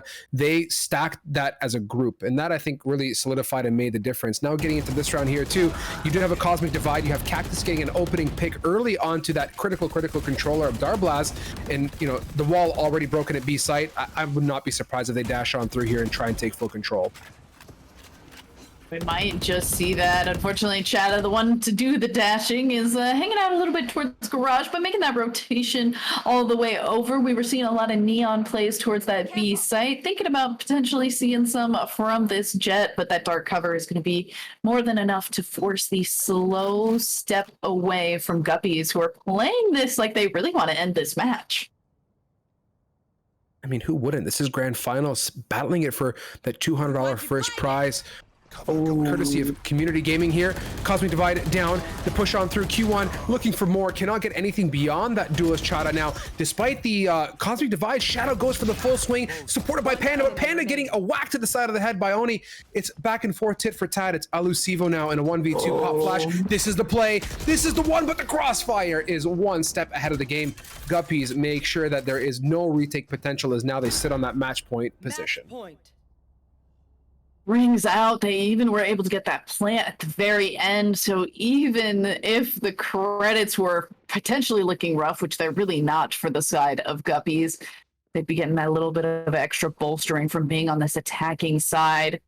A lot of ultimates ready, and I think we're likely going to have to see a lot of those come out from the Nebula side, especially because, speaking of credits looking rough, theirs are a bit upsetting, considering that they're staring down a match point, a lot of specters, some light armors, and it looks like Guppies are not messing around. They're going straight for B and just trying to take control of the middle of this map as quickly as possible. Going for it. On to B is the plan for the time being. Chara choosing the high ground and is just trying to survive at this point, dancing. Darblaz gets a huge pick as well. Prowlers are looking and following the trail. Does connect on to Chara, but yet no collapse here, as they're just kind of chilling for the time being. And the spike has somehow weaseled its way completely to C site now and is getting planted in a very new position for us here tonight. Yeah, that is quite the position, but it's a good one considering how much control they, I was going to say have, but I will say had now of that CT positioning. And now Fruta just waiting, but Alusivo doing a great job of anticipating it and is able to find that third kill and keep Nebula in this game for just a little bit longer. Guppy is trying to go for potentially a little bit of a sloppy push, maybe trying to end this game a little bit too fast. Do get taken down a notch by Nebula. Yeah, still ample rounds to sacrifice, 7-round difference, and money management becomes a question for me here, right? This is where it's a late bloom, I will say that much, but Nebula has gotten themselves into a position where it's almost like the second chance that they were not going to get. It is match point, 7 rounds to get back into it, but they have weapons. They're looking stronger than I have seen so far this half with 3 rounds to their name. They just got to be tenacious and not get picked off by Oni and even Chillin here, who have got the Vandal and Phantom in hand. Cactus Prowlin now with that tour de force. This is a very different setup from the side of Guppies, and Alusivu trying to just keep Nebula in this. We'll see if that first blood is going to be the damage that Nebula needs to stop Guppies from running away with this game. Chata trying to see around a lot of these corners, gonna see if we can follow up this owl drone for information, but so far not enough as Hunter's Fury comes out, and Darblast once again rewarded for that patience. Yeah, crazy how we're having, like, honestly, it feels like 3 different battles happening across the entire map. We have A battles, C battles, mid battles, and everyone's kind of getting picked off one by one, and it gives Nebula that 4v2 position to their name. So it's odd. I feel like one round we're solid and we got, you know, a clear plan, and the next we're just watching three rounds happening all at the same time. You know what I mean? Yeah, and the 3 rounds happening all at the same time are all coming up Nebula, who've been able to really take advantage of the spread out locations of Guppies, and now that it is all focused on Oni, this bomb getting ready to go down, a nice from the shadows to go to the back of sight, and is Oni going to be able to 1v4 take this down? Has the read on Nebula, 1v4 finishes it up all for the Guppies. Amazing stuff by Oni. First of all, you know, put the team aside for 1 second here, and let's just appreciate that clutch 1v4, beyond amazing shots, and that in itself, I think, summarize what Guppies was all about tonight. Stellar solo play, stellar teamwork and synergy, and really dominant first halves that set themselves up for success. They fought tooth and nail to get down to these grand finals, and they are the winner of the first prize, $200 here, powered by Community Gaming, on your Pit of Valor number 99.1. Wow. I just, like, I feel like I need to take a second. I just feel like I just ran a marathon within just that last one. Yeah, let's take a look at this again. Even just these final 2 kills. Remember, it's probably like off the back of comms from the team. I feel like I actually, during our little bit of a break between the semifinals match and this finals match, I was like scrolling through Twitter, and I saw one of their teammates post up like, here's what the comms look like in these games. And it's actually just like a lot of people being pretty quiet, which is kind of nice sometimes. It allows for the player who is in those clutch situations to actually be able to think and go for those plays that need to be made. And honestly, A+ to Oni, who did an absolute phenomenal job and is going to be the one to win our MVP award for the night. If you didn't see that last round, I don't even know. You just got to go back. You got to watch it, and it says all that needs to be said about this MVP going 22, 6, and 9. What an insane KDA. On its own. No, amazing KD, and I want to go ahead and talk about, in this exact same map, round number 1 pistol. It was Oni's recon dart on C that allowed Chillin to get a 3K through the smoke coverage of that nebula. So, like, you know, it's MVP for more than one reason. The kills in KDA, yes, as an initiator, but the utility and the support that Sova brought to allow crazy rounds to come out. And, you know, we've seen, for a fact, I can say I've seen Oni utilize, even I think it was on our Ascent map, the second map that you and I casted, how they had a very rough take on the one round at B, and I vividly remember how they changed it up and went in for a second attempt, but they utilized the owl drone to get on that site. So small changes, small adaptations from Oni was really critical and pivotal to their success through that map, getting through Ascent, and now coming into this and really bringing home a clean win on Haven. I have a refreshed look on this map, and I'm super appreciative of what I've learned watching the Guppies play tonight. We talked about control clutches all night. We had like 4 at the end of the night, but I think the one that really takes the crown, along with Guppies taking this Pit of Valor crown, is that final clutch that we got to see from that Sova. Beautifully done, and definitely like an extra just little control clutch crown to go on top of that. And if you're interested in getting yourself some control, it is a great meal replacement. I've been drinking it myself lately. I've been moving off of the Soylent, going towards control. It's a little bit more filling and has some really fun flavors along with that as well. Another big thank you to some sponsors, that MSI that is going to be giving away mice to the MVP, headsets in our giveaways as well. And just a big thank you to them for continuing to support us week in, week out. And same to Community Gaming, who is now the platform that we are using for these tournaments. They are also helping to bolster our prize pool and keep this free tournament giving you some of those good old dollar bills. And if you're interested in throwing some of those back our way and also making sure that you can enter our tournaments every single week and you don't have to worry about being pushed out because we do fill up, you can get yourself that $10 a month country club membership to make sure that your team is first to get into these tournaments every single time. And that's $10 a month for the first 3 months. You get 1 month for the price of 3. No, 3 months for the price of 1. Very good. It's the end of the night. I'm starting to woo, you know. I'll hand it over to Strive now. I was on a roll for a bit. No, you're good, more than good, and this is important stuff for our viewers to always remember. And more than anything, again, take everything that's been shared with you guys and walk away with it tonight, knowing that A, we saw an amazing Guppies matchup, and B, the final thing I want to say is a huge thank you to production, our Pi on the back end, our observer Fade, to Seymour and Mick that brought you through the first portion this evening, and a thank you to Becky as well, to the tournament admins and the crew that run this in the background. A big thank you, and I hope you guys are appreciative of what they have done and continue to do for us week in and week out. We thank you from the bottom of our hearts. Look forward to seeing you here on Pit of Valor number 99.2 next week. 100 is going to be a banger, so be patient. Just means more POV before we get to that point. So on that note, have a fantastic night. I wish everybody a great rest of their week and a great weekend to come as well. Take care.